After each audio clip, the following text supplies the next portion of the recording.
Nice web, Mr. Crack Spider. Nice web, Mr. Crack Spider. Nice web, Mr. Crack Spider. Nice web, Mr. Crack Spider. Nice web, Mr. Crack Spider. The web structure was not affected. Bug Spider, Mr. Crack Spider. Nice web, Mr. Crack Spider. The web structure was not affected.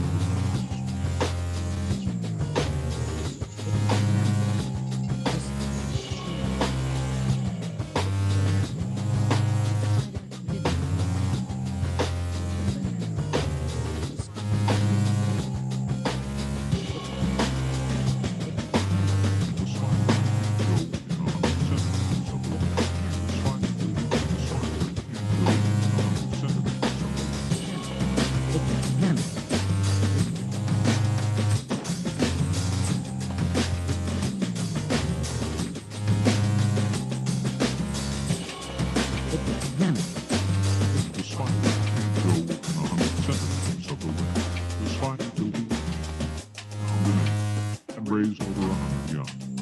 The mate got a restraining order, and now the spider can't go within 100 centimeters of the web. The spider built a web, found the mate, and raised over.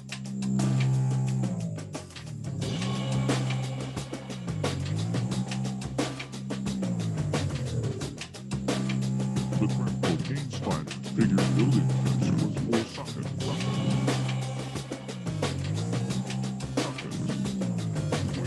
Captain Spider was exhausted.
Hello, hello. Howdy, gang. Welcome to number 46, episode number 46, which just happens to be the 1 year anniversary of Weaving Spiders Welcome. And 4 plus 6 equals 10, reduced to 1, 1 year. 1 year. Did we plan that? I think the Yes, universe. we'll say planned we, it. Yeah. there are no coincidences, my friend. There might be some coincidences in the McAfee Telegram channel. There might be. There could possibly be something going on in the McAfee Telegram channel. As in, like, it's just a coincidence that it just keeps going on and not telling us anything. I don't think that's a coincidence either. Well, I don't know. Have you seen the latest update? No. Oh, wait, there's another one. There's a new one. Nope. Have you seen I'm the gonna new look. one? We'll have to check it out. Okay, I'm on there now. For I know the plans I have for you, declares the Lord, plans to prosper you and not to harm you, plans to give you hope and a future. The captives of warriors will be released, and the plunder of tyrants will be retrieved, for I will fight those who fight you, and I will save your children. Future proves past. greater than N period C period S period V period I period C. Signed, John McAfee. John McAfee. The Wow, what do you captives guys- of warriors will be released, Mhm. and the plunder of tyrants will be retrieved. Huh. Who captures a lawyer? Another lawyer? Warrior. Oh, warrior. Yeah, Captives Yeah. of warriors. captives of warriors. I don't know. I feel like I'm held captive in this official McAfee chat room. Like my attention is held captive as these Yeah. images that we cannot share on the screen with you now appear in this public Telegram chat room. Public because anyone can join it. But there's a lot of images that you could not share publicly. Wow, that's some disturbing stuff, man. Wait, now I gotta go look. Let's see. Jeez. Official McAfee. Let's go look. So between half-quoted Is it the Bible very verses and just scroll through it, and there's no warning of what the Yeah, content. there's no warning. So it's just you're scrolling through. Oh, this looks like a PGP. Oh. Okay. Horror upon horror This upon looks horror. like a Q drop gosh. sort of thing, and this looks like some of it is blurred out, some of it's pixelated, some of it isn't. So you're kind of going through this, and you're like, I don't know what it's going to be next, but my attention is captive, and I feel like there's some important cryptography in here, and there's some codes to run, and there's something to solve. It's like an alternate reality game, but the consequences are real.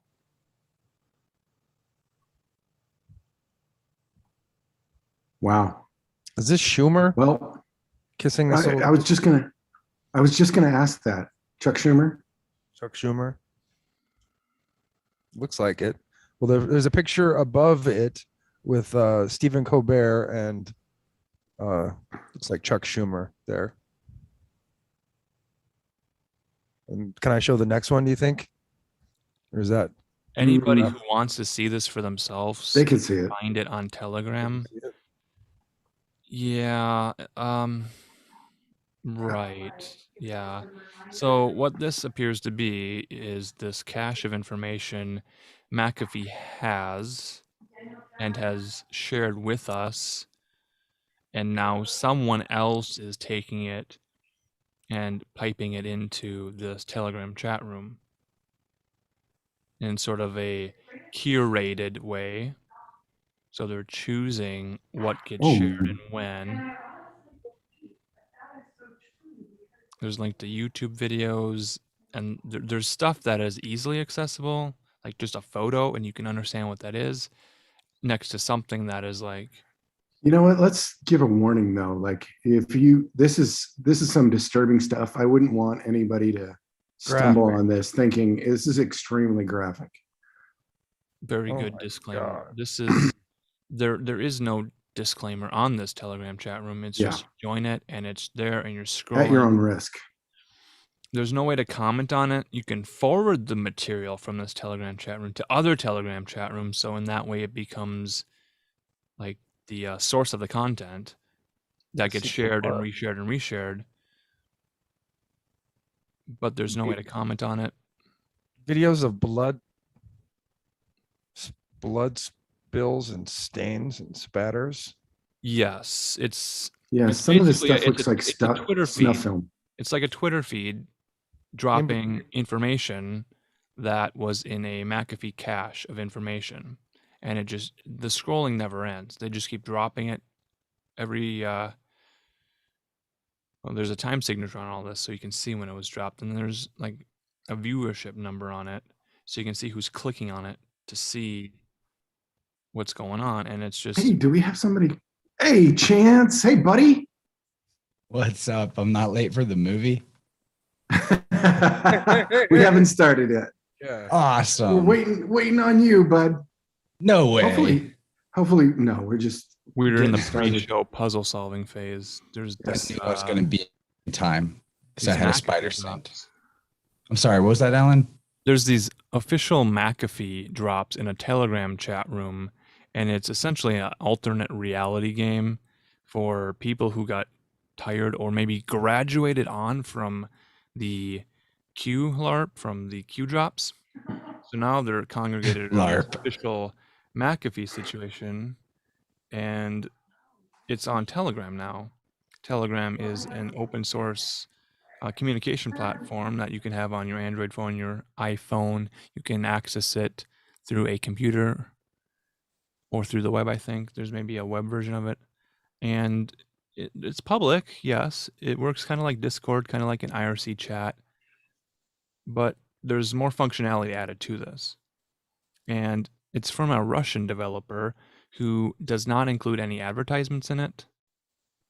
Makes it very attractive for people to use. If you remember WhatsApp, well, that's owned by Facebook. So Instagram, WhatsApp, Facebook, that's like an ecosystem, and people are like, I don't want to be part of that.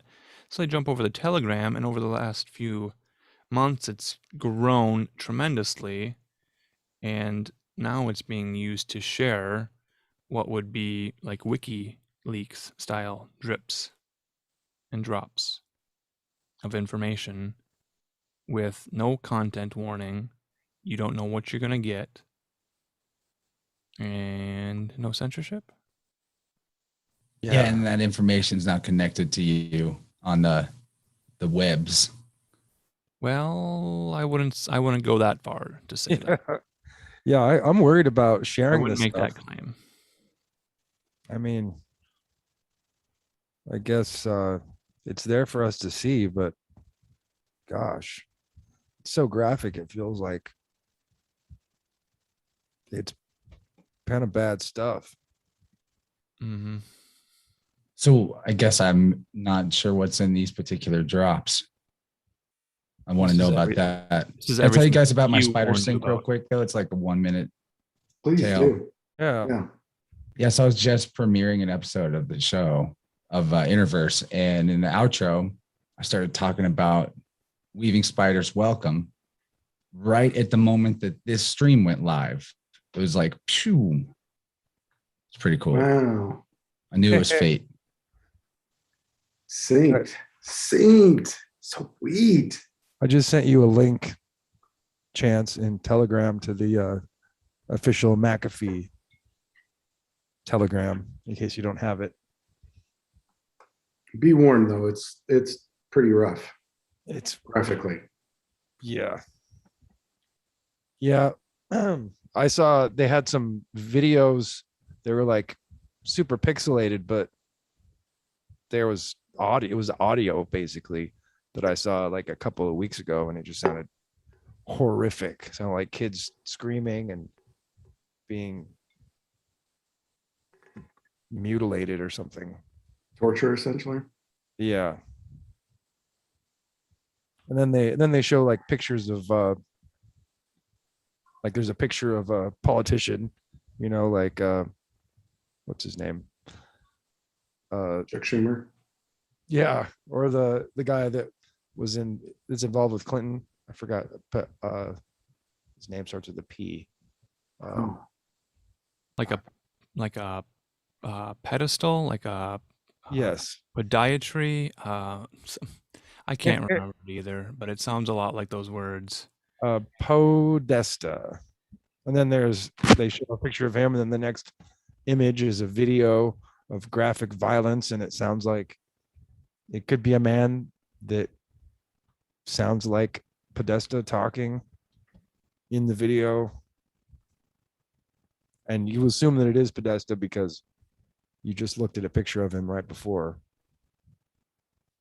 So Yeah.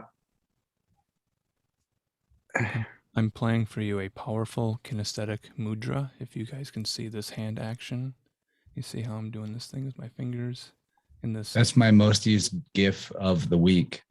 Yeah, tell me about that. What does that mean to you? I feel like I have a better idea of the energy behind it. You know, we talked about these hyper sigils, and some of them, just like those old epic fail I guess they're not really, it's not really an old thing. I still see kids watching like YouTube compilations of fail videos, right? The energy behind the actual real life moment where something happens and then becomes encapsulated into a Harry Potter-esque moving picture for widespread internet circulation. You know, there's a lot to this. And then I just found out that they can put GIF images into DNA sequences. What? Yeah. Is that so? I shared How- that today. Really? Explain that. Is that on Interverse Telegram group? I posted it in the group. Yeah. I'll find it Interesting. while we're hanging and I'll tag you and or I'll forward it over to the weaving group. That's probably best. Oh, wow. Anyway, as I understand it, I guess if I should explain it more, it's a short video clip that I clipped out of Corbett. You guys know James Corbett? Yeah. Report, yep. Yeah, he had a podcast episode. It's actually really brilliant where he basically, it's like a theatrical premise of him pretending to live stream instructions to all the New World Order leaders. And so he's basically like pretending to be the evil overlord and so he's going through all these different the whole point of the show is designing human beings and that whole chestnut. So designer humans it's still on the front page of it, I think, or near the front page of his website, corbettreport.com. And I clipped out this part where it's very much like a TED talk. And maybe it is a TED talk. I don't know. Guy's giving a lecture about how the future of data storage will be DNA because 1 gram of DNA can hold the equivalent of 7 billion iPads worth of data. Wow. I don't know what mathematical equation that is, how much data space is on each iPad, but it was an insane number, of course. I think I have that in the back of a shed of one of the school districts here. 7 billion dead iPads. Oh, I thought you were going to say like a gram of fire DNA. Super Well, they good. say that's the future of data storage. Right, Could because that also be the past of data storage? yeah. Well, isn't Future evolution predicts past or something? Isn't that what McAfee was repeating from a Q line? What is that line? I Future missed proofs that, past? but I do know that human development seems centered around the way that we store and transmit information. And it's a wild full circle idea because, you know, it's going to be external. If they plan to use it in like bacteria and stuff that's inert, that has this type of DNA in it, that has the data. But then you might even be able to take that into your body and it theoretically doesn't do anything to you somehow. I don't know how they're going to work that out, but that you could be storing the information in your body that way. And it's this weird full circle because it went from an oral tradition, which is kind of a nice balance between internal and external, to writing things down, to printing presses, to other forms of data storage as they've multiplied in the modern age, right? And it was just going further and further external. But now, in a weird way, it's like coming back into us. But what information we'll be taking into us is the question. Or is it like supposedly all the junk DNA that we've got? They're using that space to store information, or? Well, as I understand it, I don't think they're gonna like plan on editing living human beings to have information storage so much as using other organisms that they can engineer from the ground up and then inserting those into the human being. But Like you a dead wouldn't person? need it to be in the person. That would just be like for spy shit, you know? But the usage of the bacteria for data storage would be like, you know, very small amount of this culture would be required. And you would set it, they probably already are doing this. You set it up in a way so that even as the bacteria keeps like, you know, generations pass, it still holds on to that particular DNA strand. So it doesn't matter how long it's been. And then it it's just way easier to store that than think like 7 billion terabytes, the amount of computing hardware and physical space that takes up, and like all the cooling systems and power draw versus a little petri dish. Now accessing it, I don't know. I mean, we're not there yet, but it's pretty crazy. They could be putting like piggybacking it onto viruses or something and infecting us with it. And then our bodies that are infected with some kind of a jab or some kind of a medicine that we think is going to help us do better is also processing bitcoins perhaps, and then the corporation that engineered it is getting wealthy as they're using our bodies to mine bit through a virus that got injected into our eyes. I mean, is that is that what we're talking about perhaps? It makes me want to ask Alan a question. What are your real thoughts on this GIF thing? And here's where I want to frame it. Like, if hypersigils have multidimensional effect, and then like Jim's saying, you could implant that into somebody very covertly, it just makes me think of all the sorceress, like energy vampire DJs that I know of.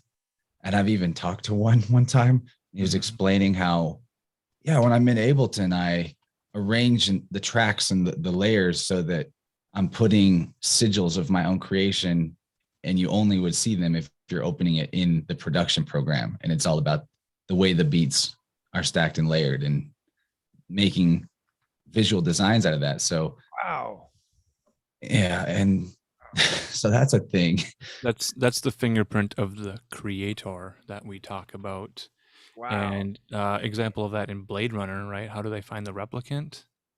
By finding part of the replicant's body, Their and then watermark. they zoom in, and there's a trademark, copyright, watermark, signature, In the DNA. telling that it's from the corporation Mhm. that created this. So they go back to it. If an artist is making music and is able to create a signature that he sees in the software that is unique to him, and I'm just using him because that's the example of the man that you were talking about who talked to you, he's able to put that into the software he uses to create.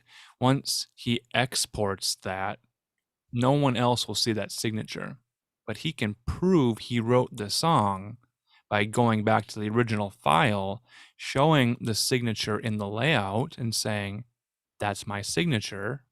I know it's there, stating it, and then showing it in the file, say future proves past or past proves future. That whole phrase is a play on synchronicity, isn't it? They're trying to play with synchronicity and timelines right now. And to say, well, was that predicted from the past into the future? Was it projected, predicted? What is the chain of causality in this sequence of events? And they're saying, well, what's that phrase that they keep repeating? Future proves past. Are you following me here? Are we in the Who's same? repeating that? Is that the McAfee drop? That's their thing. That's what Q was saying in his Q drops, and now McAfee is repeating Q slogans, mantras, and mottos. Weird. What is the deal with that? Or a bot is just quoting a dead man. Or a dead man is not really a dead man. Well, let's be clear here. There is a bot who's posting to this Telegram chat room. It's definitely a So bot. there is a Mhm. bot that's doing that. What is behind the bot inserting the information that is scheduled to post on Telegram? That's what we don't know. Yeah, it seems to me very fishy that I don't know what the benefit would be to a dead man to tease information out little by little over a long period of time. Because to me, if you have a dead man's drop, you're dead. So drop it all, you know? Like he could have dropped everything all at once and people would still be poking through it all looking for, it almost would be harder because there'd be so much coded stuff. You wouldn't be nowhere to start. Isn't the point of a dead man's drop to create in the past a record that can be accessed at a future date after your death to prove the events that led to your death? So if there's a suspicion that someone made a threat against my life, I record a video, you see me saying it with clear timestamps and dates, and then it's dropped after someone's deceased, then that proves in their own words what they believe was leading towards that point in the timeline, their termination. Well, yeah, and like supposedly he's going to be outing some people that were involved in his death ultimately. What if they find the source of his bot and stop that thing and shut it all down before he gets all of the info out? Like he's running a serious risk. And couldn't they already just circumvent that, at least from, I mean, maybe not on the dark web or whatever, Kill Telegram. Well, isn't they that don't even have to kill why Telegram, kill it's that on the group. blockchain, and they're giving you the keys to unlock the information that's encoded into the blockchain? So it's already in the blockchain, and over time they're releasing the keys to unlock that content, and then they're unlocking it and sharing the unlocked content. So it's already Definitely. in a distributed ledger. It's already on everybody's hard drives. And it's They just really need dual the use keys. with the idea of the crypt and crypto, because this is Yeah. coming from the grave. Yes. Wow. It's also an Yeah, arc, right? It's an arc of information. Let's not forget that. It's definitely arcing. It electrified Telegram and Mhm. YouTube. 180,000 people in that group. And how many people have looked at it but didn't click join? Right. Yeah, right. Oh, I joined. It pops up like a couple times a day sometimes. I don't even See, here's the thing I want to bring up is what happens to the world mind when this imagery is flooding it. Because I'm not saying that the world shouldn't know what goes on. I don't really doubt that there's cult activity here, but it seems to me the whole pattern of the inverse brethren through these what you would call controlled awakenings is to actually get the disclosure of what they're doing out, but through us. And somehow perhaps this factors into the manufacture of consent, because we're still not taking action about it. Or is it beyond the sphere of any one person's responsibility to take that action? There's a lot of questions here. I But agree what with is it that. doing? And it's a dual purpose because it, on one hand, it implies that they have consent because we don't do anything about it. And on the other hand, all of us that are preaching about it and how terrible it is and how much of a scourge on humanity these folks are, it makes us more unbelievable and more ridiculous in the eyes of the masses. So it discredits us, the people that see it and speak out about it. Yeah. Yeah, they did an entire hour South Park special on HBO, I think it was, that because it was more gnarly than even the typical not Cartoon Network, Comedy Central, CC33 programming content. And the entire purpose of that episode, I think, because I actually only watched half of it, it bothered me too much to watch all of it. Disillusioned me with South Park 1,000%. But the whole point was to align the quack scene hesitant with the Democrats are baby eaters, Q people, you know? Yeah, it's definitely just creating more divide. And also discrediting, it's dual purpose. You're discrediting people speaking out against the medical mafia, by linking these things, just like last year, people were wearing masks at protests that said, I can't breathe on them for BLM. Right. And they've It's linked. the same. I It's the was called a same. racist for not believing in COVID more than once. I mean, that's Yeah. a real thing. They link these ideas. Yeah. They linked Yeah. Karen up with Facebook anti-vax lore. You know, like Karens, everybody doesn't like a Karen. You know, sorry if you're named Karen, because not all Karens are Karens. But if you look up what is a Karen in the the Urban Dictionary, it says, you know, all the annoying stuff that a Karen is, you know. Yeah. Plus, she's a Facebook anti-vaxxer, which it makes all the anti-vax people into Karens. But it's not funny. I was talking about this today. The left cannot meme at all, and they suck at memeing. And I was trying to figure out why, and I thought maybe it's because humor requires kernels of truth, and they've run out. Yeah, and for that's it. For a meme to carry on, it has to have multiple layers. Of meaning in it. Mm-hmm. If it's so on the nose obvious what the meme is trying to state, it's dead. People get it, and then they move on. A meme is something that lasts and lingers in your mind because you're thinking, oh, I thought it meant that, but now I see it from a different perspective, like through a prism. I see it differently now, so it stays relevant for every situation, and it reflects the current events. And when we keep saying the word Karen, maybe it's as simple and obvious as the Bohemian Grove reference to the cremation of care ritual, and that's what we're talking about. People that care too much and wear their heart on their sleeves, these Karens, are they cremating their care for what? Well, they're certainly trying to murder empathy in society altogether.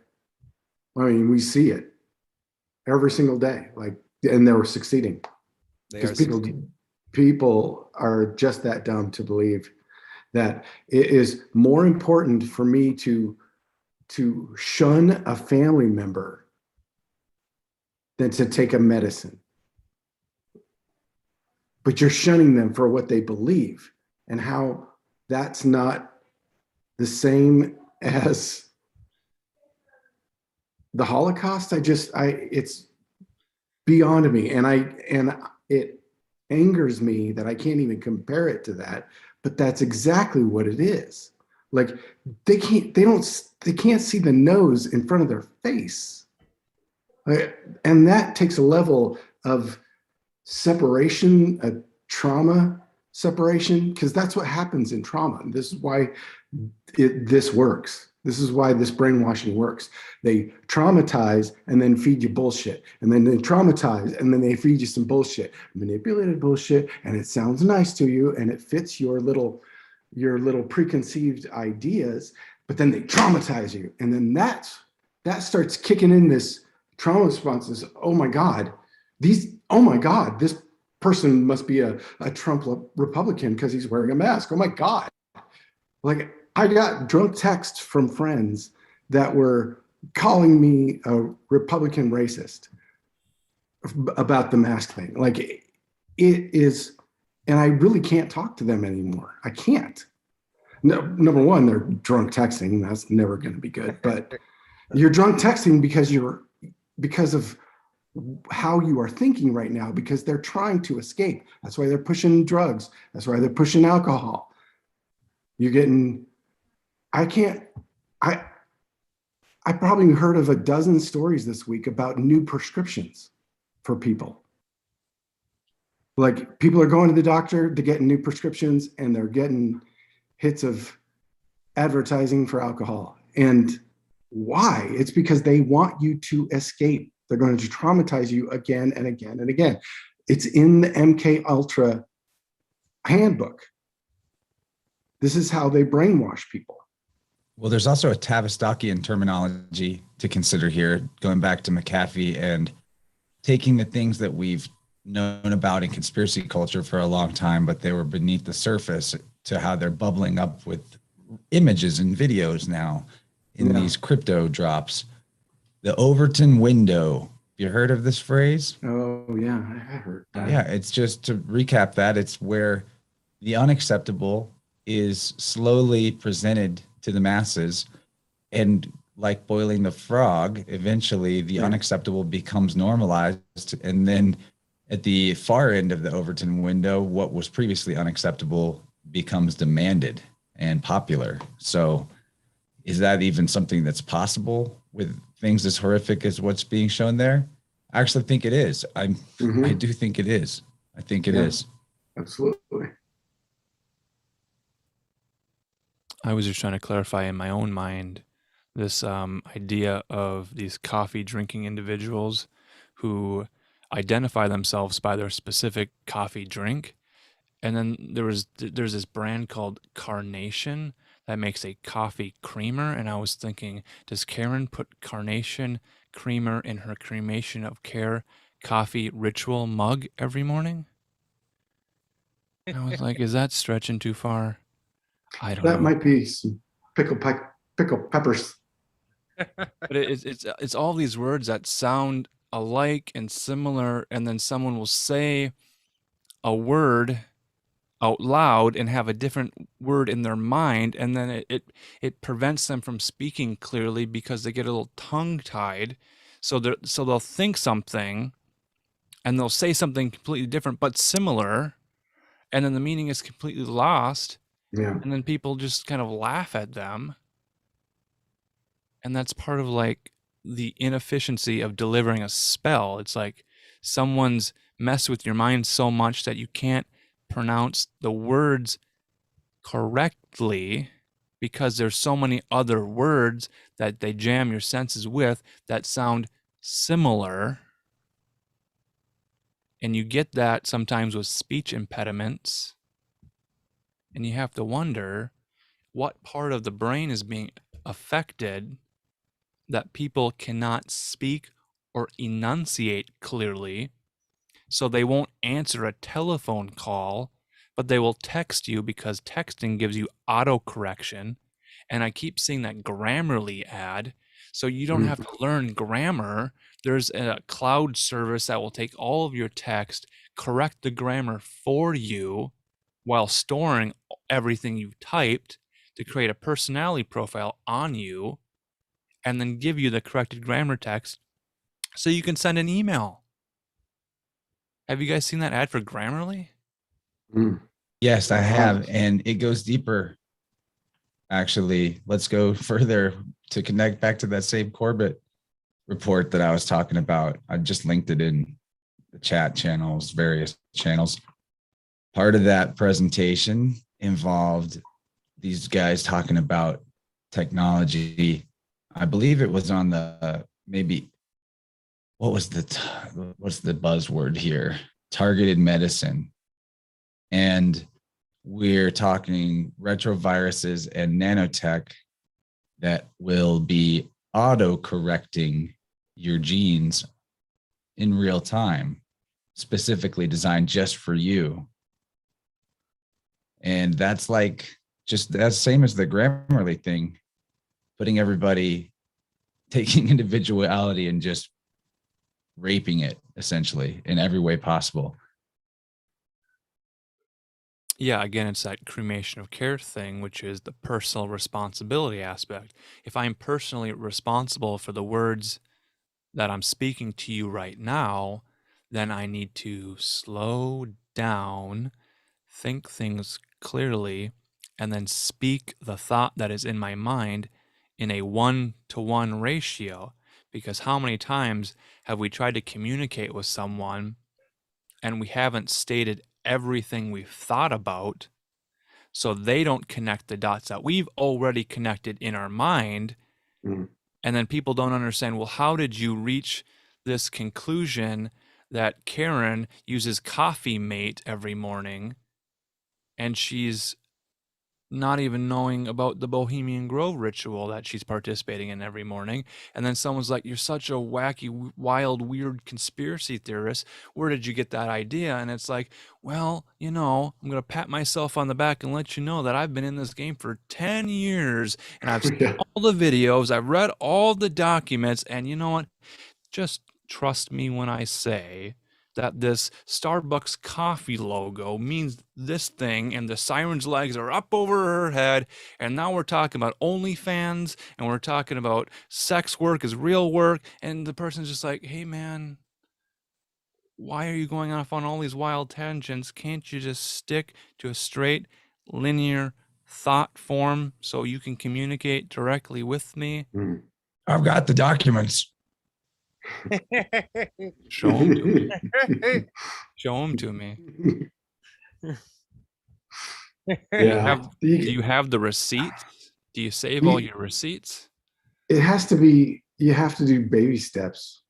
I mean, you can't go, I don't know. I don't have any answers. I mean, if That's a good if point. we can get one Baby person to just say, "Hey, look in this news. The news is lying to you in here. Here's how." Like, start there. The news is lying to you. It's not. It's lied for the 20 years before this, when they started CNN a long time ago. They were already broadcasting from wars that weren't actually happening, or broadcasting as if they were in the war, but they're in the studio. Like, they've always done this. This has never not been true. It hasn't been fake. So, and the two biggest news sources, they're all, I mean, every mainstream news source is garbage, and you can't even get them there. Like, it's the most obvious thing in the world. It's like, you go outside and there's just gravel. Gravel is rocks. That's obvious. Looking at the news being completely fake, to us, is obvious. But you just can't even get there. Well, Obama repealed the Smith-Munt. Smith-Munt Act, and so they can legally manufacture whatever news stories that they want to, and Yeah. it doesn't have to be true at all to be. Propaganda is now legal since Yes. what, 2015? When they illegalified it. Oh no. Yeah, when They legalized it. Yeah. legalized it. Yeah. Oh, it sucks. Like, how do we know that Yeah. 13 people died in that bombing at the airport over there in Afghanistan, Mhm. when they said that no Americans died at first, like right when it happened, and then later on the president comes on and 13 people have died, and it's like all the parts of the body of Osiris. He had 14 parts, and one of them they never found was his golden, or his phallus. So they made a golden phallus, and so now they have 13 bodies, so they're minus one part. What part is that? And all of these mysteries do revolve around Osiris, Orion. We're hunting for clues. Orion's the hunter. Serious. And what do you make of the onion we peel, and that the only word similar to Orion in English is onion, one letter different? Mm. That structure, that's the torus that's our mandala. And we're trying to clear the blockages so that we have farther sight and can know which directions we're expanding, and avoid stepping on our own toes here. And that's why I think that I like talking to you guys about these Q related phenomenon, because there's caution. We're looking at everything sideways, But onion, Orion, that blew my mind when I figured that out today. That was today. That's awesome. Yeah, Seven Bomar dropped that one on me. Dude's a legend. Yeah, again, goes back to my point about the layering of these words that all sound so similar, and they'll repeat them at similar times, creating a sort of confusion. Did I share the example of, I think it was last year, there was a plan to create a blackout on social media just to post black squares everywhere, like an image of black, and then just post that everywhere. And I'm like, the cipher freaks and the hackers and the punks would do that with fax machines, where they'd send a piece of black construction paper to the corporate offices, and they'd black them out, and they'd cause all their ink and toner just to be used up because they're sending pictures of black construction paper. So they're literally blacking out the information sources of spreading the message. But then the other thing specifically related to that is hashtag BLM, which stands for the Bureau of Land Management, which was going through a lot of interesting internal policy changes and shifts and things at the same time. So what's literally happening is any information about Bureau of Land Management was being blacked out concurrently with a BLM movement, which had a completely different purpose. So this is how they flood search The engine layering's results. real, Alan, because BLM also is the same numerically as MLK. Mm-hmm. The B is 2, the K is 11. It's just the BLM is the inversion of MLK, at least in the numbers. And Go there's deeper and research what is Balaam. all right, Google. Let's do this. DuckDuckGo. Yeah, if you can find anything about it and not receive information about a Black Lives Matter organization when you're looking for Balaam information. What's Balaam? What is Balaam? That's your homework. BALAM. Try it. BALAAM. Try it. Different spellings of it. Add different vowels between the letters and see what you find. Slick Dissonance said BLM equals BLAME. Mm, That is slick. blame. They're shifting blame, personal responsibility, cremation of care, all these things again. What is blame? What is responsibility? Who are we pointing fingers at? Wow, this all makes me think of a video game called Final Fantasy VIII. And I'll try not to do too much plot synopsis and just hit the major points, but the main characters are teenagers trained as soldier mercenaries in a Balaam garden is the name. Mm-hmm. And they're trained to fight sorceresses who, in the course of the plot, it's revealed that they have mastered a technique of time compression to bring future and past into the present moment to control everything from one juncture. And there's a lot more crazy occult stuff in that game, but kind of relates to this layering idea we're going through. Yeah. And also we're talking memes. That's a layered symbol. Like you said, the onion metaphor is replete. What happens when you peel an onion? Well, I was talking about the onion Stings. router, Tor, the Tor network that a lot of people are using to share information.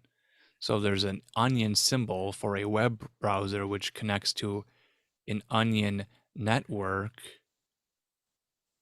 Have you guys used Tor at all? Mm-hmm. Years ago. Now you can get it on your Yeah. cell phone, your smartphone, so you can walk around with Tor. It's not So too onion tall. and black rock are both 76 in numerology. Onion and BlackRock, huh? I'm just thinking out loud here, spitballing here. Balaam. Okay, Google. So is that the Tor? Oh, I see. I know where you're going now. You're going to the Balaam, the what's Balaam, the interpreter of the Torah? Is it interpreter? What's his title? He was the speaker of the word, right? The son of Boer. Here, I'll look it up. Britannica says Balaam, non-Israelite prophet described in chapters 22 Diviner. 24 of the book of Numbers. Pentateuch. Again, we're talking about gematria and the book of Numbers. He is a diviner who is importuned by Balak, king of Moab, to place a malediction. What's a malediction? On the people of Israel, who are camped ominously on the plains of Moab. Balaam states that he will utter only what God, Yahweh, inspires, but he is willing to accompany the Moabite messengers to Balak. He is met en route by an angel of Yahweh who is recognized only by Balaam's donkey. What political party uses a donkey? Which refuses to continue. Then Balaam's eyes are opened. He received the message, and the angel permits him to go to Balak, but commands him not to curse, but to bless Israel. So here's a spy, a messenger, saying, don't curse this country, bless this country. Despite pressure from Balak, Balaam remains faithful to Yahweh, who is what, a commander of the host, a military commander? And this brings us back to Pierre Sabac's study of language and words. So anytime they're saying angel, well, what is angel? It's malak, a sailor, a messenger. So this could be interpreted on a very, just going with the flow here. We have an angel, a messenger, like a Hermes character, or is this more like a military scout? Hey, Someone who's fast, traveling, spreading a message, communicating. A donkey is a little bit slower transportation than. A donkey's also a hybrid. Mm-hmm. mule is a hybrid. Oh, I'm sorry. All right. Thank you, Gordy. Shooting from the hip. Have you seen any wild mules in Arizona lately? So I have- malediction's a wild word too. It's a bad addiction, but it's a curse, which speaks to the fact that our addictions are born out of the stories we tell ourselves. Addiction is to add diction. It's a story on top of your story that doesn't fit.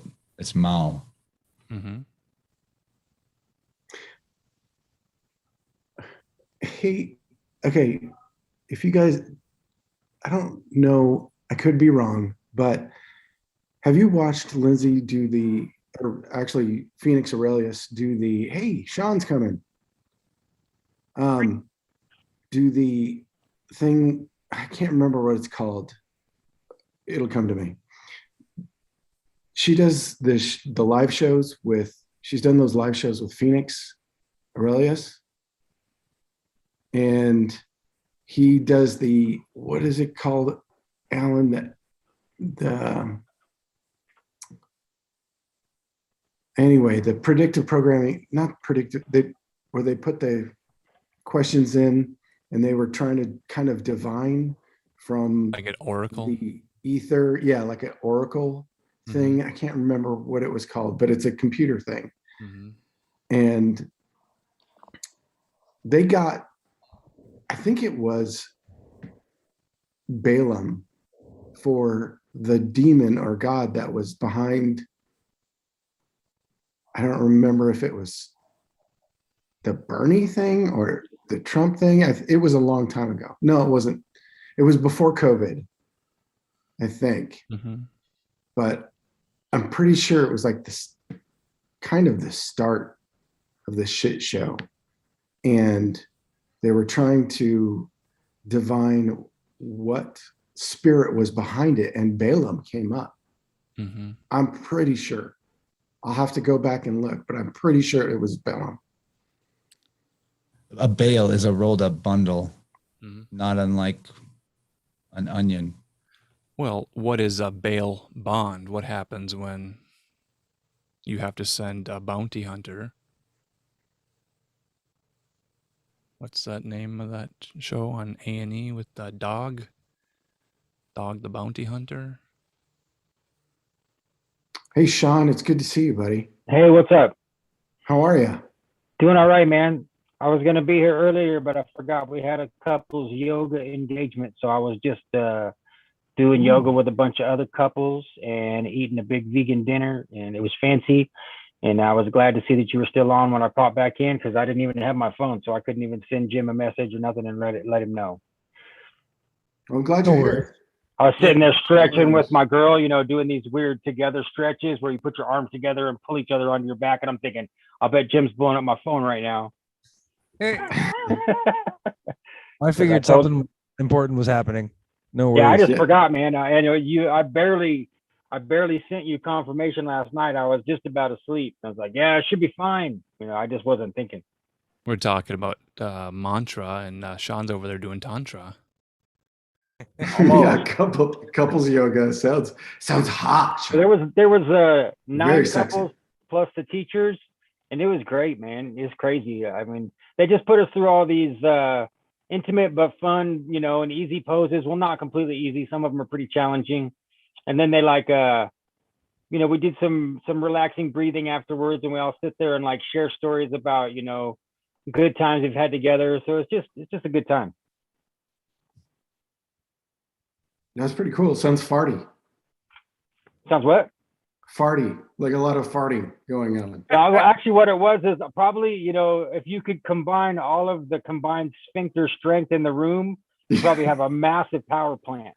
Because I left as soon as yoga was done. I ran to the bathroom, and thank God they've got those stalls that close all the way. Like it's a real stall, like a proper stall. Because it's an old-fashioned building, right? And so I went in there and just blasted a huge fart. I'm sure the other dude that was staying in the bathroom thought I was just shitting for days. But love that. Yeah, I always love doing that, and then singing to myself on the pot just to see the react to creep out the guy next to me. My girl. Start playing shit on your phone. Play songs on your phone. You ever do that? Unmute the video. Unmute the video. I would love to unmute this live stream in a bathroom stall. You're trying to drop a big deuce after a big greasy dinner. Oh my God. What is this guy listening to? Are they really still talking about phonetics and the occult meaning of it? Now they're on sexy yoga. That's right. But yeah, nice to see all of you. I never have met Chance, so nice to meet you, Chance. I watched quite a bit of your stuff here and there when it pops on, because I'm on the Rockfin. I pay for Rockfin, and so. Dude, Rockfin's like the only place that good stuff is happening, I think. It's the new wave. They're driving everybody out. Well, that's my plan, is to, when and if we can get some production going again, is get everything up on Rockfin is what I'd like to do. It's a great idea. Yeah. Jim, we were talking about something like that. The crystal ball. He's balling. Magical Marcus. He's forcing us to divine. If you look close, you can see all the creepy stuff in Alan's room. Yeah. It'll show you. I love it. It's great. That's beautiful. Yeah. It made me think what I might have handy. All the dirty laundry and our talk of personal hygiene, and Jordan Peterson reminding us to clean our rooms. But what's more important is to go live on time, so we don't spend a whole lot of time on hair and makeup. We just have to get live and get going. Make sure the audio is good. There it goes.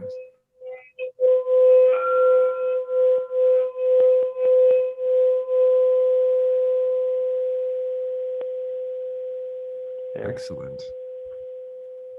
That'll clear the air. Look at it, Kinda got a feel like- little stand. Kind of feel That like my little donut sinuses are clearer. Like it kind of cleared out my sinuses a little bit. You missed a chance. I was here. I'm eating a cookie, so I went off camera. Yeah, that's cool. It says live. That's I don't smart. think that's- It's smart to. I used to feel bad on Picture Show every once in a while. We would just chow down on pizza or something. Jim's girl would bring us food, and we'd be 4 hours in, so we'd just be like, "Screw it, we got to eat." Oh, cool. I can transmit some tones through my mixer here if we want a lower frequency. And it's with the EMF, or is that right? Oh, Sean, do you know what that? yeah, ELF. Yeah, there we go. Yeah. Ooh, that feels good. Now, what Alan's got going on with the live plus the jumping pig, Yeah, Do Jenny it sent this. again. This is Charlotte's Web here. I think I mentioned that a few shows ago. The idea of Charlotte's Web and the message Charlotte was spelling out in the web, thinking that this pig was writing it. And they take the pig to, Wilbur, wasn't that his name? I think it was Wilbur. How He had did the they will, think? That's some pig. How did they think the pig was writing it? because it was in his pen. Because they're dumb Is Pen humans. 15? Dumb humans believe in everything they read. Just nothing's changed. Yeah. If you spelled out words of spider webs and put them inside of a pig pen, people would attribute it somehow to the pig. Or Jesus. Yeah. Oh, it's That Jesus pig. That just made me wonder how many pigs are named Jesus. Ooh, I know of one named Gordy. You seen that movie? Yeah, I'm sure that you'd notice that right away, right? Oh yeah, when the neighbor kids can't come over and they're like, "Your name's Gordy, like the pig." Oh my gosh! Oh, I could add to the spider motif here. Or he's got the pig, I got the spider. Here's a book I haven't read yet. What book? It's called Richelieu and the French Monarchy by C.V. Wedgwood. As you can see, I'm an avid collector of books, so God only knows why I decided to take this one. Now, this one you guys would be more familiar with. Howard Roach, The Panic Broadcast, the whole story of Orson Welles' legendary radio show Invasion from Mars. The complete script with many photographs, cartoons, and newspaper articles of the astounding aftermath. So, and this is by Arthur C. Clarke, renowned pedophile scientific guy. Definitely renowned for something. The science talk, not the. It didn't shock me when I found all that stuff out about Arthur C. Clarke, but it did still really bother me. That feeling of not being shocked, but still there's some kind of a reaction there. I don't know what you want to call it. It's like it's not shock. Like I wasn't shocked, but it was still disgusted or disheartened. It's like I'm feeling that with the people that the McAfee thing is tagging, like the Jason. He's implying that Jason Momoa and who's the late night host guy that Colbert. Assassination. Now, Care Bear. Clearly, yeah. You think it's character assassination? Because I mean, I don't know, and I don't care, and I don't follow Jason Momoa. I think he's a garbage actor anyway. But like Colbert, you could see a change from when he got the Tonight Show. Like something really different happened with him. That was a definitely completely different person. Yeah, like he made a deal when that happened. So him being sold out as one of those, I buy that one. Yeah, I guess I haven't seen any of that, but it doesn't surprise me because I haven't watched Colbert from way back in the day when he was actually funny. It's probably 10 years ago now or something. Oh yeah, it's been a long time. Every time I see him, it's just like, it doesn't even seem like the same person. I think it is the same person. It's not like a clone. Like, I don't know. Me and Jim have talked about Dave Chappelle. I don't think that's Dave Chappelle. I think that's somebody else. That's something else. That's just my opinion, but I mean, it doesn't seem like Dave Chappelle. They had enough time to grow a clone and teach him how to tell jokes off a script. I think. I mean, it was like 10 years or over 10 years since he quit and then popped up again. I'm sure they could fast track the growth of a body and then teach him how to walk real quick. And people's appearance change, and sometimes it's dramatic. I'm not disputing that maybe there's switcheroos and doubles and all that out there, but no, I agree. Those people that I've seen people's face change in a matter of moments to like I've seen different faces on the same body, like possession style. I was going to make that point. Yeah, because it could be something else driving. Like people I've changed a lot in the last 3 years, 2.5, 3 years. Like I kind of don't look like the same person, where in that I've seen people in the store and I go talk to them and they have no idea who's talking to them because I haven't seen them in 2 years and I weighed 250 pounds then. But my character, though, has changed maybe even more Yeah.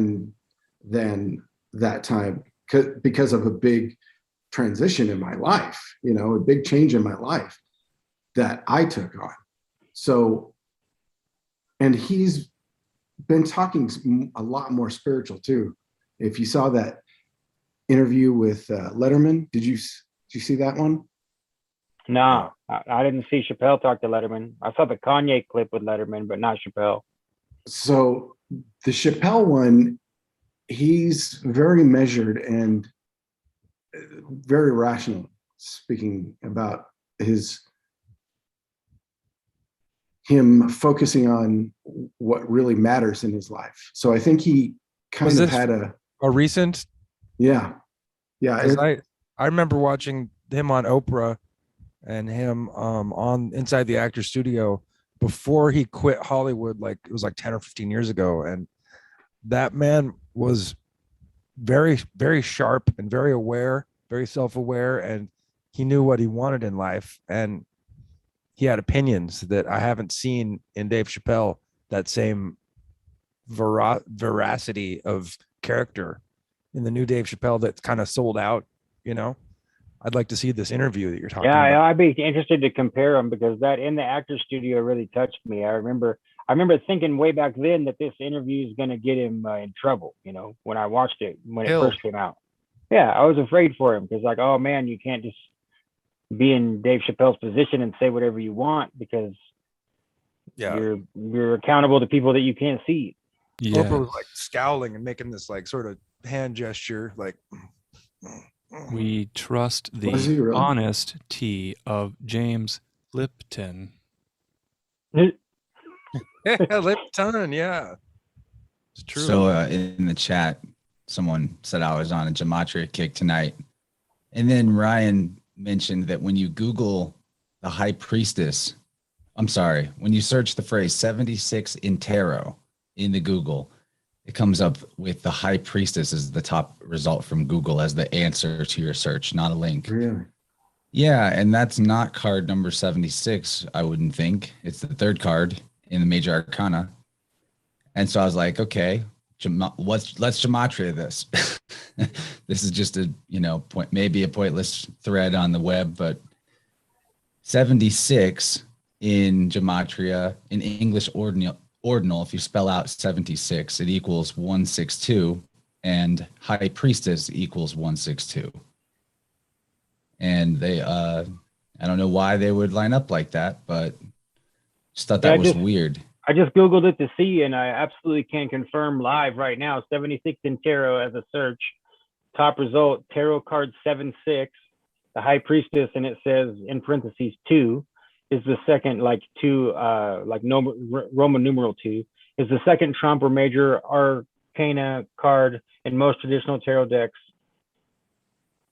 So why is the high priestess calling us tonight?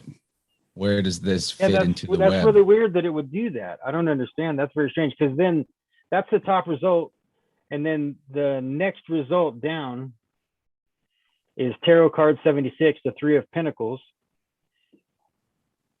which is probably closer to the actual 76 card if you were going to enumerate them. But even that might be wrong. I don't know. But yeah, that's very strange. And both 76 and high priestess equal 162. Yeah. And that is the 12th Fibonacci number,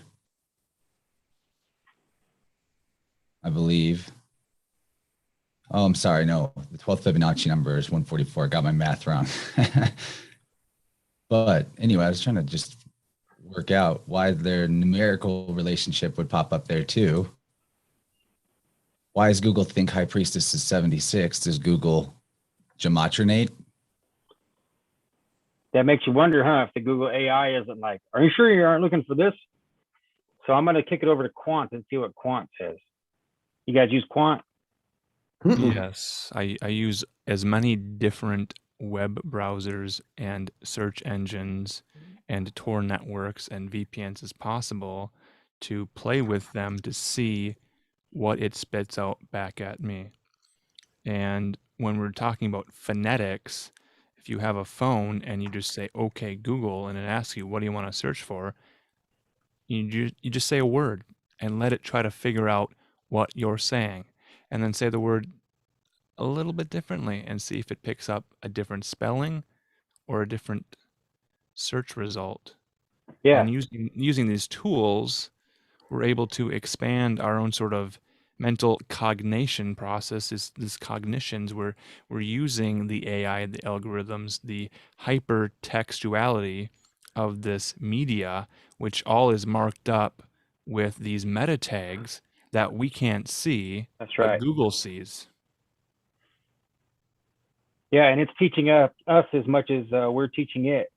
Because I do the same thing, man. I'll use DuckDuckGo and use Quant, and I'll always talk to Alexa when she's around. I don't have it at my house, but if I'm at somebody's house, I'll say, "Hey Alexa," and just ask it stupid, crazy questions like, "Who's like, hey, a fun one. They changed it, but if you used to ask what's David Crosby's real name, David Crosby from Crosby, Stills, Nash and Young is like descended from royalty or something because he's got this big old long fancy name." And when I used to ask, it would give you the whole thing and like give you a little bit of his blood lineage and then give you the details about. And same thing, like if you ask it who Timothy Leary is or ask it any of the popular names of people in counterculture, it always drops interesting results, you know. But just 76 in tarot with no quote marks or anything in the search engine Quant. It comes up with the website keen.com, the number 6 cards of the tarot, which that doesn't even correlate to me. Second link, secretofthetarot.com, angel number 76. And so tarot room number 76. So this search engine doesn't even really correlate. It doesn't really give you any sensible result. I didn't click on any of the links. But, you know, none of these are correlated directly. So that's weird.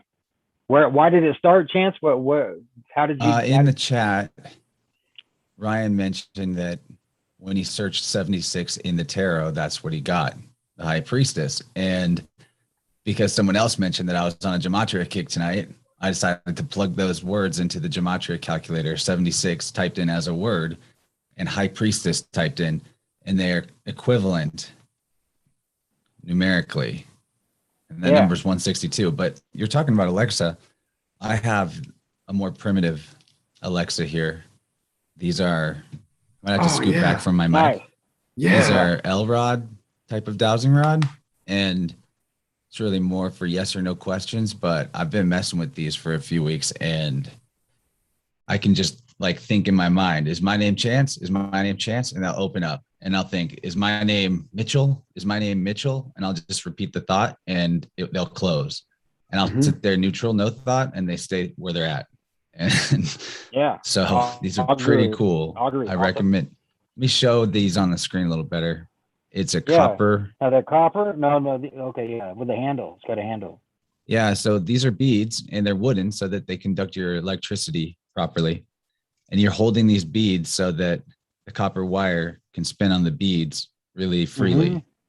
Then you just hold still. You ask your question, or you can measure the boundaries of energy fields this way. It's like kind of a more low-tech search engine, right? Yeah. I use it for biofield tuning to check out where people's aura strength is at. That way, instead of like spending 2 hours trying to work through the whole field of their aura, I can say root to crown, which ones are strong, which ones are weak, and then just get in there and work on the trouble spots in a lot less time.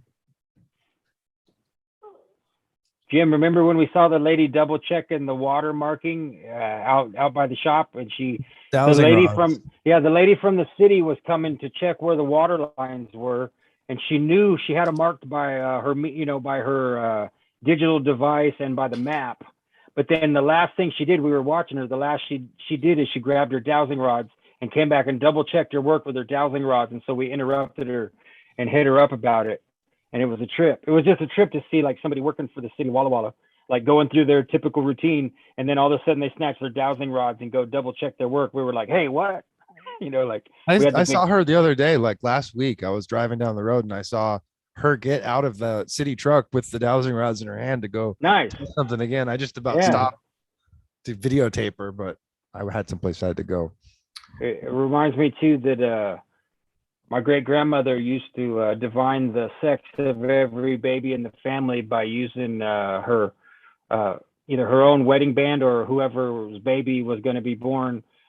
She would have the woman lay down flat on the ground and put the wedding band on a piece of thread and lay it flat on the belly of the woman and then lift it up. And if it went in circles, it was a girl. And if it went back and forth, it was a boy. And it was consistent, absolutely consistent every time. You know, it was that was the tradition in our family to have the great grandmother would. You know, I don't remember which woman, but one of the women didn't want to know, so she's like, "Stay away from me, Grandma. You know, I'll do it. Leave me alone. I don't want to do it." You know. A live sync happened earlier when Sean said water for the first time, just a few sentences back. I was clicking on the water effect to apply to this animated gift I'm sharing with you tonight. Is that from your old archives or what? I like that GIF. Yeah, I made a bunch of these years ago and just sort of forgot about them. And then I brought them back and was able to put them into Telegram and save them in GIF. And I've just decided, you know, I'll share them again. That's nice. I think now about wishing I could have archival evidence of your old internet experiences when you were playing around with live streaming when it was more preliminary and more wild, wild west. I remember you talking about that, Alan. I have some of that stuff downloaded. A lot of it's still on servers. If I, log into certain accounts, I'll be able to retrieve some of that. My challenge has always been to find a way to archive it in a way that makes sense to me with all the meta tags applied to it, so I could easily retrieve it in a efficient way without having to search, well, what hard drive is it on? What was the tag? What was the date? How can I find this? That's what Internet Archive has got. They've got users who are applying all the tags and metadata to a lot of this media that's being archived. So there's people that do this for free on a volunteer basis. Sorry, my dog's jumping up my leg because he hasn't seen me all day, and so I just had to give him some love here. Yeah, and this is relevant to our conversation now. It's been 1 year of this show, and have we been archiving this effectively and efficiently and in a way that allow us to retrieve it, say, 10 years from now? I say you guys should do like a website, because that can help if we want to connect the thoughts in our web to the deep mind. Yes, I like what. Yeah, we all need our own platforms. So there's like there's very few things you have to do to make it all tie together well. You just want to make sure you have some amount of show descriptions that have the right names. Don't need keywords or whatever tags unnecessary on YouTube. A title that has the correct names of things that you would want it to be linked to, and on the website, the same information. And then that like makes the web of connections between your content linked to other iterations of your content, link back to the website in the YouTube description. And that's basically search engine optimization right now. That's all you really have to pull off. Interesting. Yeah.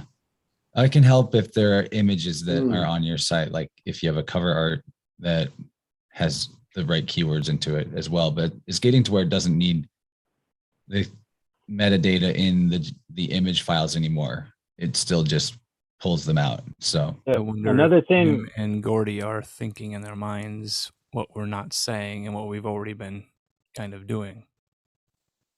WEB web, the URL that I've shared with you. We're not. Yeah, I we're, was uh, thinking. we're not going to take the cake out of the oven before it's baked. Maybe it's an omelette du fromage. Maybe, it's an egg bake or something. But maybe there's something in the oven privately for spiders.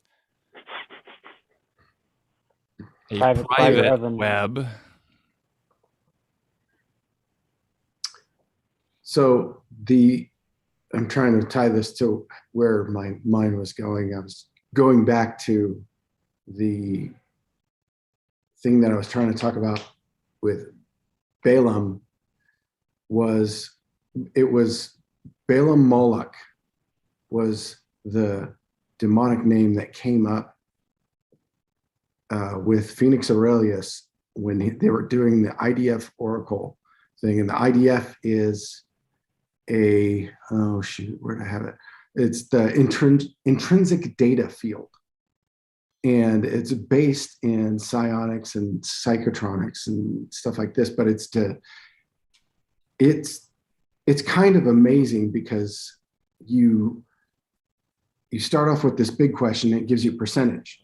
And you do another question to kind of nail that down. Like he's got this really, really cool system.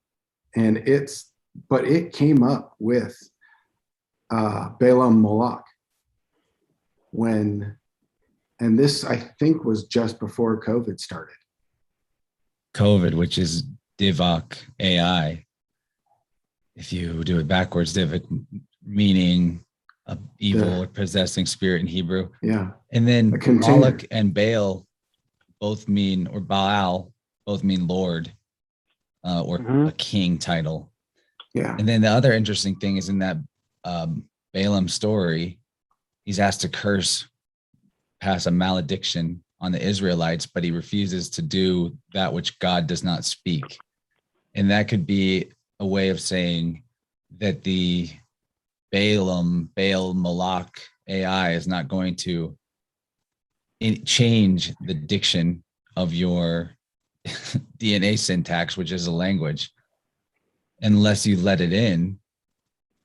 And that would be God speaking it in the sense, because you're the God of your personal universe and your body, and you would be allowing this curse upon your members, your Israel, which is your inner zodiac, or your entire body, which represents the zodiac. Well, that's always where I thought Zion was. Zion is in ourselves. That's what I Jesus said. remember. Yeah, I mean, the kingdom of heaven is within you. Right, exactly. Their And mansions in his mansion. Ryan in the chat pointed out that if you reverse the order, the traditional order that the tarot is in, instead of making the major arcana first, you put it backwards, you invert it, the high priestess would be 76. Interesting. Yep. Well, that makes a lot of sense then for Google to give it to us inverted. To me, anyway, that makes sense. oh yeah. In Google, what does Google Because know? Google's always acting like what's at the top is at the bottom and vice versa. Could you imagine if they allowed Google to work as it was originally designed, or how it used to work back in the day when we were younger, and they took all of the governors and sensors and all the little tools they've added to the code to make it algorithmically produce what they want it to. If it just organically produced what was truly most popular, most searched for, could you imagine how different it was? If you search 9/11, what would be at the top? If you search, say, other taboo keywords, what would be at the top? Whatever they want you to see. No, I'm saying if we as all the peoples of the earth, if we really had ourselves tied to this thing in kind of a genuine way and not a way that's managed by so many hidden hands, then the information that flows freely to the top would be astounding and overwhelming to all of the normies, to all the people that are asleep or what I consider under a spell. I consider most people to be under some, myself too, I've not by any means cracked every spell that's over me. You know, we're all Yeah. under various spells, but Yeah. it would force everyone's hand trying to use these tools. If the actual organic information was available as if true, no, you couldn't go find out about Arabs with box cutters if you're trying to search about 9/11, because the real truth would be that so many overwhelming conspiracy searches and pieces of information would be provided that you'd be surfing for pages and pages trying to find anything of the official story, because it's all full of holes. You know, they got to keep it sewn together with their magic needles, their little patchwork quilt of lies. But it's that way in every category. 9/11 is an easy example to use. Even the tarot, now they're trying to tell us. Well, the reason we had the tools we had wasn't because they started out like, oh, we're just trying to do this service, but then got Right. co-opted. They came Right. from that place. And the reason, it's the same reason over the years, Google has released a bunch of different products that were, or softwares that were on the market available for 2-3 years, and then they're gone. It's because you're the product and they're learning Right. you. And then when they don't need to learn a certain way that you work anymore, they change the things that they're giving you. Right. And that's why I started to correct myself at the beginning when I said it, because I imagined that Google, as originally presented, had some degree of honesty. But as I was saying it out loud, I contradicted myself in my mind. Like, no, just because they had it working a certain way back then doesn't imply anything about how they intended it to work in the future or anything like that. It doesn't, we don't have any idea what their real plans are or were then. We have a vague idea by their actions now and since then. But I just remember when Google was pretty fresh, man. You could get a lot of really good information aggregated to right to yourself, and it wasn't all On pay your to play. just on- Netscape navigators, Yeah, exactly. On your Netscape Oh, yeah. navigator, on your brand new Firefox, Navigating. exactly. navigating the cosmic or the ethereal oceans of information, Yep. like an angelic sailor. Yeah, I desperately miss Web 1.0. I really do. Yeah, man. I remember just getting my mind blown all the time in the early internet days. Yeah. Man, that was a crazy. Wasn't that a good time? It was great. And the last time I saw imagery as graphic as tonight was in the early days of the internet when I was an early teenager, and I saw people getting their heads chopped off with machetes and guys getting fucked in the ass by a horse and dying. Horrible things. Sorry to put those two images in people's head, but the trauma has left. It is what it is, man. You were risking that. That's exactly what Gordy was saying. I'm agreeing too.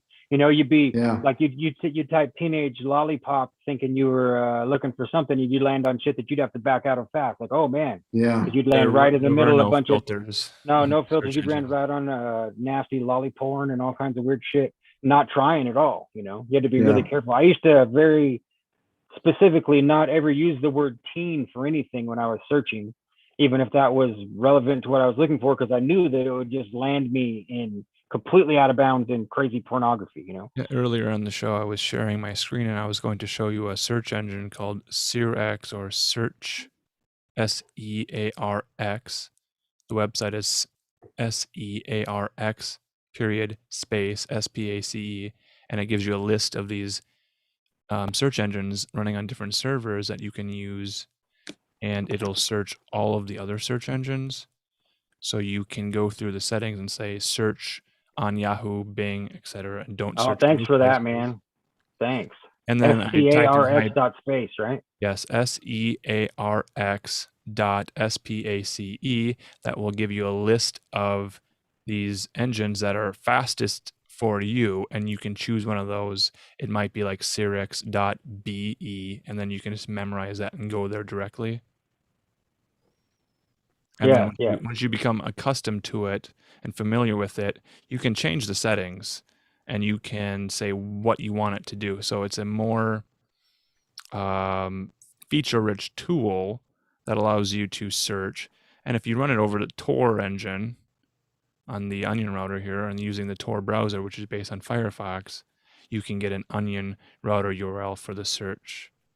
So then you can proceed with the searches you want to do. What I wanted to say directly was I typed in High Priestess, I typed on the Images tab, and I was like, oh, maybe I shouldn't do that live on the internet to see what it's going to present to us, because I was sharing my screen in the old school way by pointing my camera at Yeah. the screen, and you never quite know what it'll spit back out at you.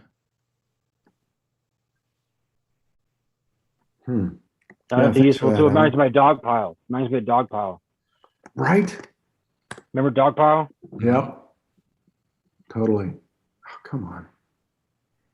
So now, what did you see earlier that was so horrific? Chance, was that on the show here? Or? No, it was I'm in not the asking McAfee for- Telegram chat. I won't Okay, I'm not asking describe for it, but details. Yeah, no, I didn't mean that. I just meant you made me curious because I was kind of the one that brought us to that subject of like landing on horrible shit by having access to a more Wild West, old school internet. And you said that you had seen that type of stuff tonight, and so it made me curious. as spiders do, we return to where we started, whether or not that was intentional.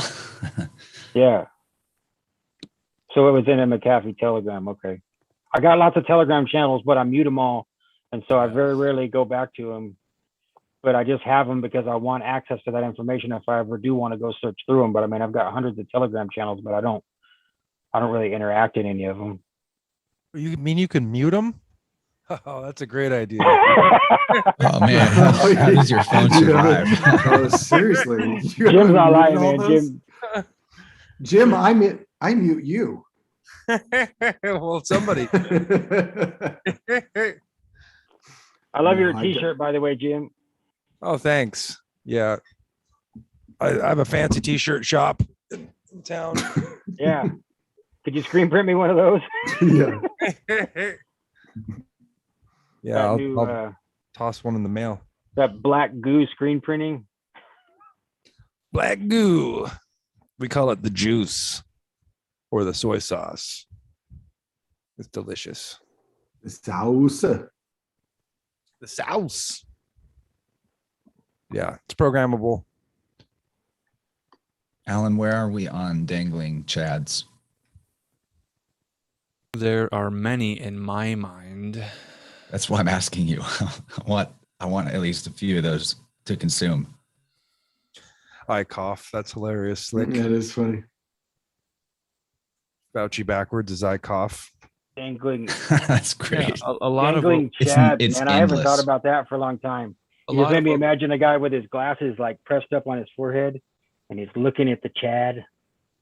That iconic picture from was it Bush Gore? Was that dangling Chads? Yeah. back in Was the it this news thing? cycle when Afghanistan was first in the news cycle 20 years ago. We were trying to figure this out. And to get directly to the point of the title of the show being the 1 year since the first Weaving Spiders Welcome. And we were talking about how do we document the progress we've made, the information we've shared with each other, and in what format. We can save some of these chat logs. I don't know if everyone has old chat logs that they've copy and pasted. If we can maybe begin to share some of the old stuff. I know sometimes that happens where people will be like, oh, I made this GIF or I clipped this part of the video that was 4 hours and here's like a 4-minute clip of it, like a highlight reel, that sort of thing. I know Joe Rogan has a whole army of people that post Joe Rogan clips for him. Yeah, well, we don't got lollipops pouring out of our fancy pants, so Yeah. He's got the DMT fairies working overtime on it. Yeah. He's got that Disney development deal always in the back pocket. Man, I missed my opportunity this week because of all the we got tons of rain today. What am I talking about? The Colorado River toads should be out. I should go harvest some DMT. The Colorado what? river toads. The river toads. Oh, you've got those? Are they like lickable toads? Yeah, they're all over the place. Really? Yeah. Oh, interesting. Yeah, this dude was at the yoga the first time, like, so I'm a part of a men's yoga group over here that's really kick-ass, and it's really made me feel grounded and like part of the local community in a good way. And it's That's free, cool. you know. Yeah, it's really cool that it's only men because it just gives you men's energy and not, it's not co-ed. So there's none of the bullshit of it being co-ed. And the teacher's just a badass. He's a really cool guy. And this one guy, the first time he came to yoga, he was telling us, I'm trying to remember the name of this stuff. It's like you take the frog skin and you make it into a powder and then you burn it onto your skin. And it makes you throw up and have some kind of a trip. I just can't remember the name of it off the top of my head. Oh, it's going to drive me crazy. I can't remember it because he was just talking about it. When you said DMT harvesting and talking about toads, it made me think about it. You guys ever heard of that? I'm trying to think of the name of it. Come on, man. That's all right. It'll come to me if it's supposed to. My brain will supply the information or whatever this signal that comes to me is, whether it's my brain, I don't know. A lot of Hollywood folks are getting into toad licking now. It's a fad that's popping up. They have some sort of religious experience. They lick a toad and make some bold changes in their life. Is that what Pepe does for the extremists on the right? Is that they're opening up to new dimensions of thought? They follow that meme into McAfee Telegram groups? Yeah. That's why you look in his eye and he's got those 3 dots, 3 little reflections on his iris. That's the past, present, and future of. Are you making that up? To be? Future predicts past. Is that what the phrase is? Future proves past. Future predicts past, or past. Future proves past. Yeah, I think it's future. And they're looking for Q proofs again. They want to see the receipts. They want to see all the dangling, hanging Chads and Karens, and they want everything accounted dangling for. Karen. And 20 years ago, when Building 7 that housed all the records, that was cremated. A fortress, the structure was of cremated, right? Turned to dust. That was 20 years ago, guys. Hallelujah. 20 years ago. And now we're talking about Afghanistan 20 years later. Everything the government goes to war against, you can be sure will be worse later and not solved. Like drugs or That's COVID. What they do. Yeah. And the reason they keep go ahead. I was going to say the reason they keep a war against everything is because they never repealed martial law from the time of Lincoln. And so they have to have a war. Otherwise, they'd have to repeal martial law. We've been under martial law since Lincoln, and they never did repeal it. You can find the announcement where Lincoln said he put martial law in place. So there's a war against drugs and a war against poverty and a war against education. That would be too honest, a war against education. I must have missed on that one. Yeah. Civil War, future proofs past. Are we connected to that point in the timeline more than we realize? Well, because there's so much fishy about there's so much froggy about that. Did the story of the Chicks Civil write a War. song about that? Or wait, I think they're just the Chicks now. Remember the Dixie Chick 20 years ago? Earl had to die. That's the only one I know. Yeah. Earl had to die. 3 women trying to kill a man named Earl. Combo. That's the name of the drug. Combo. Kambo. Combo. I cheated and used, I used SearchX or whatever this thing. I just made my very first search and it worked good. I'm glad to hear it. SearchX Belgium. Yes. But yeah, it landed me on an ABC News article and it says, deep in the Peruvian Amazon lives a giant tree frog that is in high demand for its natural toxins, which people are using to poison themselves in a ceremony that has become the latest super cleanse trend. And of course, it blathers on and on so they can have lots of words in their article.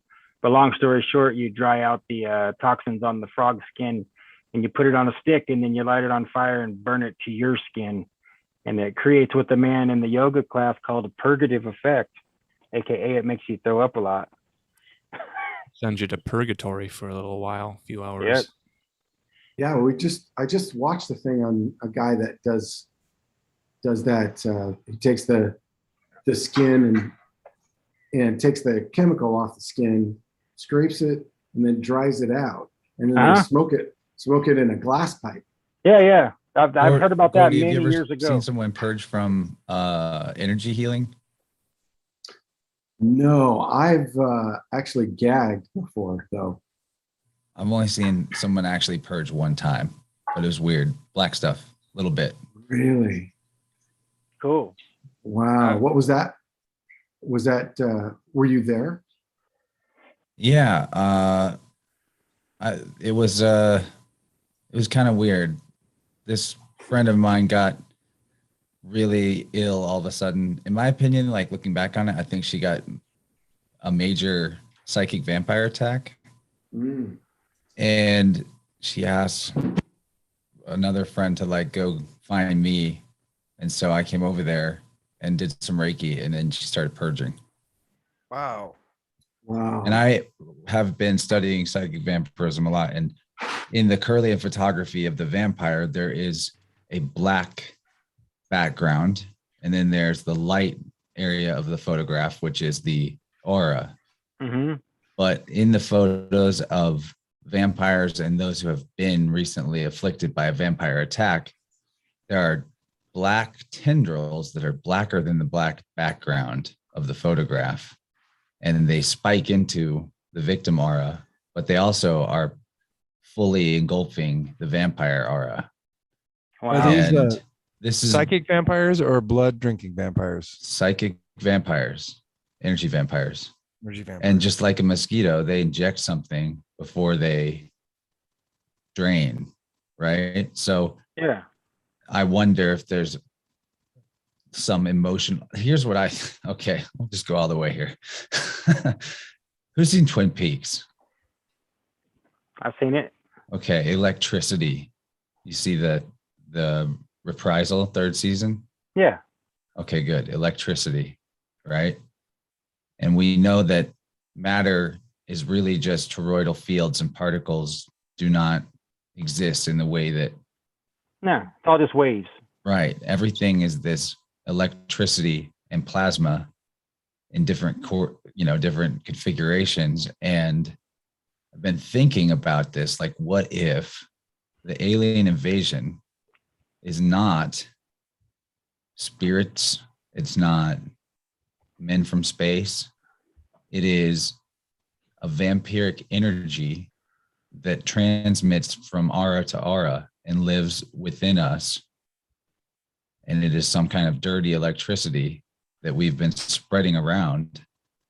And that's why in this moment of the Aquarian age onset and the two possible futures for humanity and the great versus the greater reset, maybe that's why we're so hyper focused on the external idea of a pathogen wiping us out, because from the deepest recesses of our psyche, we're trying to tell ourselves that there's an electric vampire inside of us.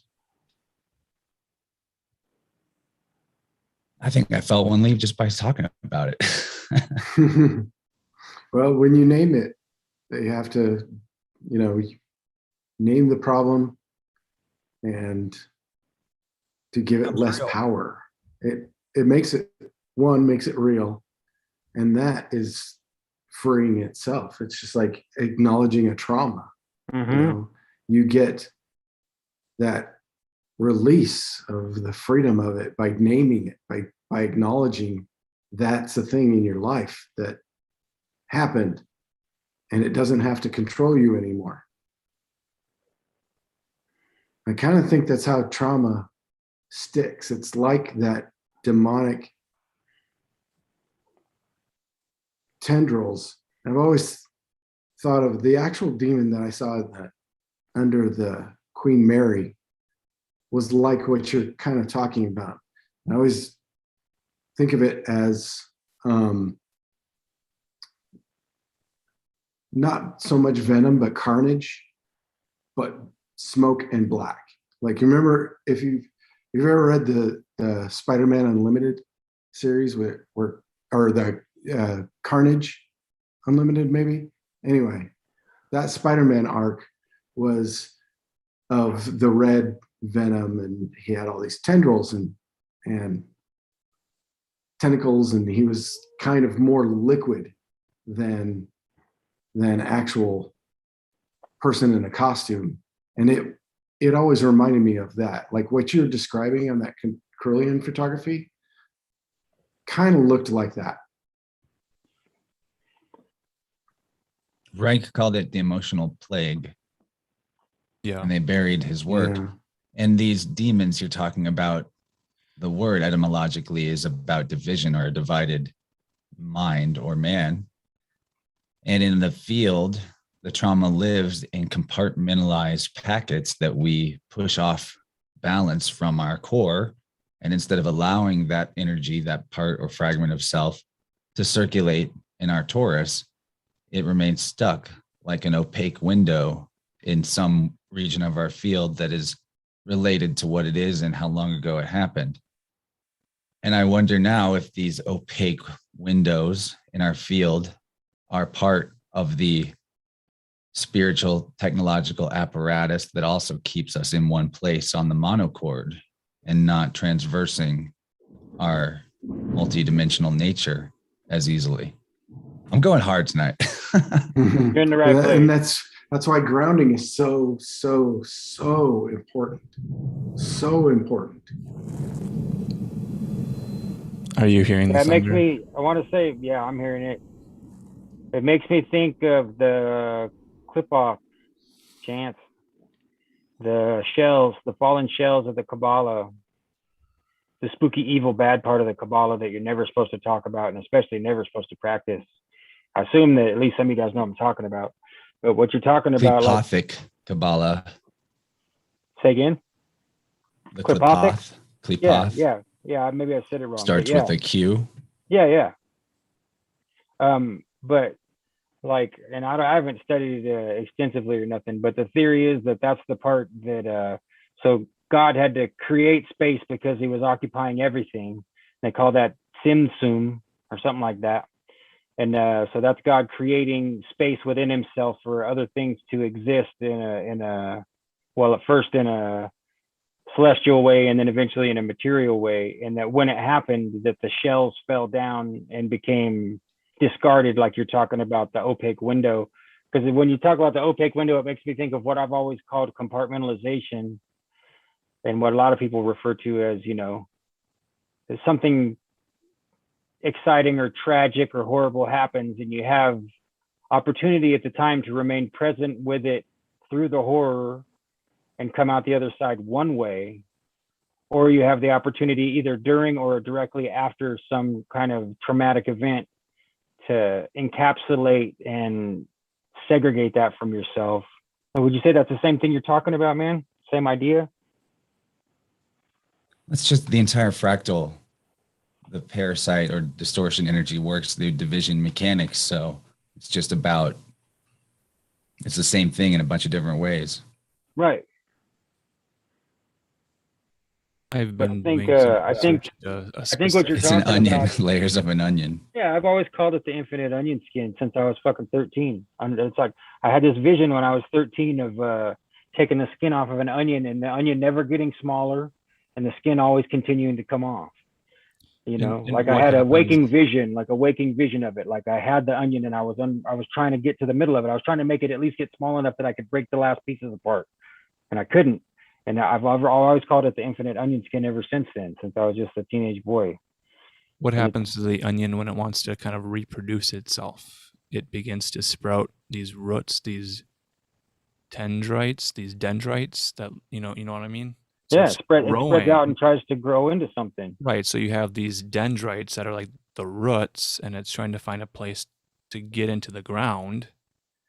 And I'm looking at these dendrites and I'm thinking, well, this connects us to like mental synapses, neurons, axons. If you get into dendrite etymology, it's of or pertaining to a tree. Mm-hmm. You have a slender projection of a nerve cell which conducts nerve impulses from a synapse to the body of a cell. That's a dendron.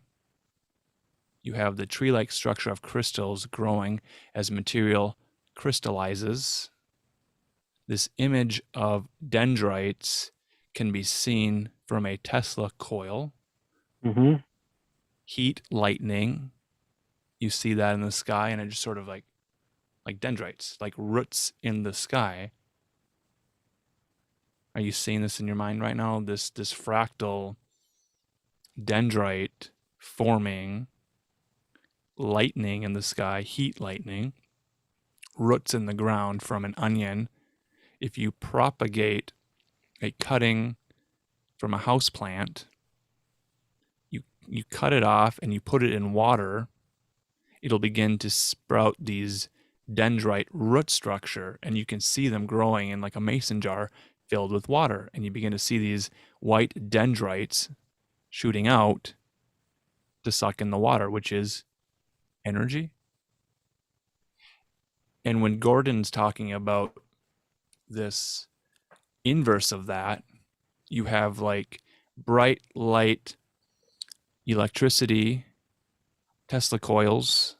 If you ever had that little toy, you'd put your fingers on it and then it would connect to your fingers, the dendrites would, like grounding it. Yeah. Plasma ball.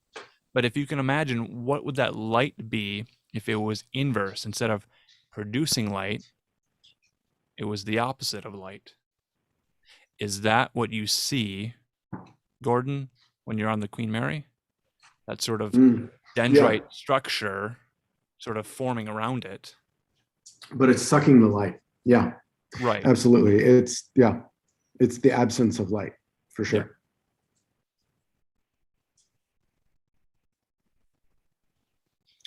It's the weirdest thing I've ever seen. Right. Sounds And intense. I don't know the story, but it sounds. did it look like roots that were kind of sprouting out into fractal Yeah. forms? But Yeah, but it's not producing light. Well, It's so okay. The story is it was coming out of a mirror right. that was at the end of a bed. So, and it was coming out like, so it kind of looked like this, like coming in like kind of like that, but there were like tentacly kind of things coming out. Smokeless, lightless fire. It's smokeless fire looking kind of thing, but So- sucking in the light, like you could see it sucking light out of the room. So the jinn are anti-electricity? Mm. Maybe anti A-N-T-E. Anti-life, since that's the life force energy? Maybe that's what antimatter is. That's why they tell us that there's so much of it in the universe and it's spreading, Yeah.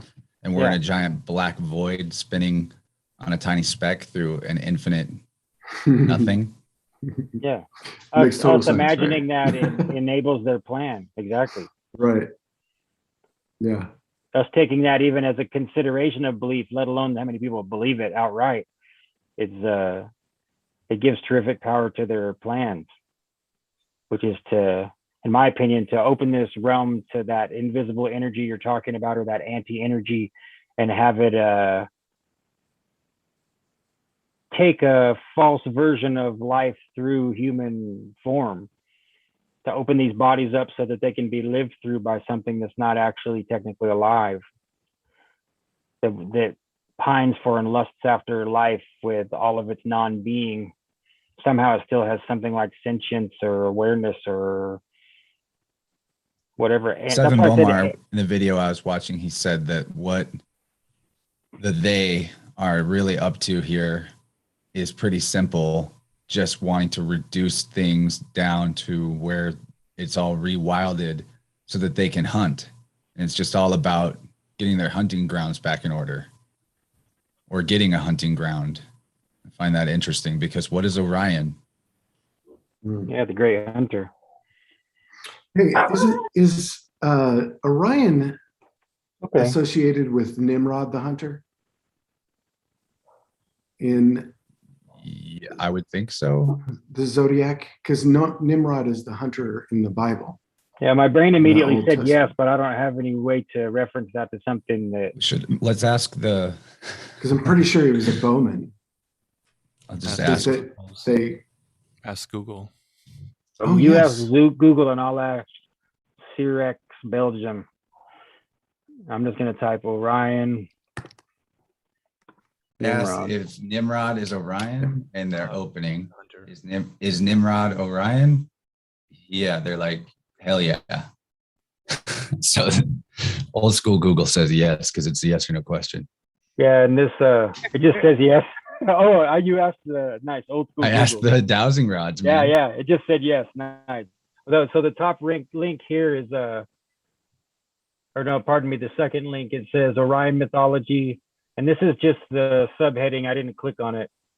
It says later on the Jews called Orion Gibor, the giant considered as Nimrod. So yeah, I mean.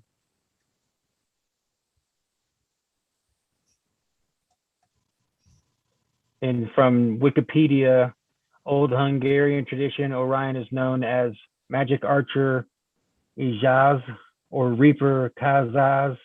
In recently discovered myths, he is called Nimrod. Reaper. That is a great search resource. Thank you very much, Mr. Alan Marcus. You the fucking man. What did I do this time? Is a Reaper rapturing You provided humanity me a right search now? engine I've been looking for 10 years and unsuccessfully in finding it until you just gave it to me as a gift. Thank you. You're welcome. Everyone's welcome to use it. Let's pool our resources and get back into the research and address these hanging chat issues that we keep having. All these ideas, these dendrites, these fractal thought forms. We keep drilling down deeper. Me and Jim had a conversation with Tracy Twyman about making a comprehensive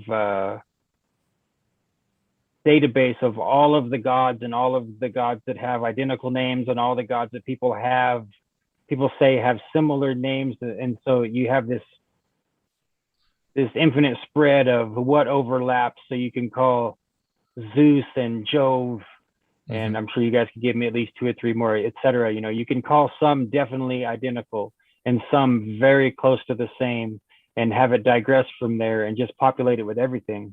Read Spirit World by Dylan Secoccio. Yeah, it keeps popping up. I haven't read it, but It's thank you. a Yeah. must, and it is not. It's not all that long. Yeah. No, I'll just. It's a read lifer. A page of it hit me today on Twitter, and it was deep. It was right where I was at too. It just came up in my feed. You know, it was a page about the etymology of marriage and water and why it's joining 2 water creatures together is such a good contract. Would we like to read that page? We can. Yeah, if you can bring it up again. Oh, I can easily bring it up. Okay, if you have it. I saved it on my phone probably. Let's see. I thought I saved it. Let's see.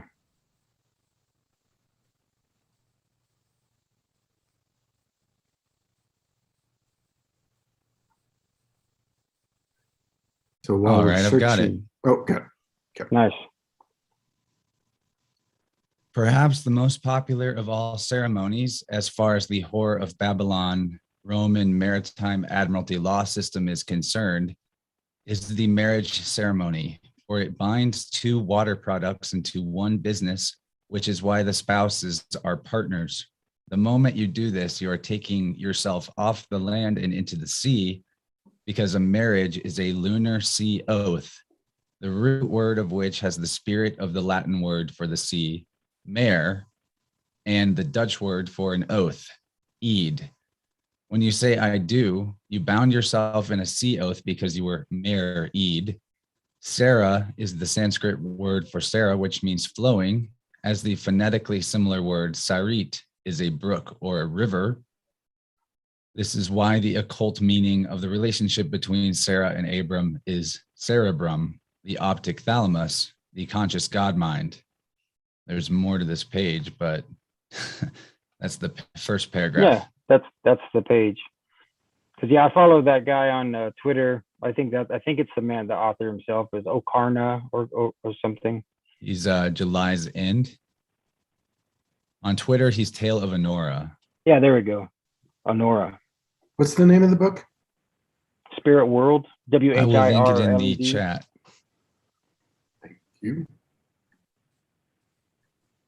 Yeah, thanks for reminding me to read it, because even though I read that page, I didn't think about reading the book, but I do need to read it because it's I right. have it on my bookmark toolbar to quickly copy and paste as a link. It is very relevant information.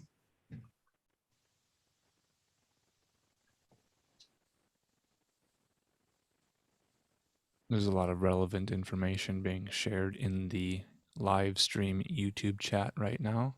But that's really funny. I've been enjoying this conversation as if it were just a regular Zoom and forgot that we were even broadcasting live. Isn't that the best? Well, because I rushed in here, so I didn't get any of my regular prep done, like Yeah. get myself something to drink or set the window so I could see what's happening on YouTube or any of that. Well, you can take the moment now to take a stretch break, to stand up, to touch your toes, do what you need to do. I had to do that earlier because when Alan played the storm sound, I got a electric feeling in my spine that was so powerful that I had to move quite a bit to return to balance. It was so weird. I thought it was a real thunder outside.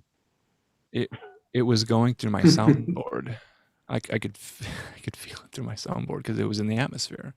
The atmosphere right now is so electrically charged outside, but there's the habitat thing. There's no separation between inside and outside. And I was feeling, I'm turning up the gain so you guys could hear it, and I'm feeling the shock coming through the metal case of the Yamaha board. And I'm like, I gotta turn this down. It's gonna go deaf. I'll be right back. I was joking with Jim earlier. I said, if we're going to do shows, we're going to have to set a timer. So like every 45 minutes, we take like a 5-minute intermission so people can have some margin of error or margin of thought space to sort of digest the ideas. We could play some music. Yes. One of Yeah, can you guys still hear me? We hear ya. We used to have an intermission on Picture Show. we did. Are we starting the movie soon?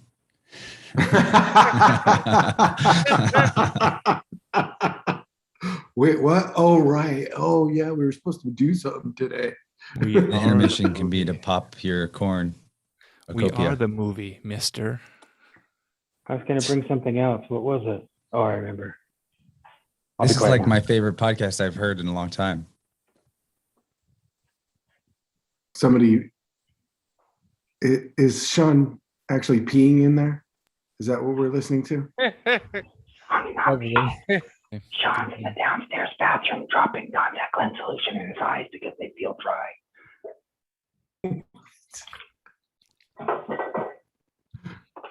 Some marriage. Krista wants to know what we just decided about marriage. I didn't finish the whole page, but let's just continue if we don't mind. Yeah. You guys cool with that? Yeah, please do. Please do. Since it was requested, there is no temporary solution to having your relationship recognized by the government while not being bound by the laws of commerce, for the whole system is black magic and needs to be abrogated so that it matters not how we refer to things. However, the physical and spiritual solution is to avoid turning your relationship into a marriage so that it is not bound by commerce, and instead of getting married, you will join in holy matrimony. Under no circumstances should you refer to your husband or wife as your spouse, for this is a commercial term. The husband and wife are each other's property for as long as they agree to be in that relationship. They are not to allow any government to interfere with it, no matter how well intentioned. Does that mean you won't receive benefits from the government? Damn straight it does. Benefits are privileges, and once you accept privileges from the black magi, you enter yourself into a contract and agree to be their slave as far as they are concerned. Some of you may find this terrifying. They're waging commercial warfare against you. Did you really believe that the government was there to benefit you? It's time for you to grow up. They are a secret order of pirates, ones with fire, and they are pretending to be government so they can assault you with contracts, rape you, and then sell you into slavery. Ignoring truth will not save you, so you might as well pretend you've already lost everything and confront it while you still have resources, because the direction the Roman cult is steering the world will strip you of all real property before this century is over. They're Who wrote phony. that? Dylan Who wrote that? Sicoccio, my The man. coach show. Mm-hmm. Yeah. You've had him There's- on your show, bro, or what? Yeah, I got him out of his antisocial shell. Took some real work, but I infiltrated his DMs and got him to agree to speak to me. And now, we casually text about philosophical texts. Yeah, that's a big thing though, is Sounds like a letting match go made in of heaven. letting go of everything, where you really do, in kind of a genuine way, have to let go of everything. Like, at least surrender whatever that is to, like, there's a huge freedom in understanding that everything is liminal. Trust Like fall everything. into the web we've weaved for you. Yeah. Mhm. Bro, Like- you're gonna are you trying to end the show, Alan? Stop it. I could wind There's- down. I don't know. Is there I'll secret dip magic if I words need to. that in the show? What we want I- to do is have an intermission, get up, stretch, and then continue. How long have we gone for? Not 3 too minutes long. and 33 seconds.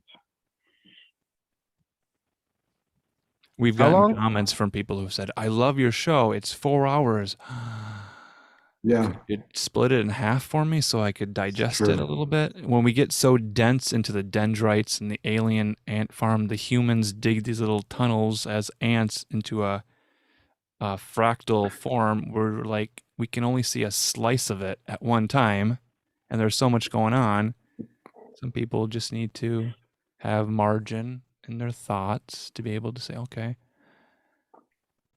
I can take It it. has been it My has been 2 philosophy hours. is if it's going to go over 2.5, I try to keep it to 2. But if it starts really going over 2, I just plan to do a second show and make it 4. That way, Yeah. it's best of both worlds. But Well, then you can a come live back stream fresh. format's different. We're free flowing. This is the 1 year anniversary. We've planted a year Extravaganza. of seeds, 45 seed planting ceremonies, and this is Yeah. our harvest episode. 1 And year it's- later. Tracy Twyman's birthday also. As we Is it learned in the really? chat. Yeah. Wow. Happy birthday, Born in Tracy. May, I Wow. think. Happy birthday, Tracy. Was it 5/28? It's funny that we started the show on her birthday in the first place. Very cool. Huh. I can Unintentional confirm. synchronicity. I can confirm that Elizabeth Fraser of the Cocteau Twins' birthday is now on the 29th of, Oh, it's now the 29th in some places. yes. That I can confirm, August 29th, the birthday of singer Elizabeth Fraser from Cocteau Twins and This Mortal Coil. We've talked about her a little bit before. A lot before. A little bit before, yes. There's a A whole lot lot before. more. There's a whole lot more to say. It is a lot. That's a deep hole. It really is. Right. Confirmed, But- though, that it is Tracy's birthday. But yeah, 8/28. it definitely is Tracy's birthday. At least this obituary says so. Mm. We're 28 minutes into the hour. Mm-hmm. Mm-hmm. It's kind of what I thought the significance of the first episode being around this date. A year Actually, ago. it's the 29th now, so we're no longer in Tracy's birthday. It's still 28 where I'm at. Mhm. It's is it 11:28 possible? p.m. in Boise, Idaho. I'm at 10:28. 10:28. West Coast. 10-4. 10-4, good buddy. For let's Put your ears on. I'm taking my own private intermission. I'll be back. Yeah, we really start spitting fire after the 3 hour mark. It's- We have been the whole show though today. If it's when the Jim buzz and- hits. if Jim and I could find every single complaint, request, or admonition about the length of picture show, then we could probably spend a half an hour reading them all aloud, because people used to say it all the time, like, God, you guys, sometimes the show's 5 hours. You My don't favorite have to thing to listen do, to all of I'd it. sit there and slam kratom in bubbly water, and then I'd have to piss so bad, and I'd like hold it for a half an hour, and then I'd bail and leave Jim hanging to tell jokes without giving him any warning at all. That was like You've done that too, actually John. that was like a part of picture show was for me to do that to Jim. He would be going full steam too, like just hitting the points straight up and then zip. Leave So the I gotta room. go in the bathroom. I don't want to pee on myself. You're like, You know, "Oh." I gotta say, I really appreciate getting to weave spidery threads with you guys. It's really cool.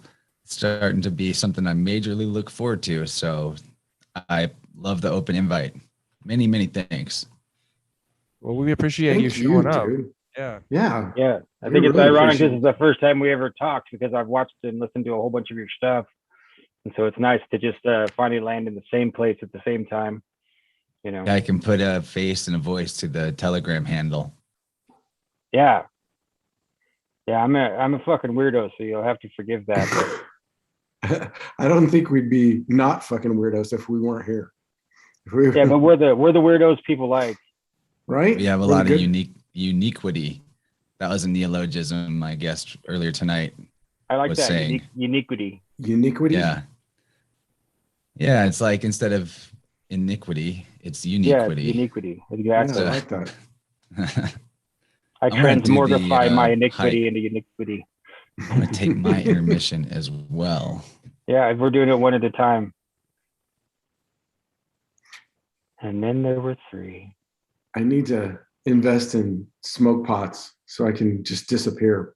Oh, two left at the same time. Oh, we made those when we were in high school. Me and my buddy Did Ryan, you? who used to always be.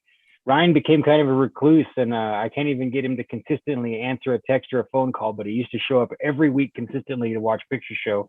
And if there was a problem or anything was wrong, he would text me during the show, like, "Hey, your mic's not on," or "Hey, there's porn on the Yeah. screen. You're going to get a flag or something, like some kind of accidental Again? search, Well, like you go check your DMs and somebody sends you some nasty GIF and you're not thinking about it, Are you talking about in the surprises that would come on live stream? Yeah. Oh, I was talking about Ryan Martin. I'm not afraid to say his name on the air because he won't care.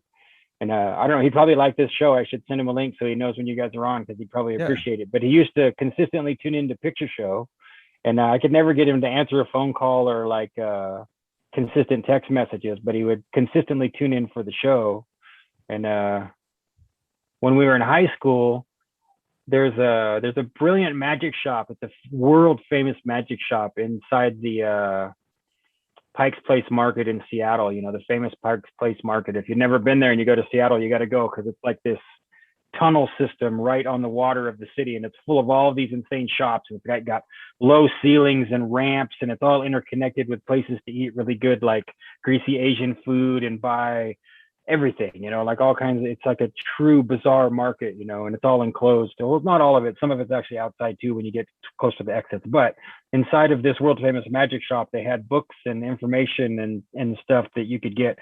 And Ryan was into that stuff, and he had flash paper and we used to mess with that kind of stuff. So the technique, I'll give it away to you guys. If you want to make a ninja ball that allows you to throw smoke so that you can literally vanish in a cloud of smoke, what you do is you get a nice heavy steel ball bearing and you wrap that ball bearing with old fashioned cap gun caps, the paper kind, paper caps like used to go in your cap gun when you're a kid, right? And so then you make an enclosure for the entire ball, slightly bigger than the ball, out of flash paper, which I'm sure you can buy online all over the place. And what it is you touch flame to it and it just vanishes into a puff of fire. It's amazing. Magicians use it all the time. When they do that, put their hand up and fire comes out. It's flash paper, And so you make an enclosure out of flash paper, and then you dump a smart amount of black powder. And when I say a smart amount, you need to think about it. You want it to be just enough black powder, right, in there, and then you seal that thing off the rest of the way with a piece of tape so that you've got a hard steel ball that's covered in caps, and it's wrapped in flash paper. And what's holding the flash paper against the ball, or what's holding the black powder is the flash paper. And so then when you throw that thing down, it just explodes in a huge cloud of smoke. And so you could totally vanish like a ninja if you just follow those steps. But if How you're going to big mess of with a- black powder, please take great care. Anyone listening to this, black powder So- will kill you very easily. And if it doesn't kill you, it might be worse. You might end up mortally wounded, wishing you were dead, and then die later or something horrible like that. You know, it'll literally fuck you up. I remember Ryan used to work at a huge sporting goods store, and one time he told me that these little boys, it was a huge sporting goods store. It was probably the biggest one of the biggest ones in the Western United States for many years. It was called Drumhellers. It's gone now. But these little boys brought a little metal keg of black powder. They were like 8 and 9, he said. And they just walked up and they had a few other items, you know, and they set that keg of black powder because you could buy it at the sporting goods store. They had it for sale. You could buy a whole keg this big, you know. And these 2 little boys, 8, 9 years old, he said they were just ringing it up, man. They were just he was the cashier, and they're like, we want, you know, these items from the store, and we also want this keg of black powder. And he's like, I can't sell you guys this. And they're like, what? Come on. And he's like, I can't sell you a keg of black powder, little kids. That's why we had to get our own fireworks. We had to get the M80s Yeah. and You have to- open yeah. them up, That's and right. then get the black powder out, and then make your own fireworks with That's some right. popsicle sticks and a Fonzie doll. Yeah. And you stick that black powder up into the Fonzie doll's head, because it was plasticky and had that squishy stuff. So you shove black powder up in there, and then you put a little bag of gasoline from a Ziploc bag, because you got that in your garage. And that's flammable, and why not? Because you're 12, and then you put it on top of a rocket, one of those rockets with your rocket engine that goes up, and it blasts the report back up, lighting the bag of gasoline, and then blowing up Fonzie's head. It's awesome. I'll bet, man. It was glorious. There was another 2 kids in the same time frame. Yeah, similar story. They like had fireworks inside the house, and like they had like some small fire going with some of the firework gunpowder, and one of the other kids took the open firework and sprinkled it from up high on top of it, and almost killed them all. He almost burned the house down, but luckily they got it put out. But they got in so much trouble. I remember like that was a point that you could clown both of them with, but especially the kid that was sprinkling, you know. He nice. I just got a nice screen share. Are we seeing an image here? Yeah, plasma blood from a nightclub in Seattle. October Have 2019. we made that connection between the idea of plasma in the blood? I know there are certain people that will sell their bodily fluids. Yeah, there's a huge plasma place down the road, probably 3 miles. I always look at it with disdain, thinking about people going in there. And so the question is, why do we use one word to describe 2 different things in this picture? Plasma from like plasma energy, and then there's plasma in blood. Now this picture is from a nightclub in Seattle. If Chance is with us, maybe he could explain further. I think he took a break. Okay, yeah. I probably put it up too soon. I probably jumped the gun. Let's put a pin in this, and we'll come back to it. You know, it never used to bother me about how they pay for plasma, but now I think that they have to pay for the plasma. Like it's part of the spell. Like when people selling their plasma in their blood and getting paid for that. Yeah. That's the You contract. can't anymore It's the contract, if you've Part of received the the spell. full retardation, you're not allowed. Oh, you can't give blood if you've been vaccinated? Yeah. Really? Yeah. Makes sense. That's scary. Fascinating. Wow. You know what? I was thinking about this chance. You're talking about vampires, and I think have that's you the connection, Gordon. You just said it right there. have you guys seen this movie? It's Tom Hiddleston and Tilda Swinton, Yes. and they're Love it. vampires. What's it called? Only Alan? lovers left alive. There you go. Okay, so part of the premise is that they have to live as junkies. Okay, Gordon, you just said what it was.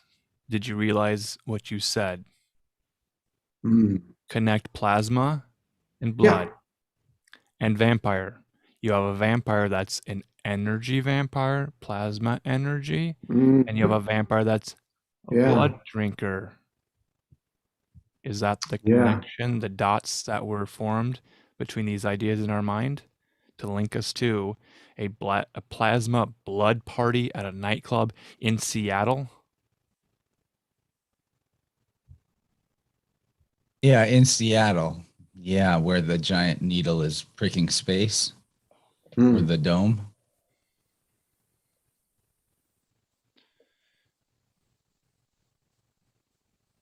And that gets us back to dendrites that I was talking about earlier. Look at the dendrites in that globe. And we're Yeah. showing crystal balls tonight, which, again, this image contains that image as well. There's a globe inside, there's a Tesla coil, and there's dendrites shooting out.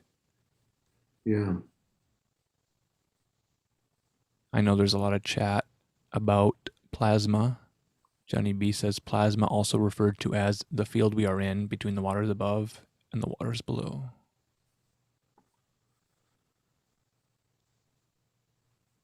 Eileen McCusick describes plasma not as so much a physical medium, but the interchange and flow of energy in space, in a field. So it's a tough thing to conceptualize, but that it is non-localized in a sense. It is you can't go find a piece of plasma in this way of understanding it.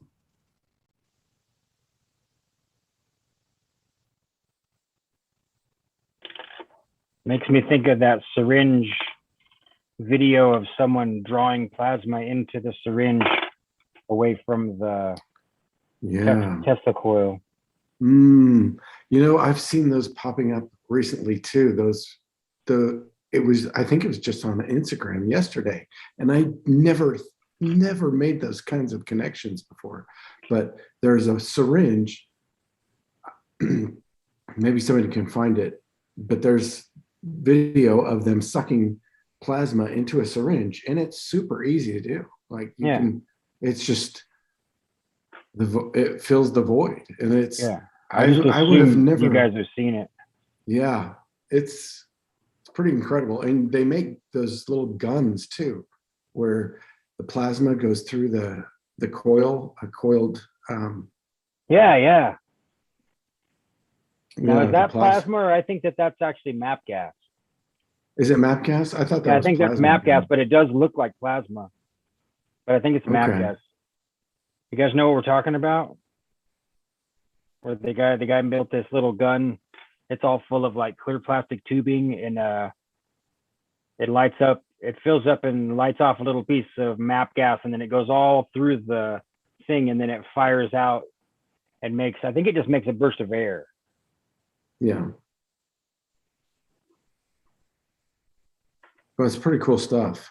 Yeah. I mean, but the association with the plasma and the blood, though, in the symbology of having the syringe was really interesting to me. I hadn't made that connection really before. And the plasma and the blood, Alan.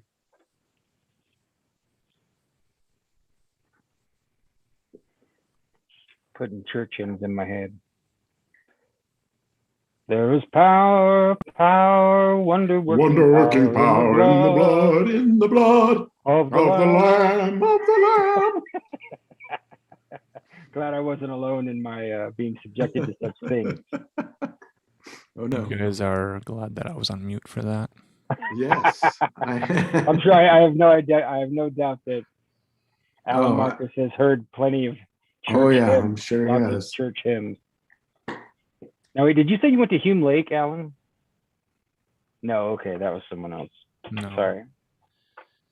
not me.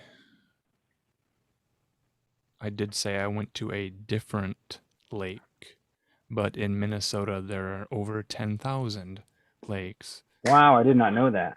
That's a lot. We of are lakes. the land of over 10,000 lakes. That's why we have the Land O'Lakes butter lady Okay. who Yeah. takes her knees up into her chest. And isn't that Ham's? Wasn't that on the Ham's beer label? Land of 10,000 Lakes. Could be. The occult, they say that you pray on your knees because the water in your knees lets your spiritual energy be conducted to the land more fully. Never heard that. Thank you. Yeah, that would make sense if you have your feet and your knees in the ground, in the soil, then you are grounded at 4 points. And yeah, exactly. And if you bow down and place your palms on the ground, that's 6 points that Your are forehead in makes the 7. ground. And your forehead makes 7, yeah. If you genuflect. Grounding, genuflecting. Thank you. Prostrate. Yes. How's your prostate health, everyone? Much better, thank you. You haven't Thank you for checked in a little while. asking.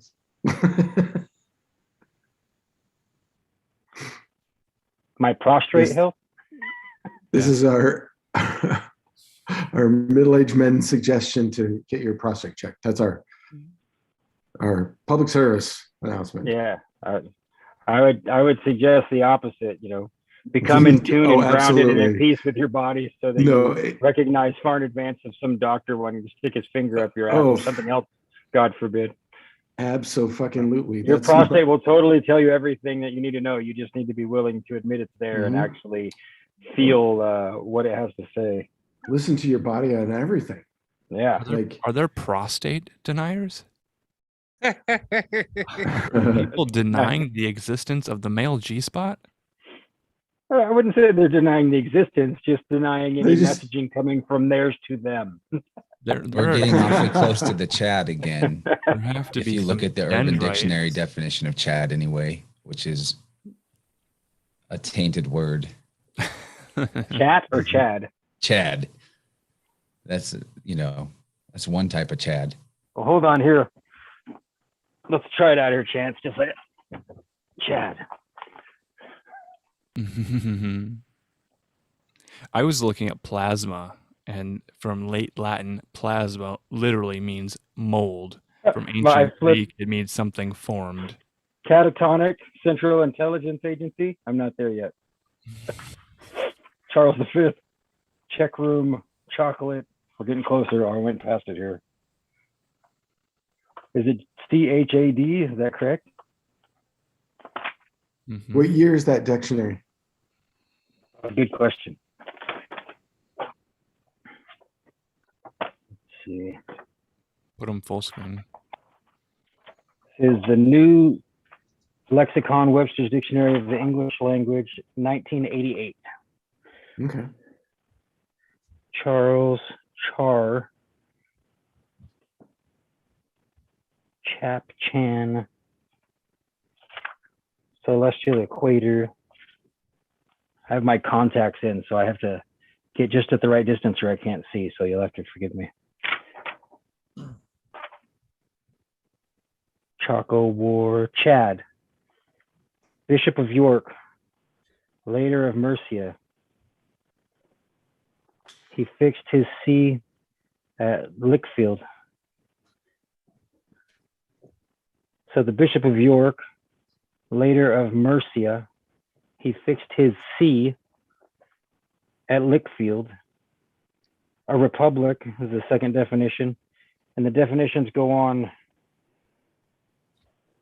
to, let's see what else can, a lake of Central Africa.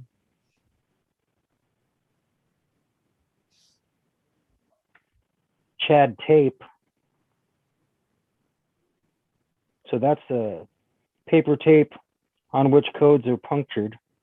So that's the famous Chad of election hijinks, or at least the closest to it.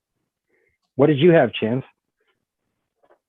You said, because I'm just using. I don't consider this a great dictionary, but it's big, so it's a nice. I was just prop. referring to the Urban Dictionary definition of Chad, which Like is all your of us taint. then. It means taint. Oh, yeah, in yeah, the Urban okay. Dictionary. That was it. Chad is also taint. According to Urban Dictionary. Yeah, yeah. We used to call it the Chad, but there's a better word. That fell out of use and we changed. I remember like junior high, spot between taint, Chad. There's another word I just can't think of. Banus. Chode. That's what I was thinking of. Chad became chode. Isn't it chode? I thought a chode was a small dick, like a thick. I mean, small definitions are different in Somebody's- different parts of the world. Somebody's on Urban Dictionary right now. Come on, Chance. I know you're looking it up right now. I'm retracing my steps for some photos that I misplaced on the internet, but I believe I'm nearly there and it will be worth it. Very on topic, dangling Chad material. I wish they published Urban Dictionary in a volume set that you could get and fill one whole wall. Wouldn't that be fucking brilliant? Wouldn't you? I would totally, if I was rich, I would own, or I would literally just have someone print Urban Dictionary in volumes and update it constantly. You know, make it easy to update. Nice Leather leather bound. bound. Yeah. Yeah. It's Gold. beautiful. Like it. Yeah. Yeah. Gold on it. That'd be great. If God's willing that all the money that I desire Yes. might come to me one day, then you guys will also reap in these benefits because they'll be shipped to your house in semi trucks with like a Great. climate controlled building that you can put up on your property to store it, you know. And somebody will say, "What's that gold building in the back?" Say, "Oh, it's Urban Dictionary." Sean sent it to me. That'd be great. Have it in a little glass pyramid in the back. Oh, that'd be great. Make it. Back- Yeah, you could send it in editions. So like the first edition Right. is the capless pyramid, and then then you get the cube, the cube version, the black cube Right. version. The black cube, yeah. Mecca. Sphere. I'd send a spherical one to Jim. Oh, what is that, Jen? See, somebody gets a. Oh, that's the. So okay, so Jenny B just put up the a picture of where the name Weaving Spiders Welcome comes from. It's from the Bohemian Grove, right? Yeah, and it's a sign in the front, and it has this giant owl on it, but it says Weaving Spiders Come not here. That's right. And Yeah. It says 1872, 1909, and 1933. And I wonder, I don't know what the significance of those dates are, but just in case anybody didn't know where the names came from. Yeah. Shout out to David Barsky, by the way. Whatever happened to that guy? I haven't seen him around for a little while. Yeah, we miss him. We miss him. Has anybody had contact with him? He got his he lost his phone and his gear got stolen. His gear got stolen. So he's been out. No, he got robbed. Yeah, he got robbed. Yeah. And he lost his phone too. And his dog died the same. Yeah. His dog died. I gotta pray for that guy. Yeah, Does definitely. anybody have his home address? Your vibes, your good vibes. Somebody have his home address? Oh, that would be. If somebody might has have that, they could his- share it privately. Yeah, obviously. Please don't say it out loud. I was just curious because if that much bad stuff's happening to our friend, then we should do something. We could send him a letter. Yeah. Publicly, we send him the good energy. Privately, we have other ideas for that. Okay. Well, keep me in the loop because I love David Barsky and I want the best of the world for him. Yeah, I really do too. Yeah, we all do. In a way, he saved me.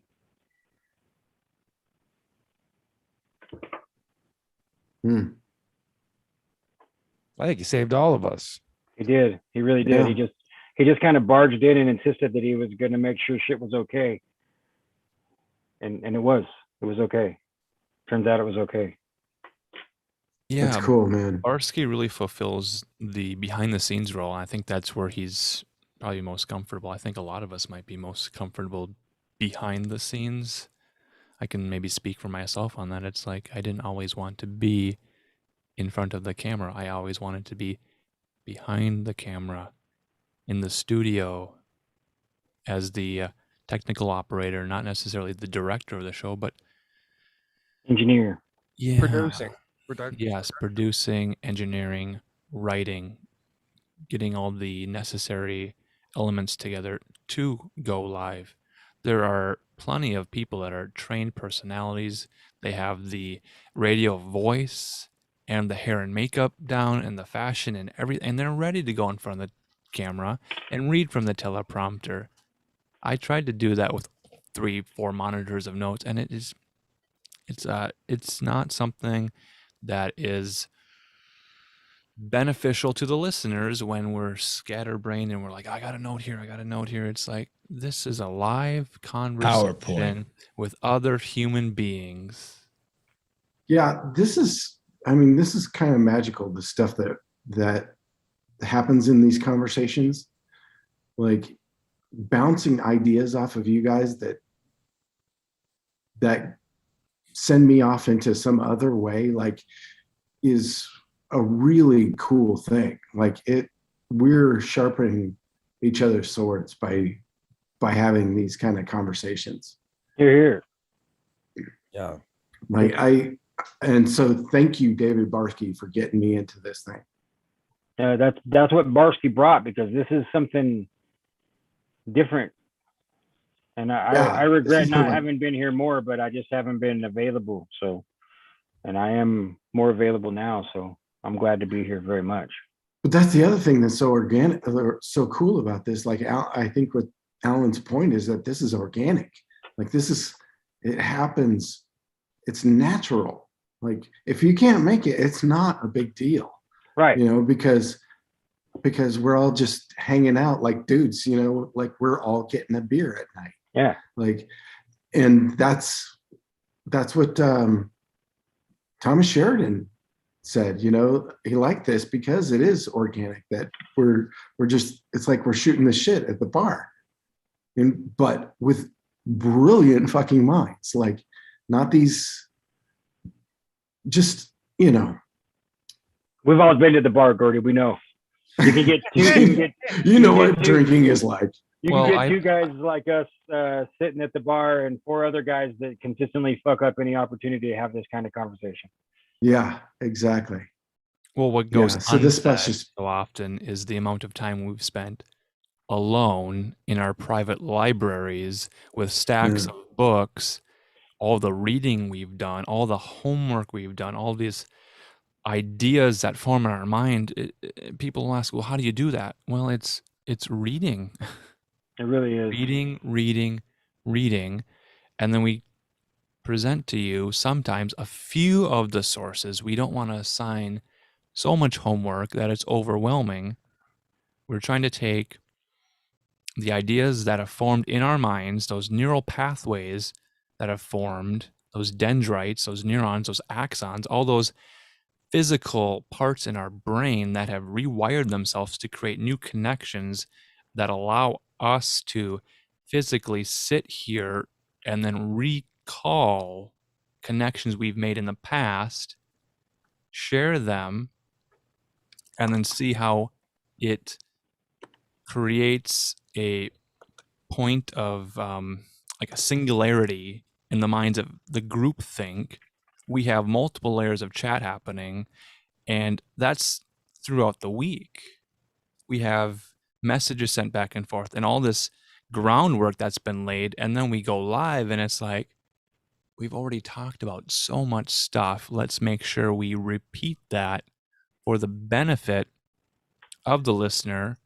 And what I said earlier is when we have the situation where we have all these dots in our minds and we want to jump to the most exciting thing, And that becomes a leap of logic that is not often explained.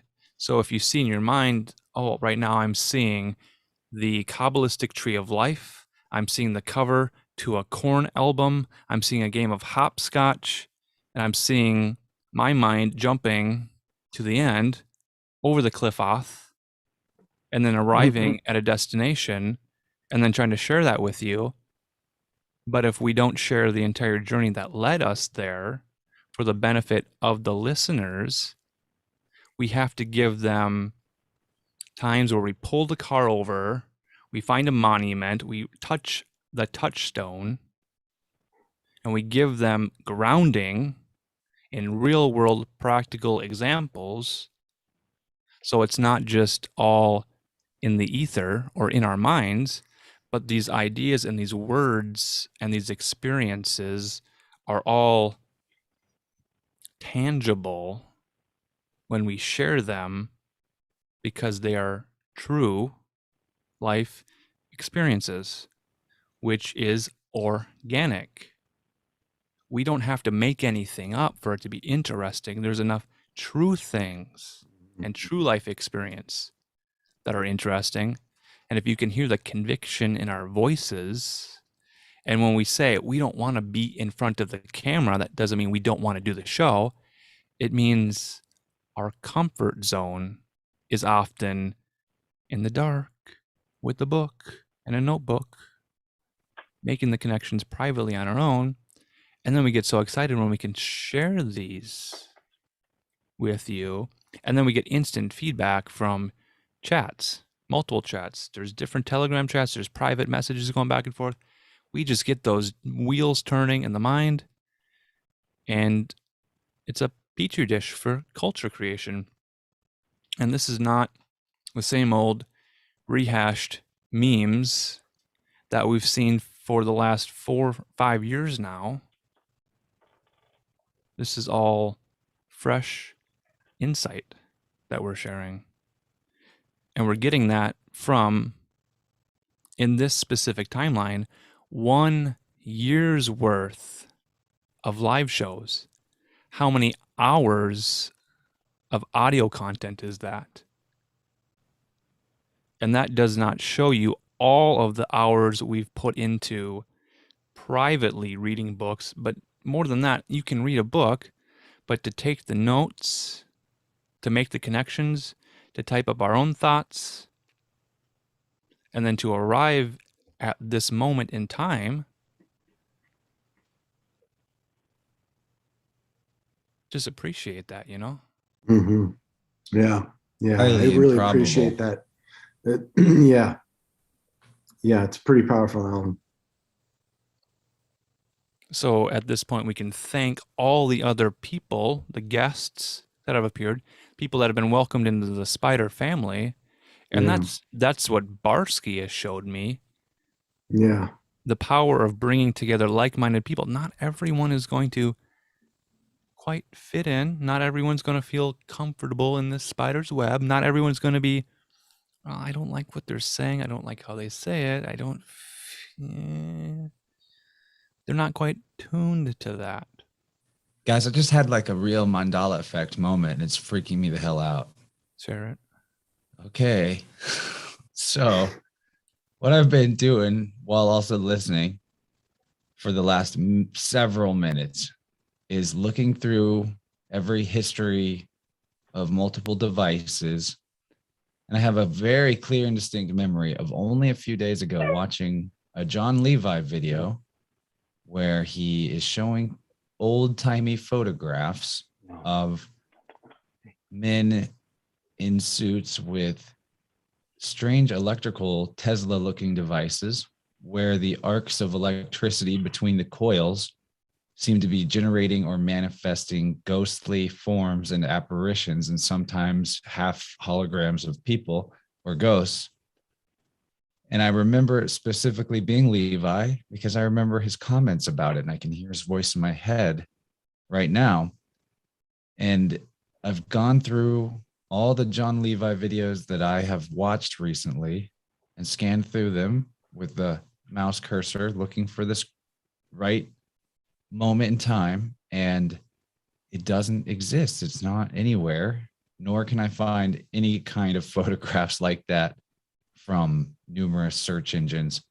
But it was there. There were beings in the plasma coming out, and it looked kind of like a spiritualist era type vibe, but now it's gone, I or might it have never those existed, pictures. and I'm very, The very pictures exist. confused. I've seen the pictures. That was a huge time of spiritualism. Was cycling hard back then too. Yeah, the pictures coming exist. back, too. I might have the pictures. I think it's coming back too. It is. They're absolutely bringing it back.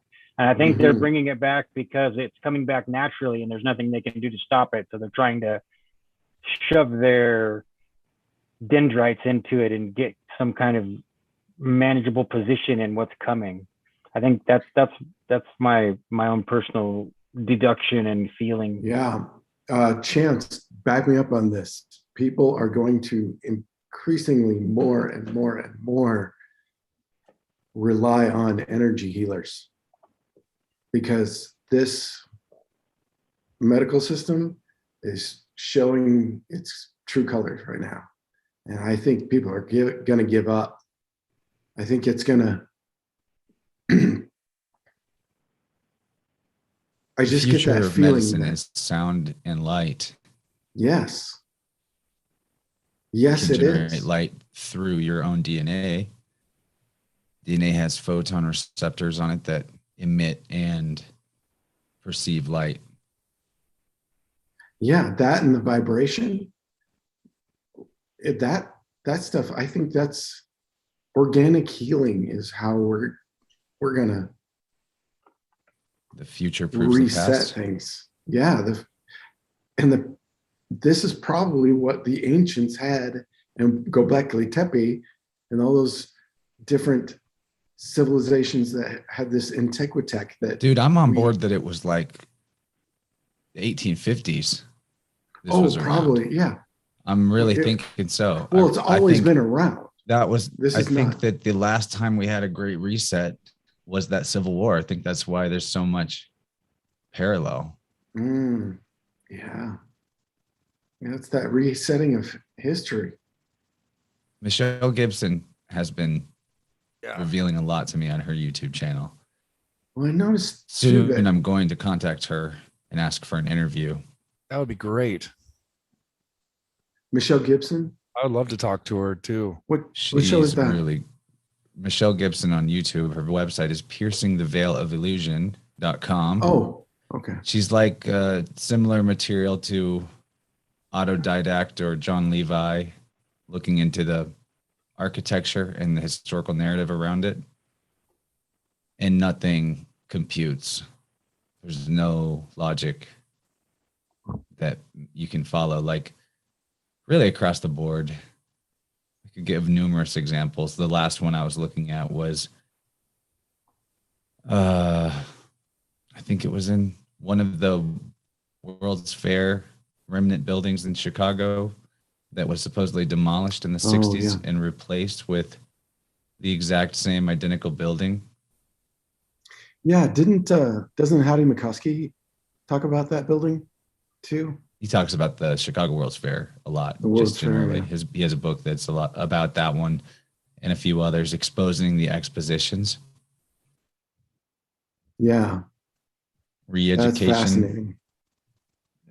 rewriting the historical narrative and introducing it to a conquered people or a replaced people, maybe even grown in an artificial way.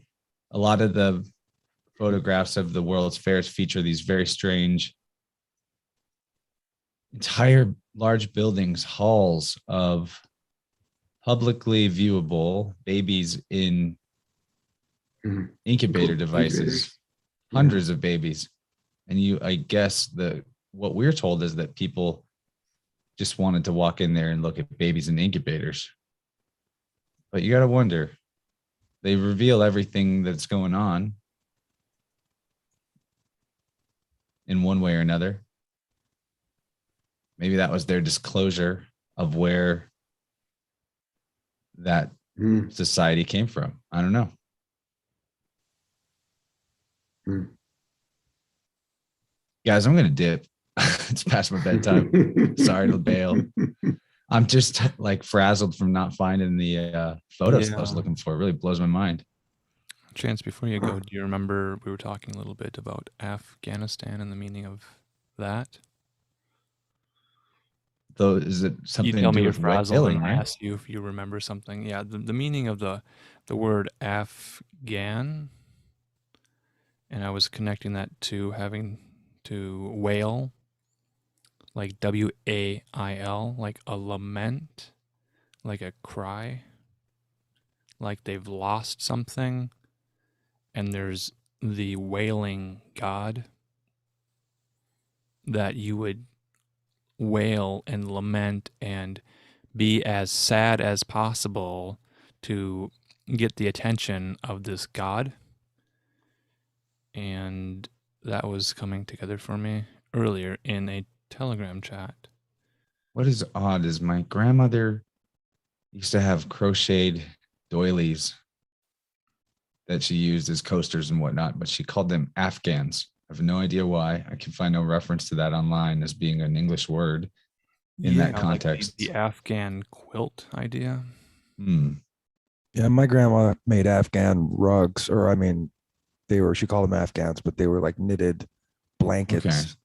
Yeah, like a comfort blanket for someone who's wailing or lamenting or crying. There it is. Yeah.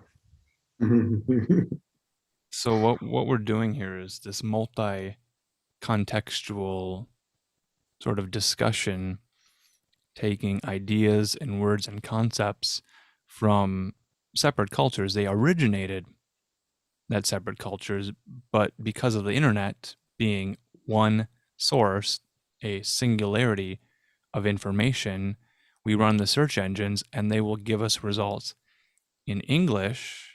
Why are they only in English? Is there a search engine that will spit out a result with all the text translated so you get the information from other cultures?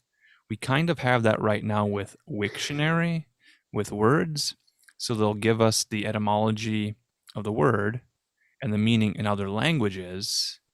That's a powerful tool.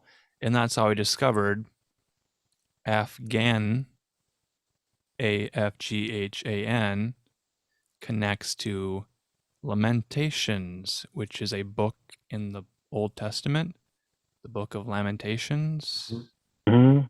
Wailing, which will now connect us to Elizabeth Fraser, who is a keening woman. It is her birthday today. She sings the Lamentations in the Peter Jackson Lord of the Rings movies. And lamentation is for who specifically? What was lost? Wasn't it called Hey. Lamentation for Gandalf? Mm-hmm.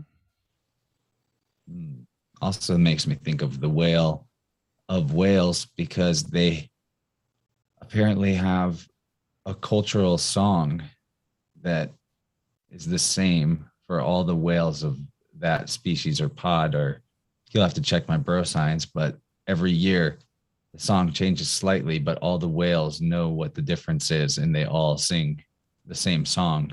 The whale has something to do with memory, information storage, Mm-hmm. the way that trauma causes you to wail, and trauma is stored in your field permanently until you decide to remove it in a future iteration of the song of yourself.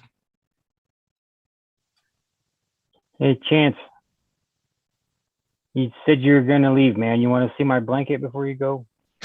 Yeah.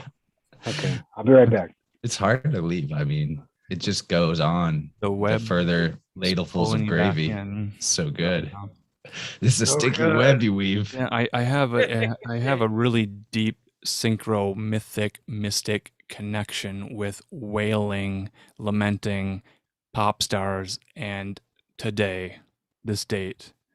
Maybe I should share that because it is I'm this in. date. So this is my Afghan, and I don't know who made it. Might It's a have been whale my, of an Afghan. It's a huge Afghan, and I salvaged it.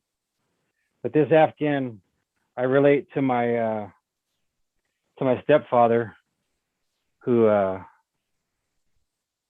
he's a manic depressive with schizophrenic tendencies, and he drove us absolutely crazy when we were kids. And me and him were like arch enemies. And when we moved to Walla Walla, I treated him like shit, and he treated me like shit, like my whole childhood. Well, not when I was really, really young, he loved me, but he went crazy. He followed us to the Walla Walla Valley in his madness, and he started to go more and more mad. And he got arrested at a small town outside of Walla Walla with some weapons. Like he sawed off a 22 rifle, and he had like a Bowie knife. And when the cops came and arrested him in a little tiny bar called the Tuxedo Tavern, he said he was looking for the people he was going to right the people who had wronged him, and he was going to find the people who were spraying poison gas outside of his apartment. And he went to court, and a judge that later got caught in Walla Walla for having lots of child pornography on his computer, a judge named John Yunke, let him go on his own recognizance, and he vanished from the face of the earth for 13 years. And I used to have dreams about him, that I'd found him, and I'd find him in the dream, and I'd get a hold of him, and I'd be like, Greg, where have you been, man? What's going on with you? And for years, I knew he was alive, but nobody knew where he went. And 13 years later, my mother called me on the phone and said they'd found Greg, and I just burst out crying. I was at work, and they found him living homeless with amnesia on the side of a volcano in Hawaii. And he'd gotten over there somehow, and he's famous over there. He's called the Polywalker, like P-A-L-I. If you look up Polywalker, there's like mythology about him, because he used to walk up and down the highway, and he lived on the side of the volcano. And there's this Christian woman, and she knew him, and she kind of kept track of him. And the rumor is that he got amnesia because some people jumped him and beat him up really bad, and he lost his memory. And she got a message from God one night, and laying in her bed, that she was supposed to get up in the middle of a torrential downpour and a storm and go find him. And she's telling the Holy Ghost, no, like this is her story to me. She's like, I'm telling God, no, like I don't want to get up right now. It's dangerous. It's cold. It's wet out there, and the wind's blowing. I don't want to go. And she said that the voice in her that was coming to her just wouldn't shut up. Like, go find him, go find him. And so she went up the road to the gas station where she would usually see him. And he was laying collapsed in a bush where no one could see him, and his teeth were all abscessed, and he was in massive pain. And they gave him vitamin shots, and he remembered his mother's maiden name. And they brought him back to the United States. I went and visited him one time, but he lives on the Oregon coast now, and he's happy. And he makes art and goes to church and lives a pretty normal life now. His schizophrenia doesn't torture him and drive him crazy anymore. He used to hold us hostage in our house. He'd booby trap the garage with wires and pots and pans, and he'd like tell us that all of the ABC agencies were out to get us, and he'd like guard the front door with a machete and stay up all night and just be in absolute manic delusion. And so I didn't want you to slip off of the broadcast before I could share that strange anecdote because of my Afghan. Sometimes if I'm really sad, I pull this thing out and cuddle with it, but I don't keep it out all the time. It's a really good link, Wow. actually, because It's my stepdad. I had to forgive myself and forgive him for how bad our relationship was. And I've always been afraid to draw close to him again, because I'm afraid that me talking to him will trigger the memories of his old life, and it'll come back to him. And I don't want him to have it again.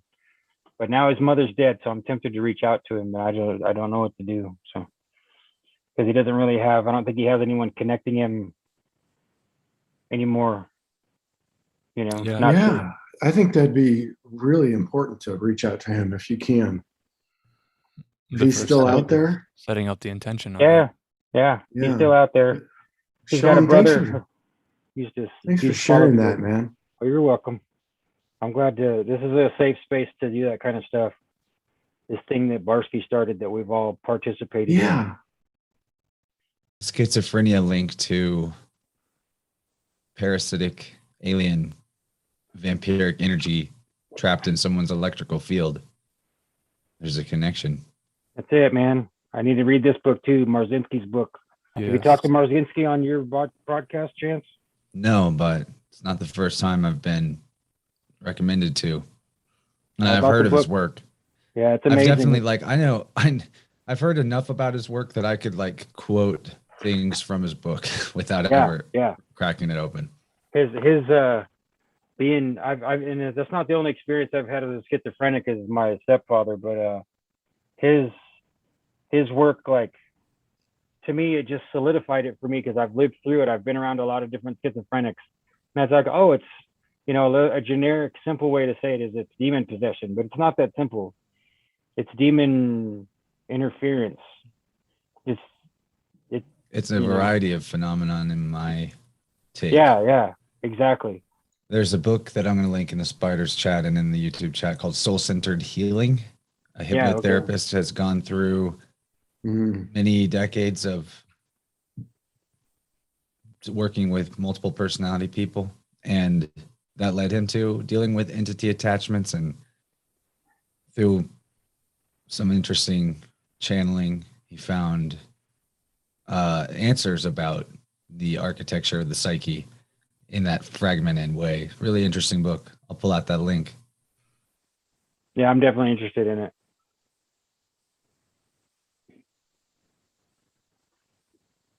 Soul-centered healing. I guess I can just look it up here real quick too. Yeah, I don't see those pictures, but if I find them, I'll get them to you, man. I saved those pictures that you were talking about. I am so confused about where they went. You're not mad. They're real pictures.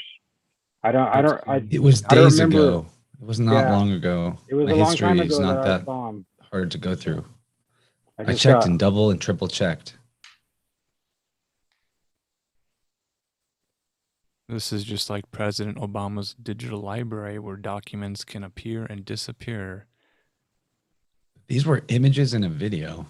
Mm-hmm. Yeah, I've got 20,174 pictures on my phone, so it's not going to be easy for me to find them right now. So 20,000. Can you search for it? Hey, that's a good idea because this does have some AI search function, doesn't it? I looked in like Google. The AI is pretty awesome for searching. They've been really putting a lot of work into it, I think, or the algorithm is just getting smarter. Yeah, I found that my smartphone, when I take a screenshot of a website and I want to share it, it'll ask me, do I want to share the photo or do I want to share the URL in which the screenshot was taken? And I'm like, that's useful if it works. So I used the word antenna because I don't have that update, I guess. Thought that would be the most useful search term. Check this out, you guys. Myself and many others found that their phones that are not 5G capable at the same time became a lot slower. Oh, that happened to my wife just today. We were just noticing it today. It's getting progressively worse, and there was a big drop off today for me. It was a big drop off for her. I noticed that when I go into 5G areas, my phone is retarded slow. And mine's been acting really funny. Like I need to reboot. Like I think I'm going to do a clean wipe. I'm going to back everything up. And I got a Note 10 Plus and it used to kick ass. And now it does all kinds of goofy shit. Part of that is planned obsolescence in the hardware. As soon as your phone is 18 months old, it's close to that 2-year mark. And now you're ready to renew your contract. Got to get your fix, Yep. But I wanted you guys to hear this. I screen captured a tweet. And I'll read it to you if you want. Okay, it's this guy. It's at not the Mac Anon 1.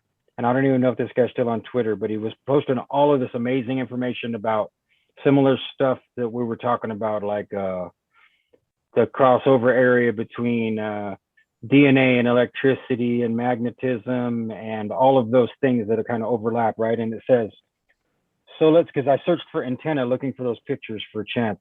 And it says, so let's get this straight here. And I don't even remember, I think I saved a whole string of these tweets, but this is just the one that came up. It says, so let's get this straight here. This whole establishment forgot to mention the fact that viruses, AKA semiconducting ring resonator doped piezoelectric magnetic crystals, are actually activated and manipulated by magnetic fields, i.e. ultrasound phased array antenna transducers.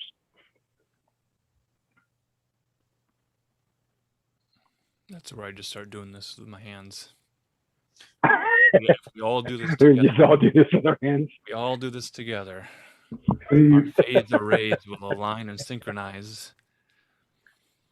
it's- This is a kinesthetic mudra that we do. It's a powerful prayer for infinite energy. Can you do it backwards? It's hard to do it backwards. Like a reverse wave. We're going back in time. Faster, faster, faster. And then there's a moment where Do it at home along with us, our folks. energy alters, and we're all doing it kind of at the same. Yeah, I was watching Alan, it and we were all synchronizes. kind of synchronizing. Yeah. So I used to do this to kids. You know, like say, can you do this? Yes. Can you do this? Yes. But can you do both at the same time? And then switch that around. Not this and this, but Right. get this one going this way. Get this one going the opposite way. Pat your head and rub your Yeah. stomach. Yeah, Yeah. exactly. It's the whole pat your head and rub your stomach thing. Yeah. Takes Take a minute. deep breath. That's a lot of thinking. That's a lot of thinking. I wonder what the difference is like in the brain structure of someone who's a drummer, a really good drummer, Mm-hmm. keeping time in four Quadrants of the points, body. maybe You can even always- playing something even with more. their head. Always Or to play, you can divide the hand into two. You know, you can use this side of your hand and this side of your hand too. So really, you can get. I mean, like a full drum kit, you know, pedals. Oh, and I know. Yeah, cymbals yeah. and shit. You can play with 4 sticks. Oh, and then the patterns that are going on when they're doing odd times and like 11th notes and all those things. God, that Nice. the math on that scan must be fascinating. Yeah. I'd love to see Like that. fractals. Hey, Alan, what were you about to tell me a while ago? About whales. Is that where we were? I was getting into the date of August 29th and trying to figure it out. And I mentioned a keening woman, a lamentor, someone who cries for us. And I was building timelines, pulling data, and I stumbled upon something that really just kind of spooked me and sort of I'm like, has anybody else seen this before type of a situation? Like I saw something and I'm like, has anybody made this connection before? And maybe they haven't because it crosses cultures. Who else has a birthday today? Who is a pop star? Who sings? Who moonwalks? Well, it's got to be Michael Jackson. Is it Michael Jackson's birthday too? Yes. Wow, happy birthday. So let's do the math here. We Period. have Elizabeth Davidson Frazier. We have Michael Jackson. And for this to be significant, there has to be 3.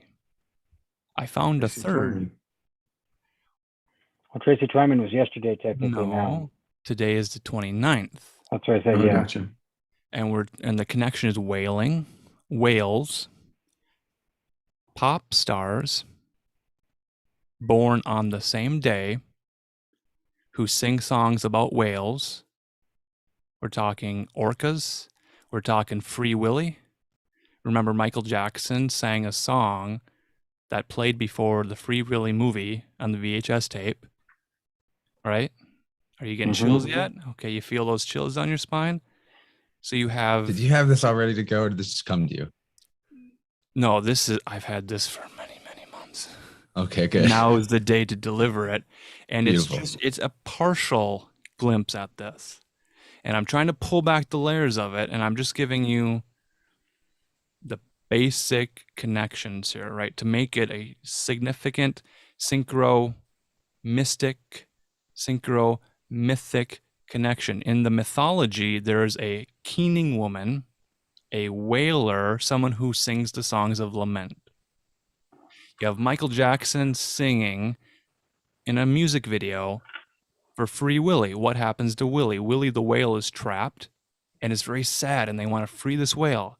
So you're feeling a wave of emotion about a whale who's trapped and confined, and Michael Jackson singing about it. The third connection I'm getting to comes from Mexico. There was a female singer born on August 29th, 1969. Her name, Lucerito, right? She was hired by Adventure Kingdom to perform 2 songs for a whale named Kiko or Kaiko. Keiko. Keiko was the original Free Willy, wasn't she? Keck. Wasn't it? Mm-hmm. Keck. Yeah. Keck. Mm-hmm. Yeah. So this Mexican singer, actress, and songwriter, everybody in Mexico knows who the girlfriend of the Americas is. This is her title, Lucero Hogasa Leon. And her title in Mexico is the girlfriend of the Americas. She's the sweetheart of this country, right? This Adventure Kingdom campaign she did, right? And to make matters better, it says she was hired by Pepsi Company International. In 1985, Pepsi Company found in Lucerito the most recognized youth image, this girl, to become a spokesperson for their drink, Mirinda. So this is a very well-known woman born August 29th who's singing a wailing song to recognize the plight of this whale. Michael Jackson as well. And of course, Elizabeth Fraser Davidson singing the song to the siren, the sailors, all born the same day, all singing songs of lament for whales. There's a constellation called Cetus, which is a whale.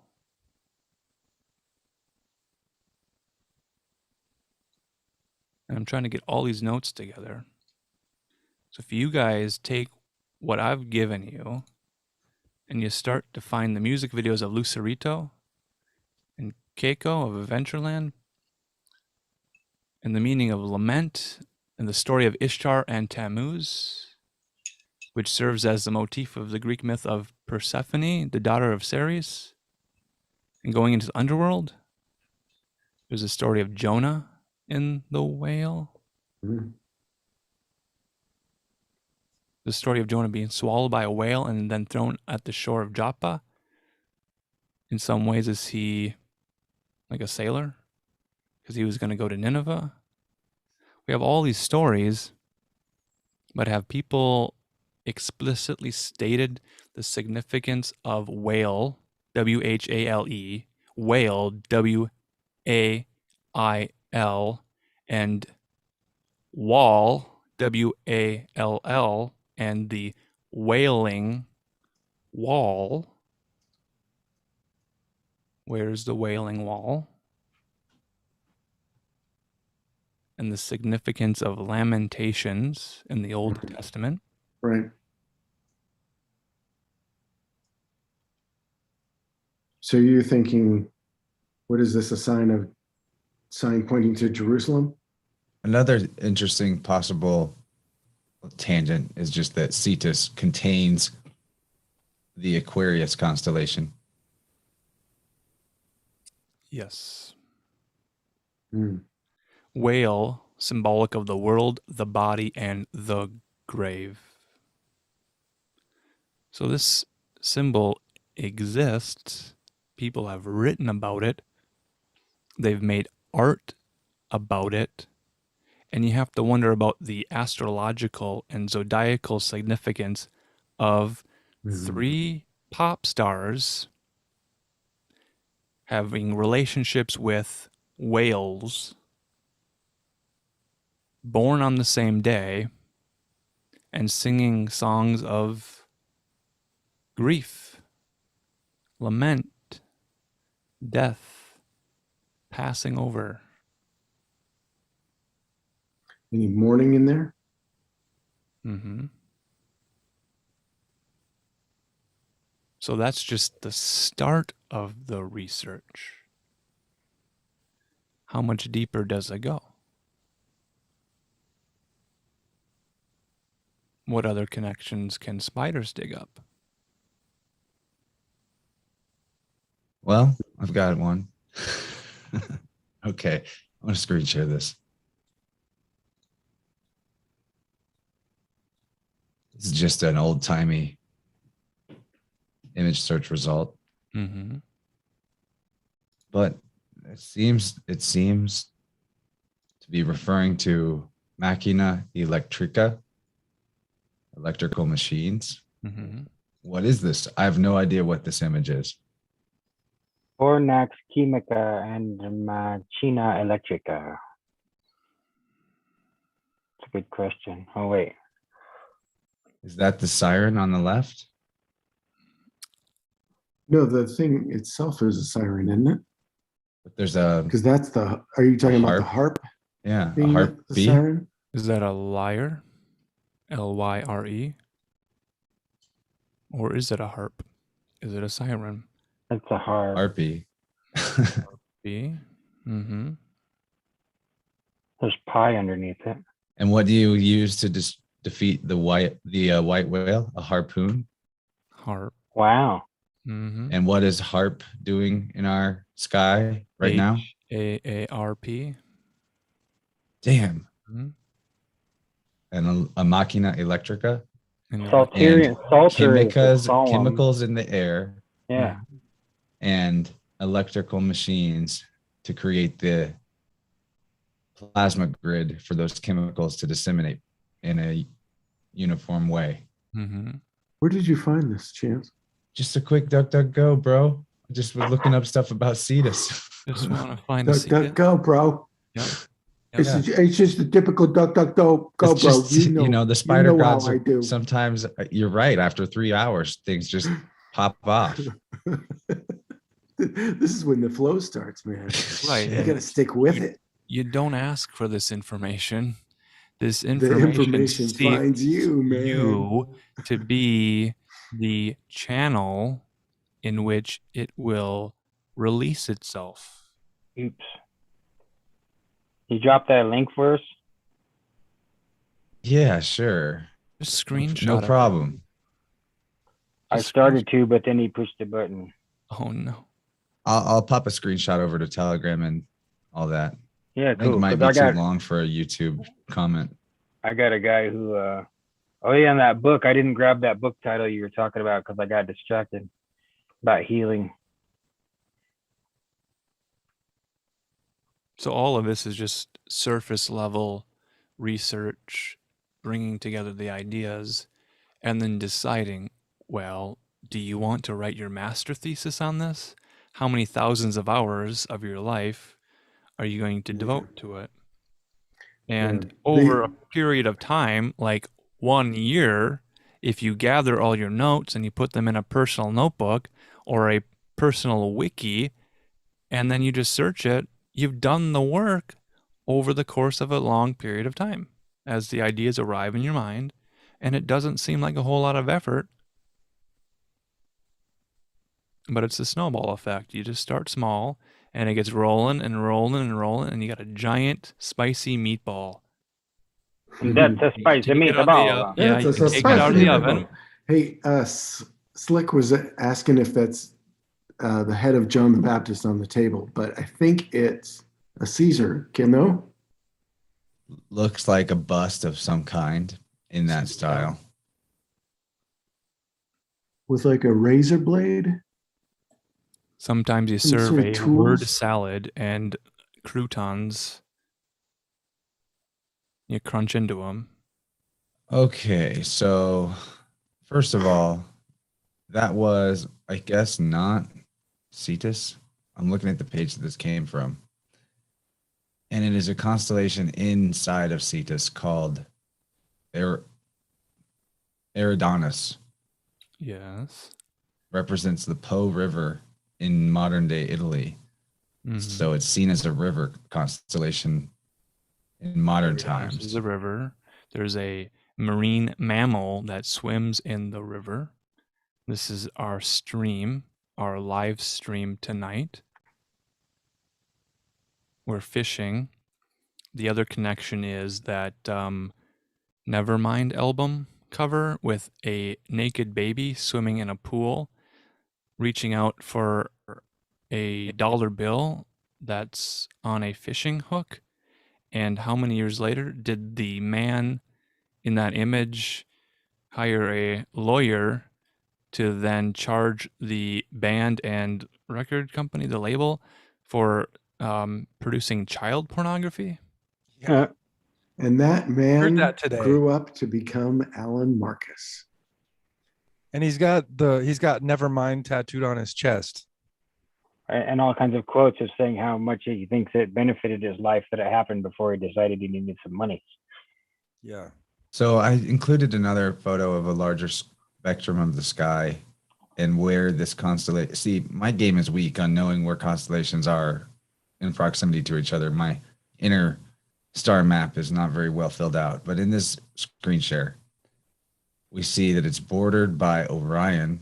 Mhm. So Orion's back.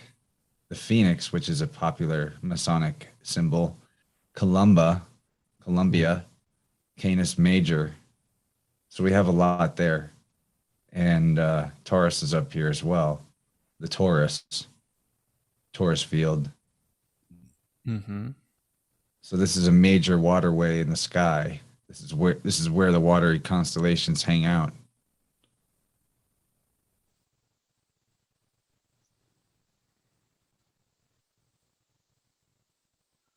Where the angelic sailors have their boats, their craft, their worship or their warships, their shields.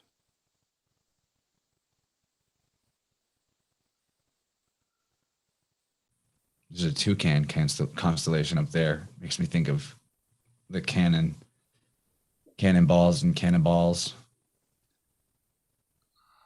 Vampires had a and guest who was talking about this. Is his last name Mathis? who did? Rogueways, Lindsay. Do you remember the star guy? I have to pull I don't that think I up caught here. it. So much information that we're just taking in and all at once, and then we're trying to recall it. Yeah, and then sometimes you go to find it on the internet and it doesn't exist anymore 2 days later. Right, because it's been wiped. Yeah. Mm-hmm. Yeah.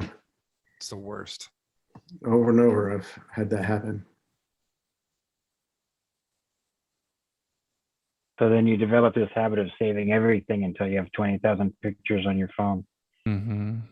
And that doesn't include the ones that are in your Google archive or on your computer or in little tiny microscopic drives that are inside of a cigarette case on your desk. Or like the entirety of picture mine's in shows Altoid sitting over here in the box. Mhm. Haven't forgotten about you, Jim. Here's the hard drive. Nice. There's RXOP backup. I'm stoked. Stoked on that. I want to upload them all somewhere. Yeah, that's fine. That'd be really cool. I've never seen those. I'm just now getting to the point where I can take action. I still need to fight to get my channel back, and I'm just like, I've just been totally blocked. So I feel like I'm on the edge of my seat, like that any second we're gonna crack something, and that'll be it. But I felt that way the whole time. So maybe I can bow out and just hold on to that good feeling. The website is starmythworld.com. It's the Matheson corollary. Star Myths of the World. Rogueways podcast with Lindsay Sharman from May 30th, 2021. This is David Matheson in conversation with Lindsay Sharman of Rogueways.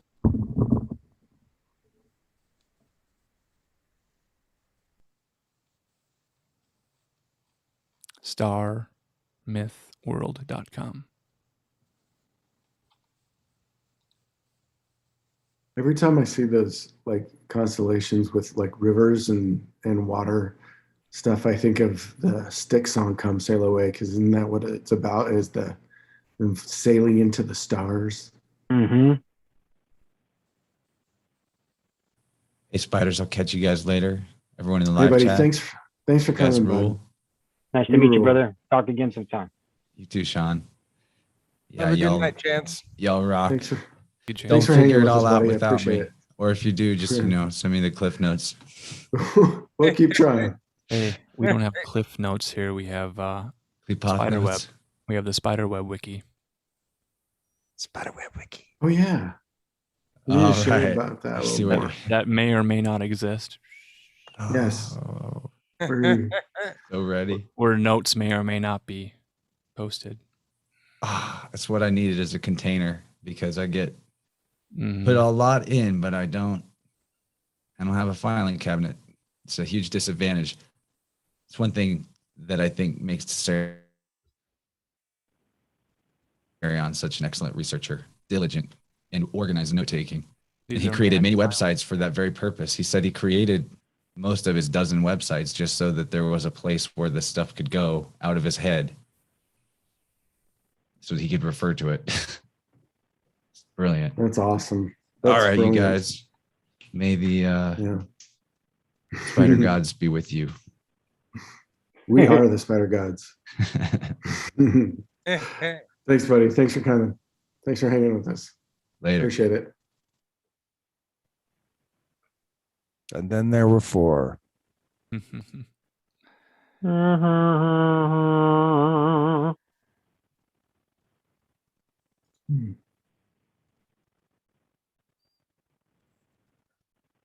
Sean, what the hell are you doing, Sean? Breathing. Thank God. Yes, we can breathe. It sucks so bad when I stop breathing. I really don't like it. Do you do that? I find myself holding my breath, like, and I know what it's from, but like when I'm stressing, like hearing the news or anything, like I'm starting to like hit that constriction thing and hold my breath. I do that, and I used to stop breathing in my sleep when I still drank. I don't drink anymore. Yeah, and I did too. My girl was getting bugged out by it for a good reason. So she'd jab me in the ribs and be like, it was like 30 seconds. What are you doing? It's like, huh? What? Yeah, I was getting that. Did you sleep with a CPAP machine? No, I'm well aware of CPAP because I used to be in the durable medical equipment industry as a professional wheelchair technician. I don't think there's any chance in hell I could wear one of those things. I'd probably sooner get one of the oral appliances that fits in your mouth like a football mouthpiece before I could ever strap shit on my face and sleep. I'm all over in my sleep. I flop around and move around, and I sleep on my side, like with a special pillow in the front and a folded up pillow under this area. And you have to, like, I've taught myself to like straighten out and relax my hands and toes, and then like maybe if I'm lucky I could fall asleep. Like there's no way I'm strapping a mask to my face. It's an exotic ritual to fall asleep. I trained myself to do it for years. I did it. It was, and I think about it now, I'm like, God, it was crazy. I did it for years, but I mean, I was having all sorts of events at night. Like I did those sleep studies. Yeah. Like 176 issues at night where my brain wasn't firing right. Wow. In one night. It was terrifying. That's scary, man. I understand, because we used to have to send the meters for people to do like a basic study just at home. And if that didn't work, then they'd send them off to the sleep lab and observe them while they sleep. And so that's I did that sleep study twice. That sucks. You get all those electrodes put in your I can't imagine doing it. I really can't imagine doing it, man. I don't think I could do it. I mean, I guess if I thought I was dying or something, I probably would go do it, but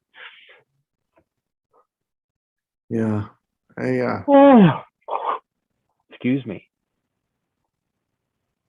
Oh man, you got me. It's The contagious. contagious yawns. I knew it was This going to be is- contagious. This is the Contagious. ASMR part of the night where we just lean into the microphone and we begin to. Hey, is that a SM7? No. It's a PD70. I just bought an SM7 because I've always wanted one. I haven't plugged it in yet. It's a Oh, pretty guess what cool- else I bought? I bought a GoPro for $50. Oh. I've got boxes full of gear. I'm gonna go into full production here in a minute and just go fucking nuts. Nice. Cool. You Really have a cool. documentary that you're planning to produce. Well, I'm gonna do an expose on this insane Arab. Okay. Oh, really? Okay. How cool. Okay. Yeah, Can you tease us a little anymore? Probably shouldn't. Probably should. Yeah, maybe not. I think that was the whole shebang right there. Mm-hmm. That would be a good idea. You want to fight fire with gasoline. I'm gonna drink gasoline and shit it on the fire. Then I'm gonna throw my ninja ball and disappear. Yeah. I think you have to. When libel is brought against you. Yeah, I mean, I still have steps I need to take that are just in the real world, but I've just felt fractalized and paralyzed. And so I realized I'm wanting and expecting and insisting upon myself so badly to do things that it's not happening. So instead, I'm releasing and letting all of that go and allowing it to come to me. And so, of course, then it is coming to me. And I see it all. If anyone is out in the world still up now, live listening, or later hearing this broadcast, and you have insight about fancy affidavit type legal techniques, etc., feel free to reach out to me. I'd love to talk to you. Put the intention out there and start moving in that direction, and the course correction will happen. Yeah, exactly. Your energy will flow in that direction to you, through you, and it will become effortless in the woo way woo. In a woo way woo. Yeah. It means the exact same thing no matter which woo you weigh. Yep. those streams will bring you to where you need to be. The It happens every of, time. The water of It life. happens. Yeah. It definitely I've happens. It's a practice for me now, actually, to do it that way, to intentionally, like, I know this is not what I need to do right now. I know this is actually not going to garner the result that I'm seeking, but I'm going to start doing this with all effort and reckless abandon, because I know that I'm being told I'm supposed to do this for the next step to arrive. And so I'm doing this in faith that the next steps will arrive. And it works consistently. And if you do it too aggressively, you'll run yourself right off a cliff. Yeah. Which isn't even a bad thing necessarily. Now you're like, oh, now I have to really actually learn something and be uncomfortable. I didn't want to do that. Yeah. It's the game of Frogger. Yeah. You jump too soon, you'll miss the lily pad. Yeah. If you're afraid of the cars and traffic, you'll get run over. The I love path will Frogger. align and you'll get across just fine. Yeah. Why did the chicken cross the road? Because he couldn't swim across the river. Hey, that's an answer I've never heard before.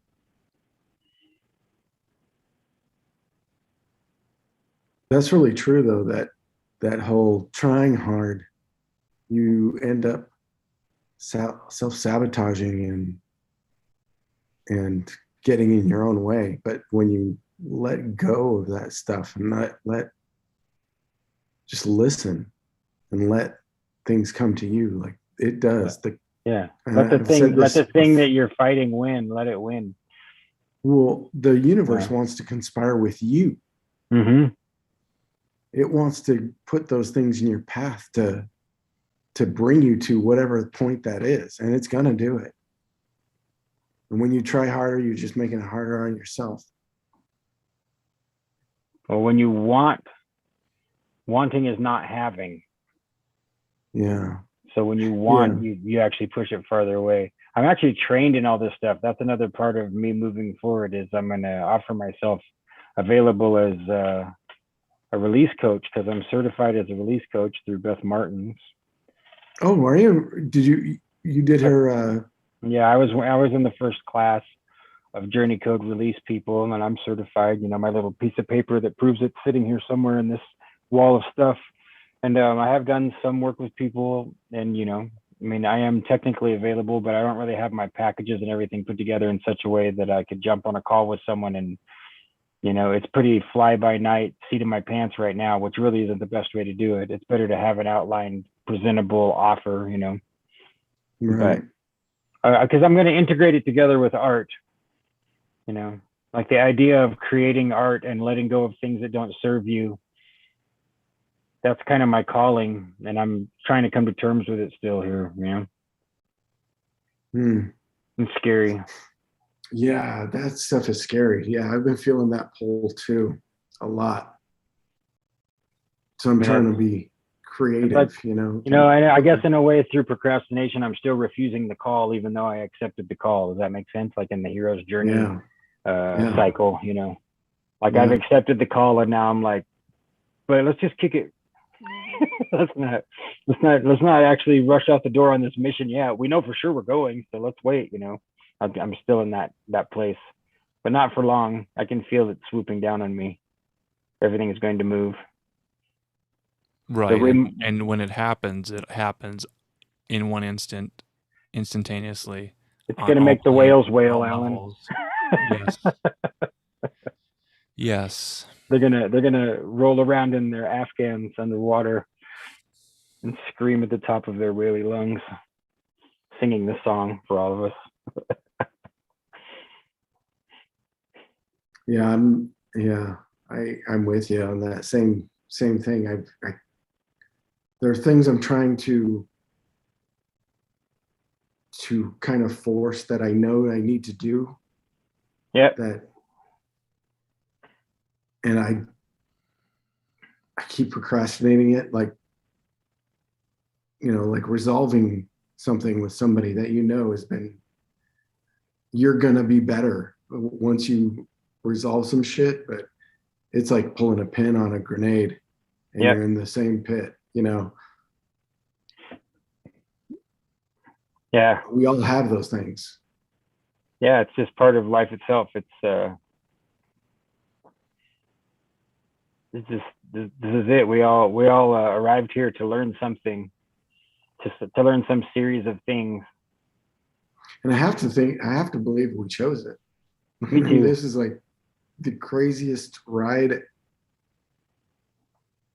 Like what, interesting people like you and Jim and Barsky and Alan and Chance, like, and Snake Jones, man.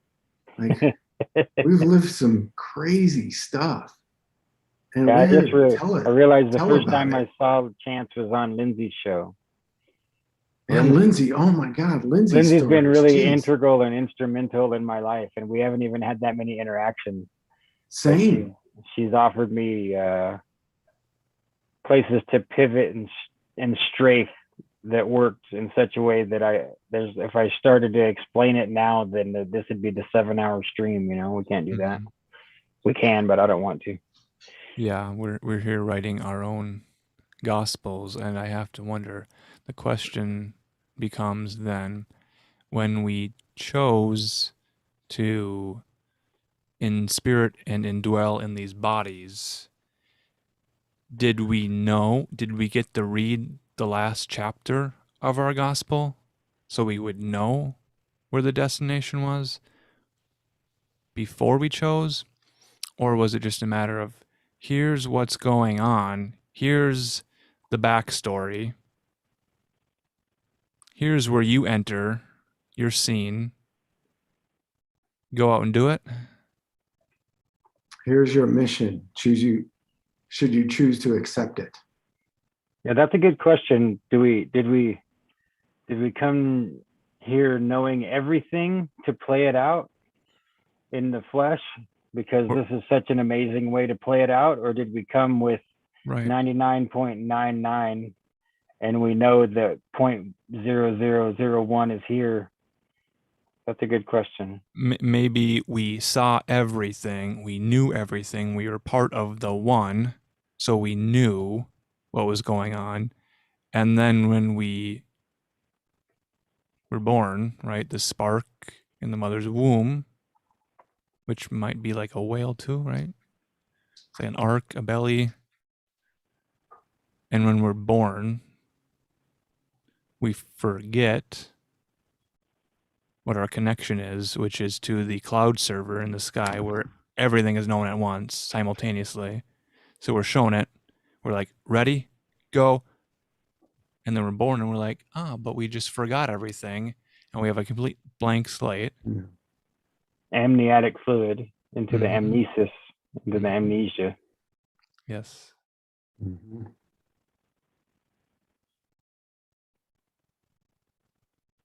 Is there somewhere? Do you guys have any of you have recall of past life? I've done one past life regression, but I've never had just past life recall out of the blue. What did you find out? Let's see, if I was going to sum it up really fast, let's see. We went through a few different phases. I was some kind of workman living in a town, kind of like a Jesus-y or Egyptian-y type town. And I was on the docks, close to the boats. I don't really remember that part right now. I have it all recorded. And then I went from there to where I was an integral person working for like the king or the leader or the ruler. And I was brought in as a special hand specifically to fix the sky clock. There was like a big Wow. pyramidal or like a big geometrical sky clock. And I was there to fix it. And I was feeling the pressure, but feeling confident that I could do the job. And then we went on farther to my life when I was older, and I was living a life of luxury and ease on my property, a very large property with my family and my children and my wife with me. And I had successfully accomplished the job as fixing the sky clock, and it had inherited to me the position that I had in my old age. But Wow. I mean, you know, of all people, Jim, if you really wanted the recording of me doing the whole thing, I would send it to you. I would trust you to have it. I wouldn't really share it with very many people in the world because, you know, a member of my family is a hypnotist and took me on a long hypnotic Wow. digression into the past, you know. So, Wow, cool. Wow, that's pretty cool. I mean, you can hire her to do it if, you know, if someone's interested. I could always reach out to her privately on, you know. So that's something to consider. Yeah, that'd be neat. I'd like to try that. She's Sometime. also a master astrologer, Western astrologer. Does she We live should, out in Oregon? Yeah, we should do it on the show. she might be Yeah. willing to do that. That would be cool. Not I impossible. would totally do it. I mean, I could. Although- I talked to her, like we have a deep spiritual connection, and we always have since we first met. Because we both are into studying these deep spiritual, esoteric, occult topics, and you know, we're just both got her whole house is a library, and so we always make time to talk to each other. You know, it just happens, and a lot of the time we record the Zoom call, and so I'll talk to her next time I'm talking to her. I'll see what she says. That'd be neat. I'd totally do it. Although I've seen a couple of mine. I was a monk in one, and a short, stocky, kind of like, I don't want to say dwarf, but smaller person, and kind of like a Northern European Celtic or Norse kind of thing, but they were short people. Yeah, Druid. Yeah, maybe Druid, but they were like thatched huts, and like everything was like people were happy, but they went to war, and the war was okay because it was just the thing, you know, like Yeah, death was part of life, and it it wasn't what we have now. Right. Like our whole idea of death was very different in that life.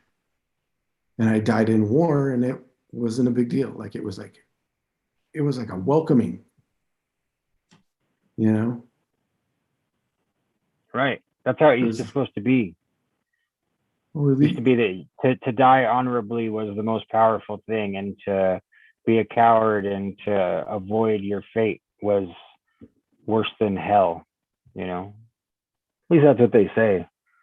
But I believe it. It's in enough of the texts and the vibe of things. Because I have that no fear thing. I feel like you guys have it. yeah. Oh yeah. Well, I mean, when you come close to it before, it's I used to wear no fear less. t-shirts. We'd go to thrift stores and we'd hunt out the no fear t-shirts because those were the coolest Yeah. things in middle school. Yeah. But the real message is no fear, you know, of those shirts.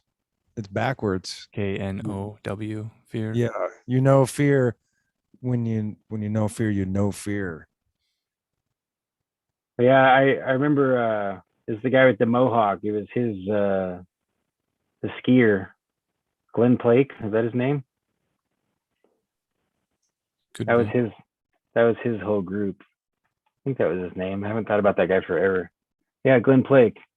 You know, like have somebody fly you, have a helicopter pilot risk his life to fly you in your skis to the top of a mountain and jump out and ski down the steepest fucking mountain you could possibly find.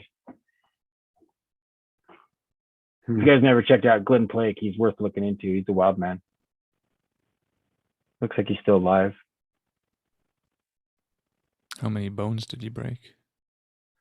He probably broke all of them, man. Built them back better.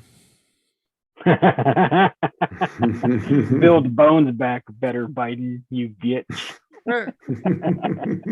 Put that in your bone pipe and smoke it, you dementia patient motherfucker. Milk mustaches. Bone density, bone strength. Yeah. Talk about bone density. There's some bone talk in Telegram chat right now.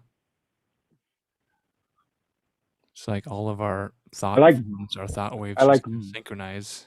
Bone back better. Or how about bone back butter? That changes it. But it's back butter. That's right. Bone back butter. Back butter. On Blackturtle, they call that back shot.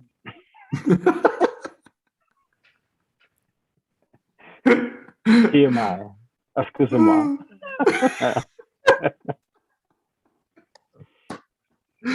Oh, that's great. The late night People used to feed me acid and just say, "Sean, talk." Just talk. Are there cassette recordings? No, I'm sorry. I would not have given permission to record, because to me it would have killed the vibe. You can't go off with an antichrist preacher and be recorded. Not, you know. Right. You can, I guess. I probably would have been good. Now I would see it as reminiscent, but at the time I would have been deeply offended if someone was wanting to record. So well, especially since back then cameras weren't, like, you'd had to bust out, like you said, you know, you'd have to pull out like a big tape deck, or you'd had to throw up a cam. You'd have to have the intention of miking the room to record the audio. You're a cop. We're gonna kill you. That's right. Back then, you know, like the idea that are you wearing a wire? Yeah, we're gonna strip you down and find out. You know, yep. Like, it's time to get naked. Well, I'll get naked too. Don't worry, but you first. Right, but we're not getting naked to reveal that we don't have wires. We're just getting naked because it's hot in here. That's right. Yeah, I was thinking about that earlier with yoga.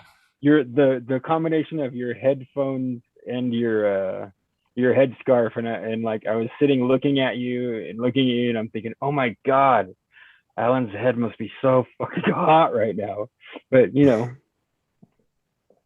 it might not be. Maybe it's completely comfortable, but to me, and really I'm no different, you know, my head's not hot. I switched hats. This is the sleeves to my pirate costume tied together.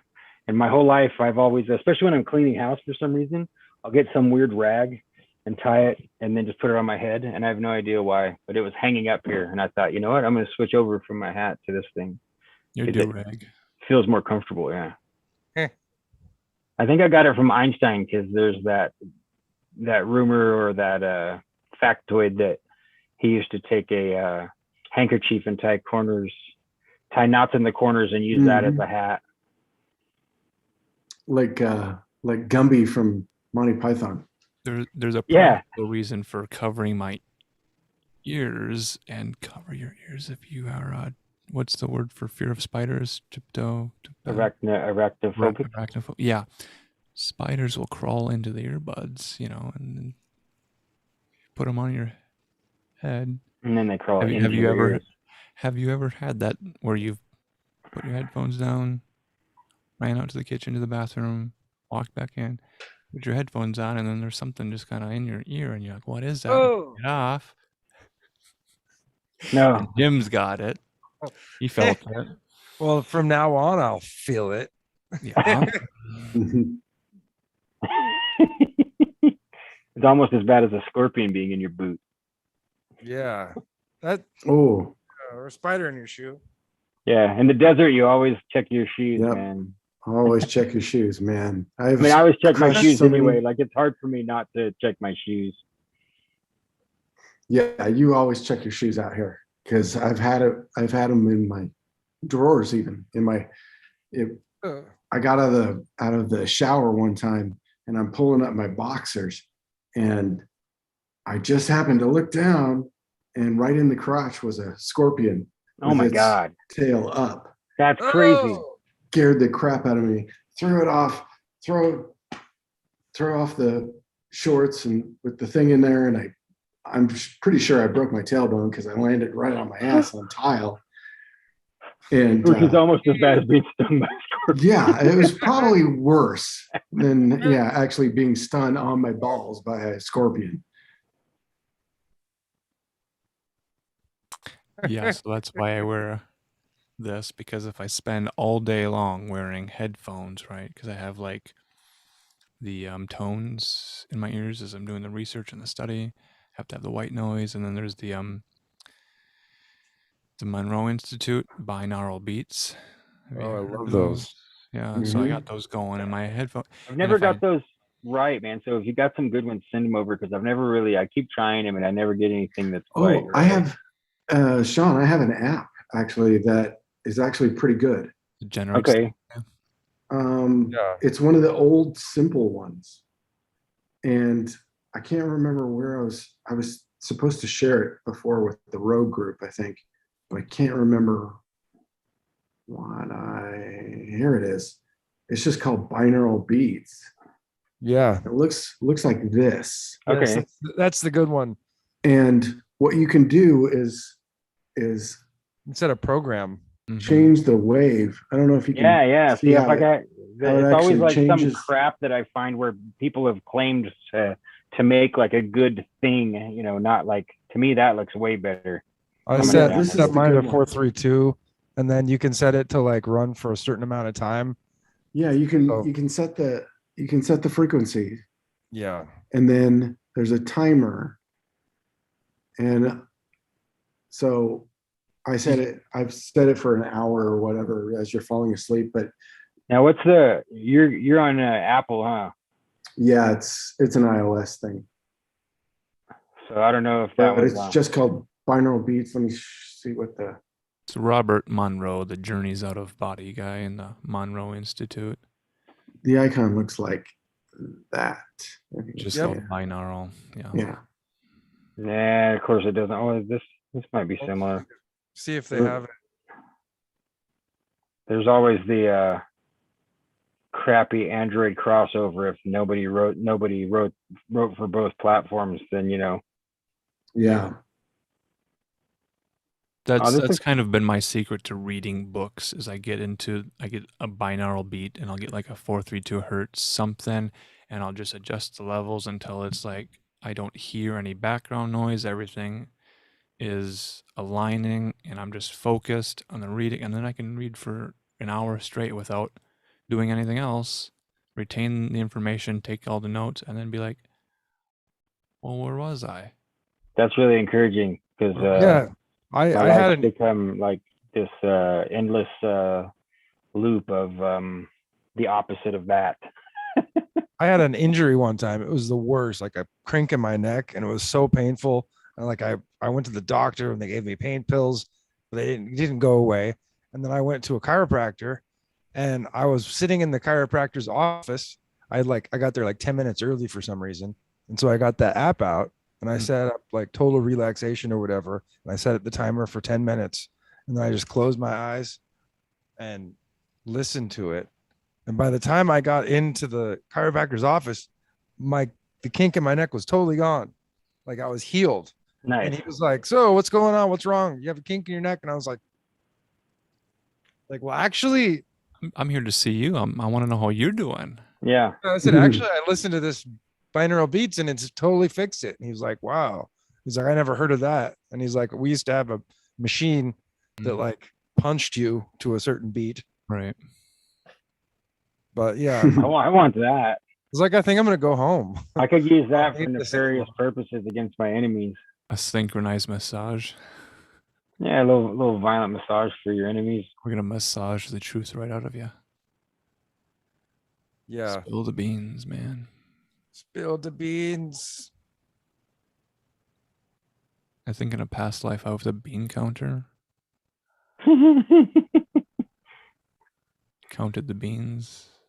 I think you are but the beans now are the magical ones. Yes.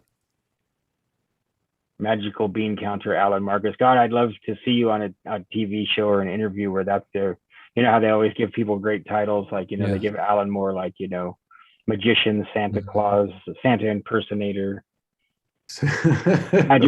magical bean counter synchronist or something like that, you know. Yeah, Chance did a nice introduction for me when I was on Interverse. I have a website where I'm trying to have like a tagline, and I'm not quite sure I nailed it yet. So I'm always refining that title. You should go with Synchronaut. Synchronaut? Maybe. Well, that's a good one. I've got some, let's see, SB Alger Digital and Encaustic Intervisionary Visual Artist. But that's really just for...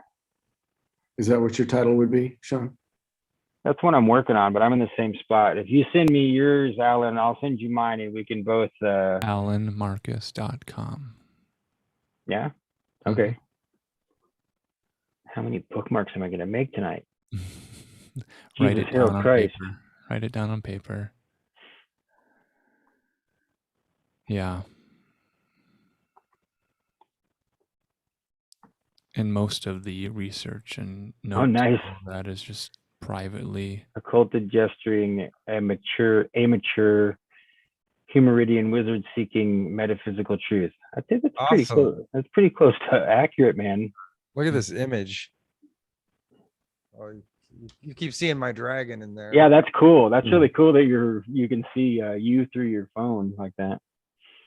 You're invisible. Yeah, that doesn't. It won't allow the image is wide, and your phone is long, so it's best viewed in a Netscape Navigator.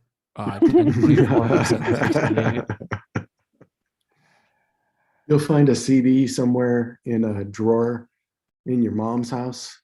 Online since 1999. Yeah, that's really good too. Yeah, the picture review is great. You take that picture yourself? It's a still shot from a video. I was a video artist for a while under the genre known as fundamental YouTubeism. And once the YouTube algorithms changed where they did not favor individual artists creating videos that were not edited, then the following sort of dropped off. Right. There's a period in time where YouTube encouraged people to vlog, literally hit record, speak their truth, upload the video, and that showed glimpses of personality, that showed a real organic conversation. You'd see the insights arising in the mind, you'd see the personality of the person, and it was all there. But then they're like, no, you have to edit your videos. You have to jump cut. You have to add sound effects. You have to remove everything that makes you human and make yourself look more robotic and well-rehearsed and slicker production values. And then the race to the bottom began. Yeah. Well, they treated everyone on YouTube just like they treated black people when they built freeways. Mm-hmm. Okay, bye. Yep. Thanks. We're sorry that your nice little quaint, interesting, and very amazing little town was here, but it's not anymore. Bye. They built YouTube on our backs Mm-hmm. and then became a cable news provider. Yep. They Yeah. became Dish Network. They became what's the other company? They became Comcast cable or company. Cox? Comcast. That's what they became, a provider Yeah. for advertisers and Slick Productions. Well, yeah, their main competitor is Netflix. It took Right. them years to figure out how to monetize it all, and they finally figured it out, and they pretty much just reamed us right up the asshole with it. And Yeah. we're butthurt. We're all butthurt still. Me too. My ethos and my creed was, hey, I see you commenting on my video. I click on your profile, there's nothing there. Who are you? If you have any cojones, upload a video of yourself saying, here's who I am, this is my face, hello. Speak to me. I'm a real human being. You don't have to have a real name policy for that. We don't need a name. Yeah, you don't have Google to Plus dox was like, yourself. use your real name. Like, no, I'm using my real face, my real emotions, and my real thoughts, and my real personality. And you want a real name? And then hide behind a veneer of editing and sound effects and filters. And now we're in the age of TikTok, clock shaving witches that are given prompts to repeat and mantras to mimic and mime as the soundtrack is already given to them, and all they have to do is point the camera at themselves and lip sync the words of another witch. Yep. Okay. Terrifying. Where is your personality? Where is your original thought? You are an advertising vehicle for fashion brands and clothing lines and cosmetic products and prostate pills and MREs. Oh, dude, I love those prostate pill ads though. Those are great ads. Yeah. The best, the cream of the crop. Cream of the crop. Yeah. Actually, why is it that the Colace commercial is the funniest commercial on television about squeezing out a pineapple? I haven't seen. I mean, have you not seen this? It's stupid as hell, but it's hilarious. And why advertising can't even be clever? Well, because they're not telling the truth about anything. That's part of it. But like, they can't even come up with a clever idea. It's pitiful. Advertising is like the bottom like realm of clever marketing. Well, it's like, but the masters at clever marketing are running the whole society of itself. Like they're playing them like puppets. It's like you can't even learn from well, they don't even see themselves. So I don't know. What are you gonna do? Yeah, the age of the Super Bowl advertisement is no longer really a viable way of spending money. Well, does anybody give a rat's ass? Like it's all signaling bullshit. Right. That's what it's become. There was a point in history where a television commercial for 30 seconds would have to capture the attention of the widest viewership. Broadcast.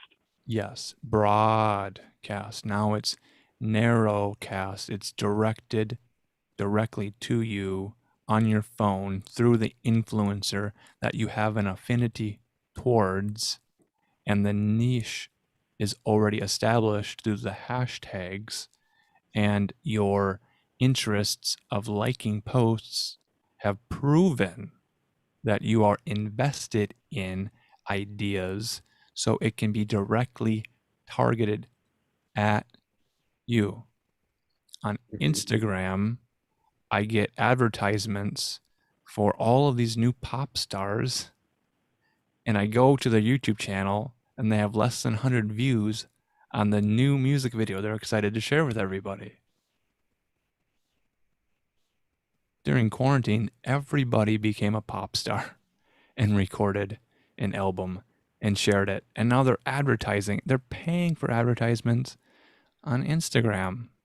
Mm-hmm. And they're all like, please pre-save my album before release date so you can buy the product before you've consumed it. And there's a date of expiration for the freshness of the song before it's forgotten for the next thing. That's when you know it's crap music. Yeah, that's everybody's doing the same thing with books too. Everybody's publishing a book, but no one's reading any of them. I'm guilty of the same. I'm not the publishing part, but I've bought lots of books by lots of authors that are very small names that I've Oh yeah. never Those actually. books that we haven't cracked up and Yeah, that we know Some is full of gold. some that I really want to read really bad, like a whole bunch of Jason Horsley's work. I want to finally get back to it. Are you in contact with Horsley? I mean, I've sent him emails plenty of times, and we've corresponded here and there. If I send him an email, he'll probably reply to me. You should invite him to come on and talk to us. It's a time zone thing. We'd have to do it early in the afternoon. Yeah, I think he left Canada. So That's fine. I think he's in Spain or something. I don't remember where. Oh, really? It would be an interesting show. But yeah, it absolutely would. I mean, I love Jason Horsley, even though I do get a weird vibe off the guy, but I don't have any distrust in my heart for him. You know what I mean? Like I gauge everything by how genuine people are. And that's why I love what you guys are doing with the spiders thing, because every time I tune in, whether it's for 2 seconds, I found the pictures. Woohoo! Chance I found them. Oh, good. Good. Now I'm going to relax. Sorry, you guys. Found them in the middle of a thought, in the middle of a... Well, I've been scrolling through my, There it I have is. 20,000 pictures on my phone. I probably have 100,000 on my Google Drive, and I just started scrolling while I was talking to you guys. So I forgive me for having somewhat divided attention, but I can do two things at once. So it's not like I was ignoring you guys or something, but. No, but going back to what you were saying, like, Sean, that's the thing I appreciate about this group too, is that the authenticity that I don't think anybody's bullshitting anybody here. No, I do not get. No front bullshit, no agent bullshit, no self-promotion, narcissistic bullshit, no hiding things bullshit. I mean, not that we don't all have reasons to not divulge, everything, but no elephant in the room, no Karen behavior, as an act to prevent people from finding out the truth about your bad habits or your secret bad thing, or whatever. And I get those vibes off of lots of people that I do like, and I do. I mean, there's some people that are straight shills. I mean, I'll even tune into Alex Jones every once in a while if the right thing is on at the right moment, and I take it with a grain of salt. But that's not what I'm looking for when I want a true soul connection to something. What I want is someone to emulate and reflect back to me my same soul search suffering. Like I'm on a mission, I'm on a journey here. It's apparently by my own choice, but I don't remember it. And I'm looking for people that are in the same boat to some degree or another. Sometimes they don't even realize it, right? But that's what I'm after, and that's what I vibe with. That's why I just did a class tonight that was really pleasurable and wonderful, and I could have just went and flopped on the bed and said, oh, screw it. But when I got home, I wanted to do this because I'm drawn to it. I feel bad for having missed so many episodes, but it's not. That's just because some wanting or yearning, some lamentation for me desiring in the past for me to have been in a position that I definitely was not at the time. That's why I want. That's why I want to. We encourage everyone to download them, make copies of them, put them on USB drives, bury them in time capsules, preserve the work. Yeah, we should. Save the chat logs, especially if there's really good stuff in chat. Put it in the Telegram chat. Copy and paste it in the Telegram. That's a good point. Hey, I've been thinking about something, and this is kind of like why I love this group is you guys are very much about the information of it and the data collecting. That seems minimizing. I don't mean that. I don't mean it to be minimizing at all, but collecting of the information kind of guys. And I'm more on I like to experience the thing guy. Mm. Like, but I appreciate that part of all of this because so much of what we know has been built by guys like you that wouldn't let up because like if I didn't I don't need to prove anything to anybody to know what I've experienced, even though like it was freeing to know that it was real, right? It was freeing to see the actual documents, to read and have verification of what I had gone through, you know? But I don't need to prove that to anybody, but I love that you guys do. Like, I really appreciate that you guys do because that might be that important for somebody else somewhere down the line. Does that make sense to you Yeah. guys? Makes total sense. Yes, it's the And I'm collation kind of of in the liminal space between both. I save things, but it's a complete haphazard. It's really just at my own whim, knowing that I may never look at it again. Whereas Alan has something what I would call like a more determined and organized ability to not only catalog information, but to encourage other people to do the same thing with some kind of routine frequency and consistency. Mm-hmm. You know, I agree because I spent years watching stuff and listening to stuff and reading stuff, and I've been archiving it up here, but I never Yeah. copied it. I didn't. All of my references would. I don't remember the names of the people, like or like important details where I could tell the story and really tell it well. You know, so I've been trying to, you know, trying to source everything now. If it's really important or something really interesting Yeah, that I might want to talk about, I the analogy I have is when you begin your research, it becomes like an infotainment dump, and you go to an infotainment buffet and you want to taste all the cuisine, you want to experience all the flavors. And then you get to the point where, you know what, I'm spending a lot of time and energy going to a buffet. I'm driving out there, I'm getting in line, I'm paying, I'm sitting down, I'm waiting for the meal, eating it and going home. Well, can't I just do this at home in my own kitchen? And then you're like, I want to start cooking it for myself. And now I need to know the recipes. So I have to know that. And then you start writing them down on a recipe card and you start organizing it. And then you get to the point where you want to exchange recipes with other people and talk about it.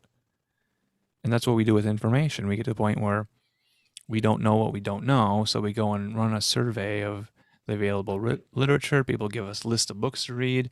Certain books jump out at us from our bookshelf. They're just there. We pick them up. We read a passage. We're pulled into it. We read through it. And we don't necessarily have to take notes because that might interrupt the flow of the reading. But we get to a point where we begin to see pattern. We see what's important to us. And then we become more intentioned about it. We know what we're looking for. And then it's like a fine-tooth comb. We go through it again. We know what we're looking for. And we pull out certain threads. We begin to put them into a file. And then over time, we assemble those ideas, threads, notes. And then we go back and reread. We got 5 different books. They're all talking about the same topic. And then you begin to see the dots connecting. There's a pattern there. And then you look into a more focused way. And that's sort of the first step. And then you sort of put that idea out there to other people. You see what kind of sticks, and it takes time. But then when people return you and say, you know, you said that one thing, I was thinking about it. And the seed begins to grow and germinate and bear fruit. And the first time it bears fruit, you wonder, well, is this tree going to produce more fruit? Do I like the taste of this? You might not like the taste of the fruit from the tree you grow, but you have to grow the first tree. You have to graft that first branch onto the apple tree, and you have to produce fruit on the apple tree, and you're like, well, maybe I don't like this sour green apple. But now I know what an apple is. And it might be an apple of discord. It might be a golden apple. But now you know what fruit is. And then you begin to be more intentional about what gets into your garden. Yeah, that's a huge thing, is being intentional about what gets in your garden, what you look at, and what you allow in your body, and That's how hygiene you of the mind. experience those things. Yeah, and how you interpret those things. Like, you have to be very, very intentional anymore about everything, I think. And it sounds like, I hate that the new age has ruined the word mindfulness, but it really is. I mean, and I guess it's maybe a lack of language, but being in the moment is minimizing it. Like, being intentional about everything in your, almost at a cellular level, like feeling when you work out, like feel your muscles, when you're looking at nature, or you're walking in nature, you're actually experiencing nature, you're touching it, and you're listening to it. Because when you get in flow, nature wants to talk to you. Like, I've been in nature where you can almost hear it, like the plants talking. And it's a very weird but amazing thing. And I think that whole connection thing is kind of part of that that submission, not submission. What am I looking for, Sean? The kind of the letting go of submission of is things. really pretty close. It's just that submission, in my opinion, has a connotation to it. It means, because you're submitting. Yeah. You let go, submit to the flow, to release into whatever, to allow whatever's happening to actually happen without trying to take some massive influence of control over it, or expect or want to get anything from it, or to feel a sense of safety in it, or whatever, Right. take it to risk. I mean, is a better word, take the risk. Yeah. I saw this guy in the grocery store who had a camping shirt, but it said "comfort is a lie" on the back. Yeah. And I'm like, yeah, man. And I hope that guy wearing the shirt gets it, like really gets it, Yeah. I mean, to me, that's where I'm at with all this stuff. I mean, the hedonism of everything that Alan just described prior to bringing the buffet home and starting to deconstruct it. Because I'm still in that hedonism, and I'm aware of it, and I'm still getting work done to the side of it. It can leave you with a stomach ache. You can have gastrointestinal problems. You can have indigestion problems. You take in too much. I do right now make you from feel physical terrible. eating, and I also do from digital eating, Yeah. Yep. and from oral eating, and from physical reading, and who we're around, who we associate with. Yeah, too, all of it. We're everything's a diet, and I'm in the process of getting ready to, not just my physical diet fell off really hard from a place where I was pretty damn happy with it. Surrender. Surrender's a good word instead of surrender. Thank you, Alan. That's the word I was trying to say. Yeah. Surrender. Not submission. Surrender. Yes. Thank you. said submit, and I was thinking of these web documents where it's like there's a submit button. Do you want to submit that to the web? And it's not giving up either. It's giving in, but not giving up. Right. It's not giving up. It's like your knees will give out if you hold them straight and firm. If you have a buoyancy to your body, you can stand for a longer time. Yeah. I had a they standing strengthen. desk set up for the last week, so I was standing at a desk that I'd usually sit down in for a week. Why do we call it a week? And Seven Bomar's like, let's call it a strong beginning and not use the word week end. Let's not live for the weekend. Let's not strive to meet a deadline. Let's create a lifeline to surrender the knowledge we have to the web wiki that we are slowly putting together, first Like in our minds and then now into Into an practice. actual server. What is a server? Back to the restaurant metaphor. You got to stand under a book, Mm-hmm. and then you understand the book. Yep. Understanding. Understanding. I love that. What was it? Instead of the strong week. Yes. So we begin on Sunday. It's not a weekend, it's a strong start or a strong beginning. Yes, I love that.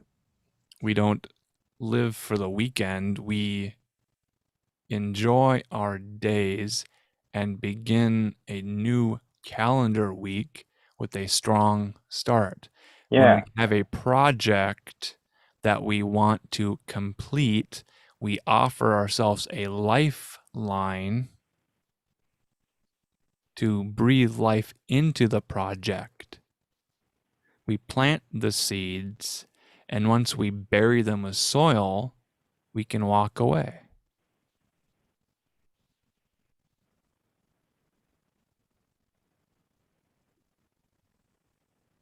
The words that we're using are so important, and we sound like weirdos when we start saying these inside baseball terms to each other, and it might become cult-like if the atmosphere is oppressive and requires submission. Our atmosphere is welcoming and playful and fun. That might be too much of an open atmosphere for some people, so they might not appreciate the openness and the playfulness and the word salads we spit out to try to find that crouton of truth in it. Yeah, I remember when every once in a while we'd mention Horsley on Picture Show, and occasionally someone would send him a clip or a link. And I remember him saying that it was really hard to watch because it was a chaotic and weird thing. And that's true about everything, like some people, like I've recommended various different people that I really love to lots of people, and it's well received in some courts and in other places. Like there's just no way. Like me and Jim would try to listen to Jason Horsley when we were at the shop, but Jason mumbles and his voice is so Yorkshire British and soft that even if we turned up the volume full blast, there was just no way to listen to it. Yeah. As you're falling asleep. Yeah, you can do that for sure. So it ends before you fall asleep. And what's that guy's name who married the lady and she was like an agent or something? And he had a podcast where he was researching mushrooms or something, and then he got, I forgot what his name was, but I couldn't listen to that guy either. You know who I'm talking about, Sean? Say it again. The guy who was doing research ended up researching mushrooms and. Oh, Jan Irvin. Yeah. Oh yeah. Jan Irving. I had trouble listening to him. What happened? What happened to Jan Irving? Okay, well, I mean, long story short, as far as I know, and some of this may just be my opinion because I'm just going to spout it out here. But Jan Irvin had like a manuscript. He was becoming a mycologist, or at least a heavy mycological researcher, and becoming an expert on mushrooms, and definitely was at some point in his life experimenting with hallucinogens and kind of on the hippy dippy train along with Joe Rogan and the Burning Man experience and that kind of stuff. And as he was researching all the citations and double checking everything for his book and double checking citations from some of the people he was citing, he kind of came to the realization that all of these people were essentially apparatchiks or agents, or and so he never did publish his book, and he kind of changed the course of all of his research and his publishing at that point to start to reverse 180 degrees his position and be against the use of hallucinogens and to exposing agents in every corner, which I'd say he does a pretty good job of. But Jan Irvin is also LJAN. Well, he was the one that exposed that. Was he the one that exposed the politician getting assassinated in Sweden? that doesn't ring a bell, but that may or may not be true. I don't know. No, it's Jan. Everyone calls him Jan because it's a mispronunciation of his name, Jan, Jan. Yeah. Yeah. And what was the show he used to do? It was Gnostic Media, but he changed it to Right.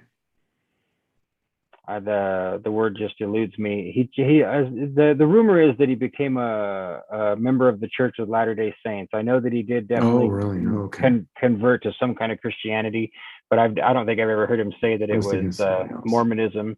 Yeah, so there was a point where he pivoted, and there's an audience he had established that liked what he was saying and wanted more of what he was saying, and then he pivoted and left up all the research documents he had publicly posted. Of course, you'd want to do that because they're going to be reshared anyway. They're archived and everything. Yeah. So you might as well have your website with that stuff available on the public record. And then there's a disclaimer on the top. Logos Media. Sorry, I'm sorry. Yeah, he changed it to Logos Media. Go ahead, Alan. Logos. Yes. So that's brave to do, to leave up your old research and to pivot in a new direction and to publicly do that.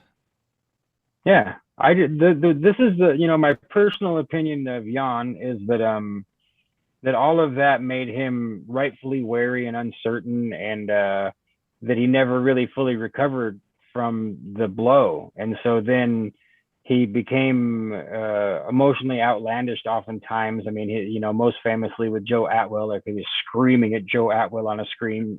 I remember I was watching it, and it was like he was, they were kind of partners for a while, and like Joe wouldn't get his earbuds and his speakers right, so he'd get audio feedback of the classic echo loop.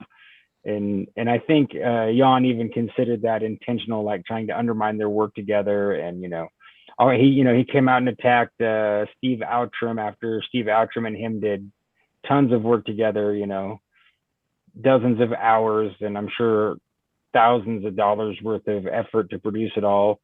And then Jan threw him under the bus and called him an agent. And you just see this pattern over and over again. So that's always been my thought, is just Jan's just bugged out. He just doesn't know what the hell to do. But he led me on a lot of awesome roads. I would have never found Jason Horsley if it wasn't for him. I would have never found Steve Outram if it wasn't for him. And on and on. There's probably 5 or 6 more people just off the top of my head that have branched out, taken my dendrils off into the far nether regions of everywheres, because Jan Irvin was on YouTube and it was something easy to push play on while I was tooling wax or cleaning my house or whatever, so.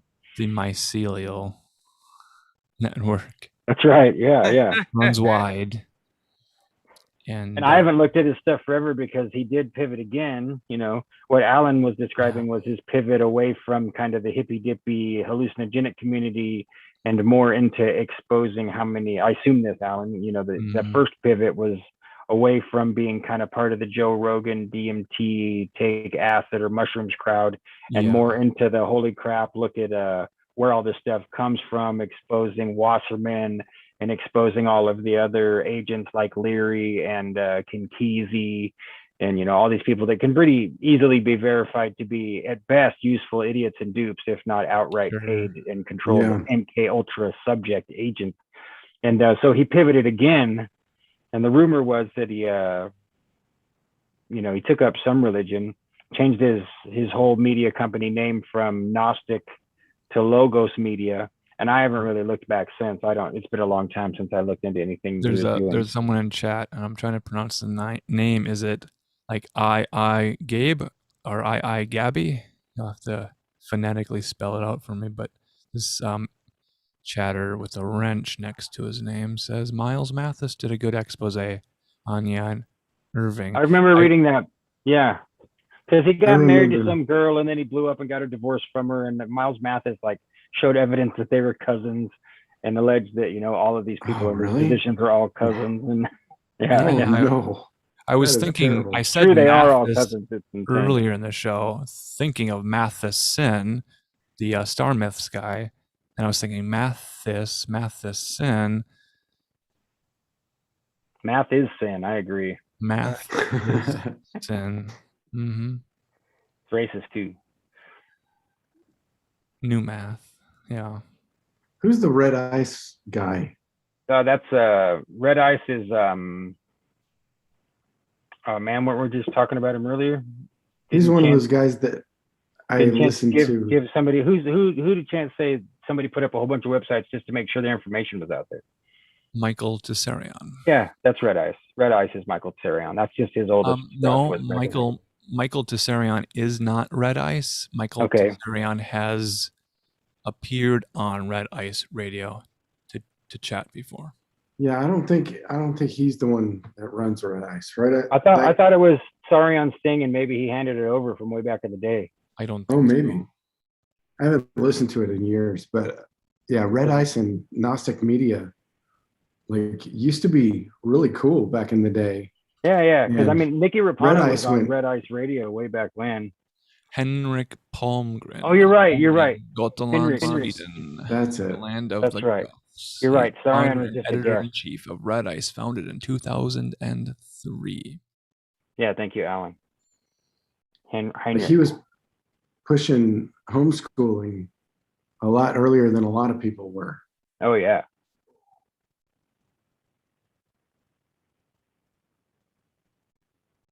This is what happens when you are interested in these topics and you find these blogs and podcasts, and over a period of, say, 10 years, 15 years, 20 years, you kind of follow these, what we call now content creators. And imagine the burden on your shoulders of having to produce content with a deadline. And yet my sensibility is to create thoughts that combine and synthesize ideas, giving a lifeline to listeners to allow themselves to find the sources that will provide more information about these unusual ideas that we have uncovered linguistic connections to in a multi-contextual way. So when I talk about the whale story and Michael Jackson and Lucerito and Frasier together being born on the same day, having an affinity towards whales, the sea mammal, the sea creature, I put those things together. And what am I going to do with that? Write a book, publish it to Amazon, and say, here you go, produce a document. And that's not where my mind is. It would feel like creating content on a deadline, even if you didn't give yourself that onus. Yeah, and would it be authentic? It could be. It absolutely could be. But here's the thing. These are ideas. We're talking about them. We're spreading them. And if content farms are looking for information to farm, and all of a sudden we start to see, people are making these connections and posting and then they don't cite the source. Well, now we have an audio record Who was the first to say it? Doesn't matter if I'm patting myself on the back. The ideas don't belong to me. It's not my bread and butter. It's not my Patreon. It's not my OnlyFans. I'd sign up for that. That's what I'm talking about. Alan with his wizard hat and his crystal ball, man, on OnlyFans. Crystal shaking balls, it up plural. there. Oh man. man. Plural crystal balls. Mm-hmm. That'd be so hot. I was gonna say That was my most viewed video on my YouTube channel. I wore the tightest fitting pair of jeans I had. I shaved my treasure trail, and the thumbnail was me standing modeling a pair of jeans. Oh That's man. what it was. I There gotta was some find that oil now. involved. It was all oiled up. It was, the light was hitting me just Oh, I Precisely. bet you just look like a glistening, greasy treat. showing off the 6-pack. You just yes. The twink pack. Yeah. The pack of Twinkies. I was gonna say earlier that anyone that wants to get into this type of what I would call loose cannon research, what you can do is take any one of the books or documents that anyone's ever referenced that you're really interested in, and just start chasing down the citations, no matter how easy or how hard that is. Find something that at least has some references and citations, and just start chasing the citations with the idea in mind, not that you're going to complete the task, but that doing that is going to send you down a water slide, roller coaster, shit show, where you land someplace where you're more aware of yourself and your surroundings and the world as it really is than you were before you started. That's how this works. yeah. Yeah. That's a start. Just start following citations, because you'll be shocked just to see what people are claiming they're citing and in what context they're citing it.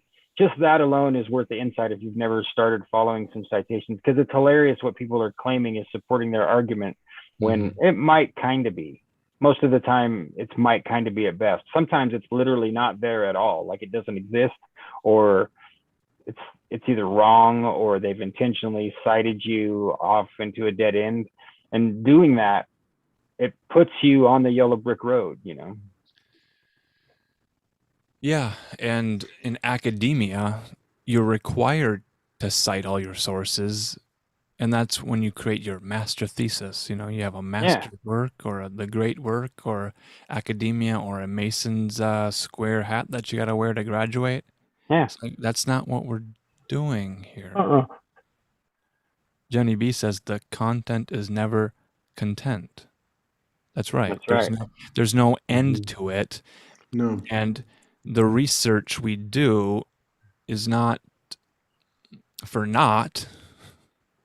There's a point to it. There's a reason for it. It leads us places. It becomes the lifeblood in our lifeline that we throw out to each other, because this is the information that helps us stay afloat, so we don't drown where the synchromythic mystic swims. We begin to understand the mythology and the archetypes and the patterns that reoccur. Now, to someone who hasn't had that experience, the first time they find a resonator, something that resonates with them in a synchronistic way, they have their moment where they dial up a non-human entity, and it picks up the phone and says, "Hello."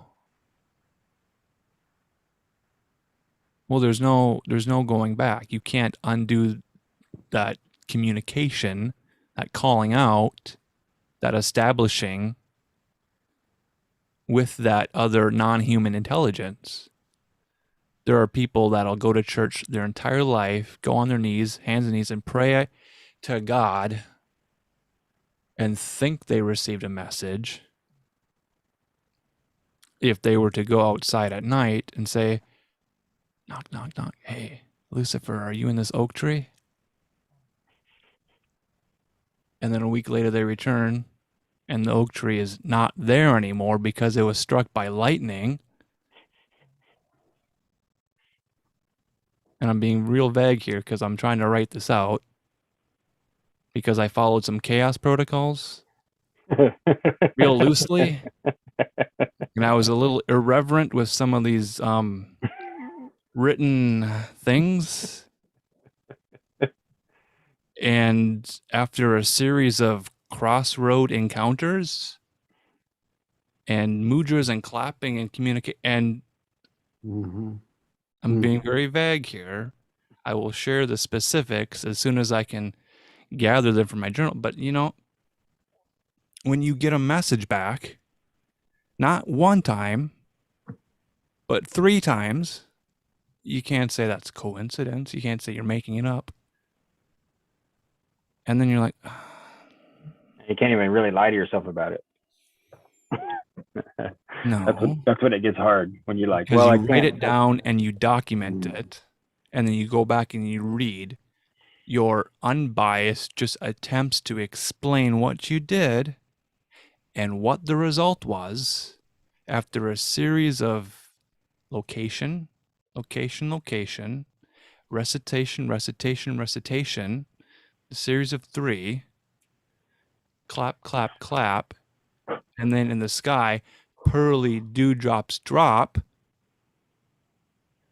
as a response to your clap, clap, clap, and you're like,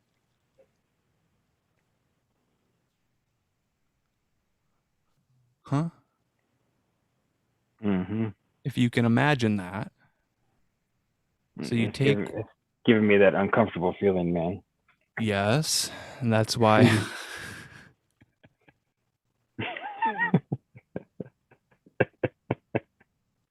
And you're like, you use the correct names, you use the correct area code, you dial the number, and the line isn't busy.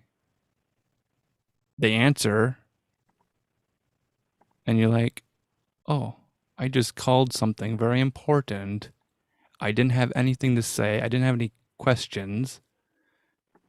I didn't have any statements. All I wanted to know if the line was still active. It is. And then you hang up the phone. You You hang walk up on away. hang up on Gaddafi when you know it was him.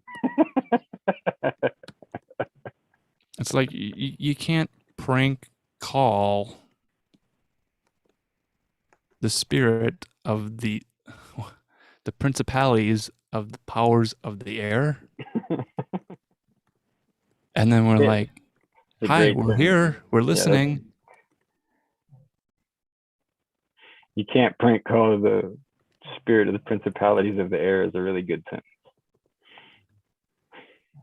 That is a really good sentence. But it's not true also. You can. They'll pick up the line. It's probably better to hang up on them than to say anything, though.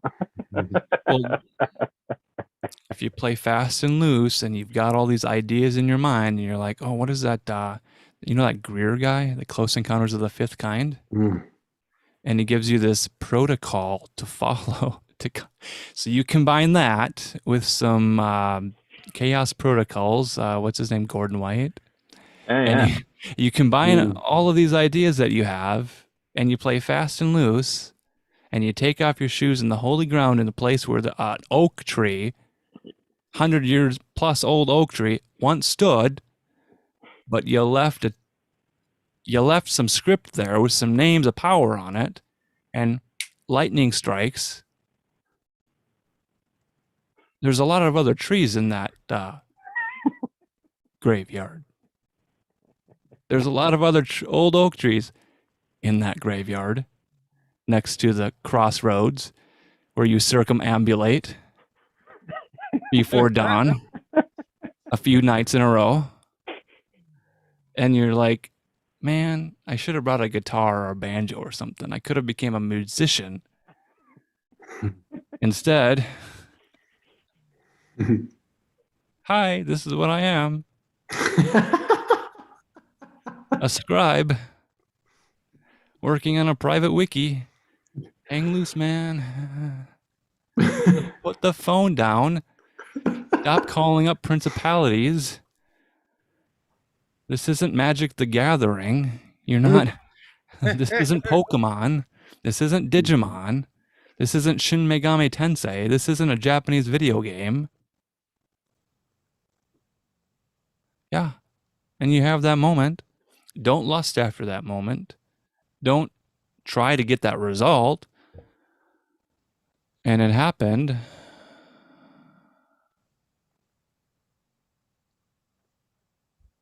Yeah. That's what we're talking about. It happened. It really does all start with just following citations in books. So be aware. That's okay. That's awesome. And Hey, there's let me. going to be people that hear that and they might try it. Yeah, I'm going to do this real quick. It happened. It really does all start with just following citations in books. So be aware. Beware, my friends. Oh my God. This is always cool.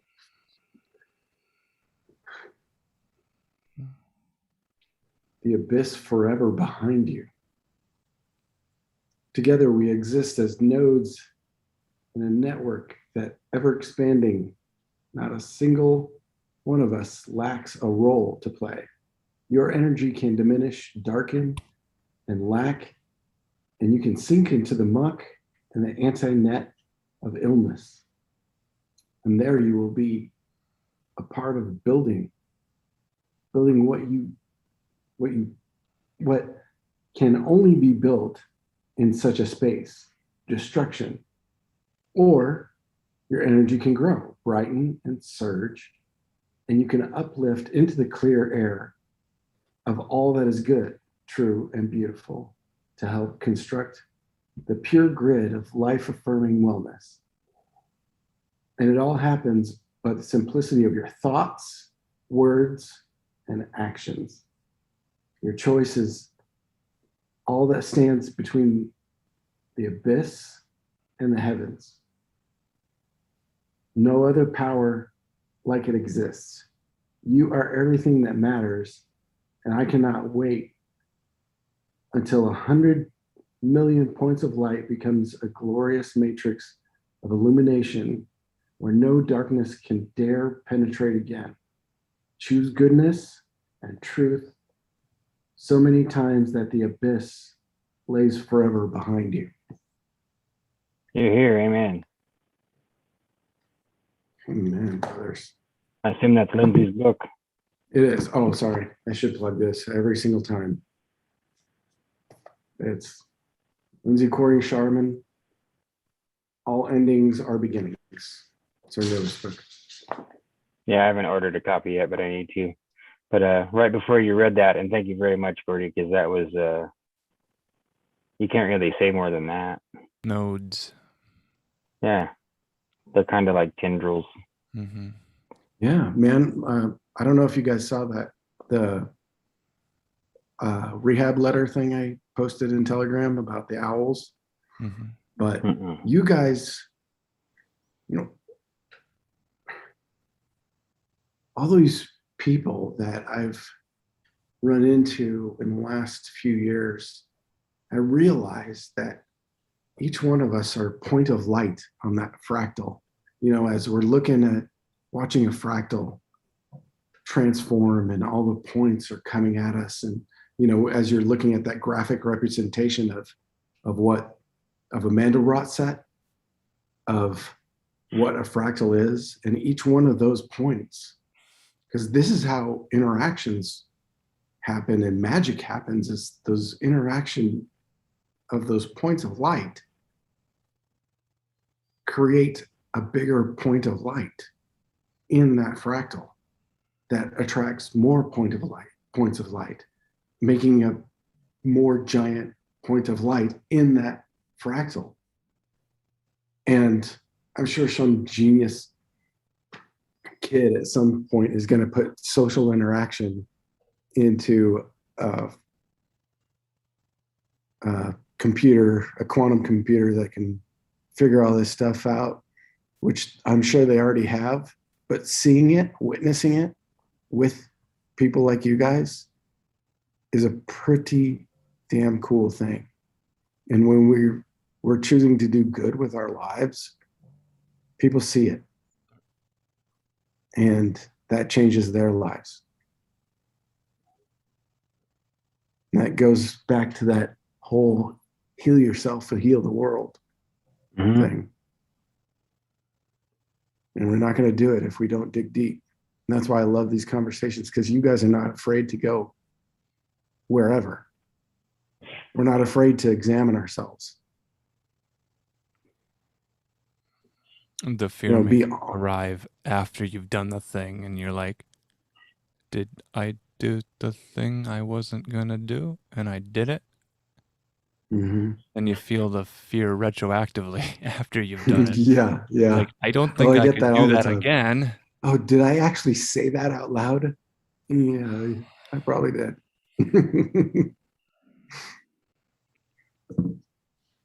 I'm getting messages calling me home to bed. Yeah, I gotta crash, guys. I'm to play the music then. Nice web. Thank you, gentlemen. Happy anniversary.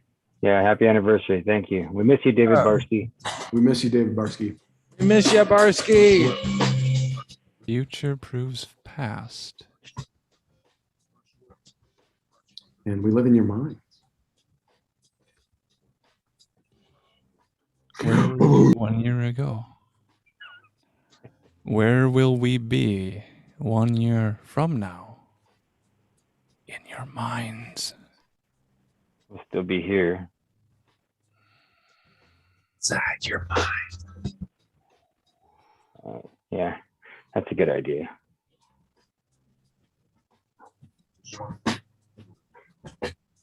Get that air flowing around your face, cool down. All right.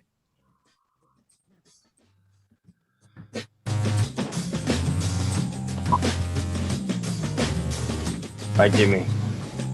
Bye. See you next time. Okay, bye. Okay, bye. Centerpiece of the web. Trying to be women and raised over 100 young. But the mate got a restraining order, and now the spider can't go within 100 centimeters of the web. The spider built a web, found the mate, and raised over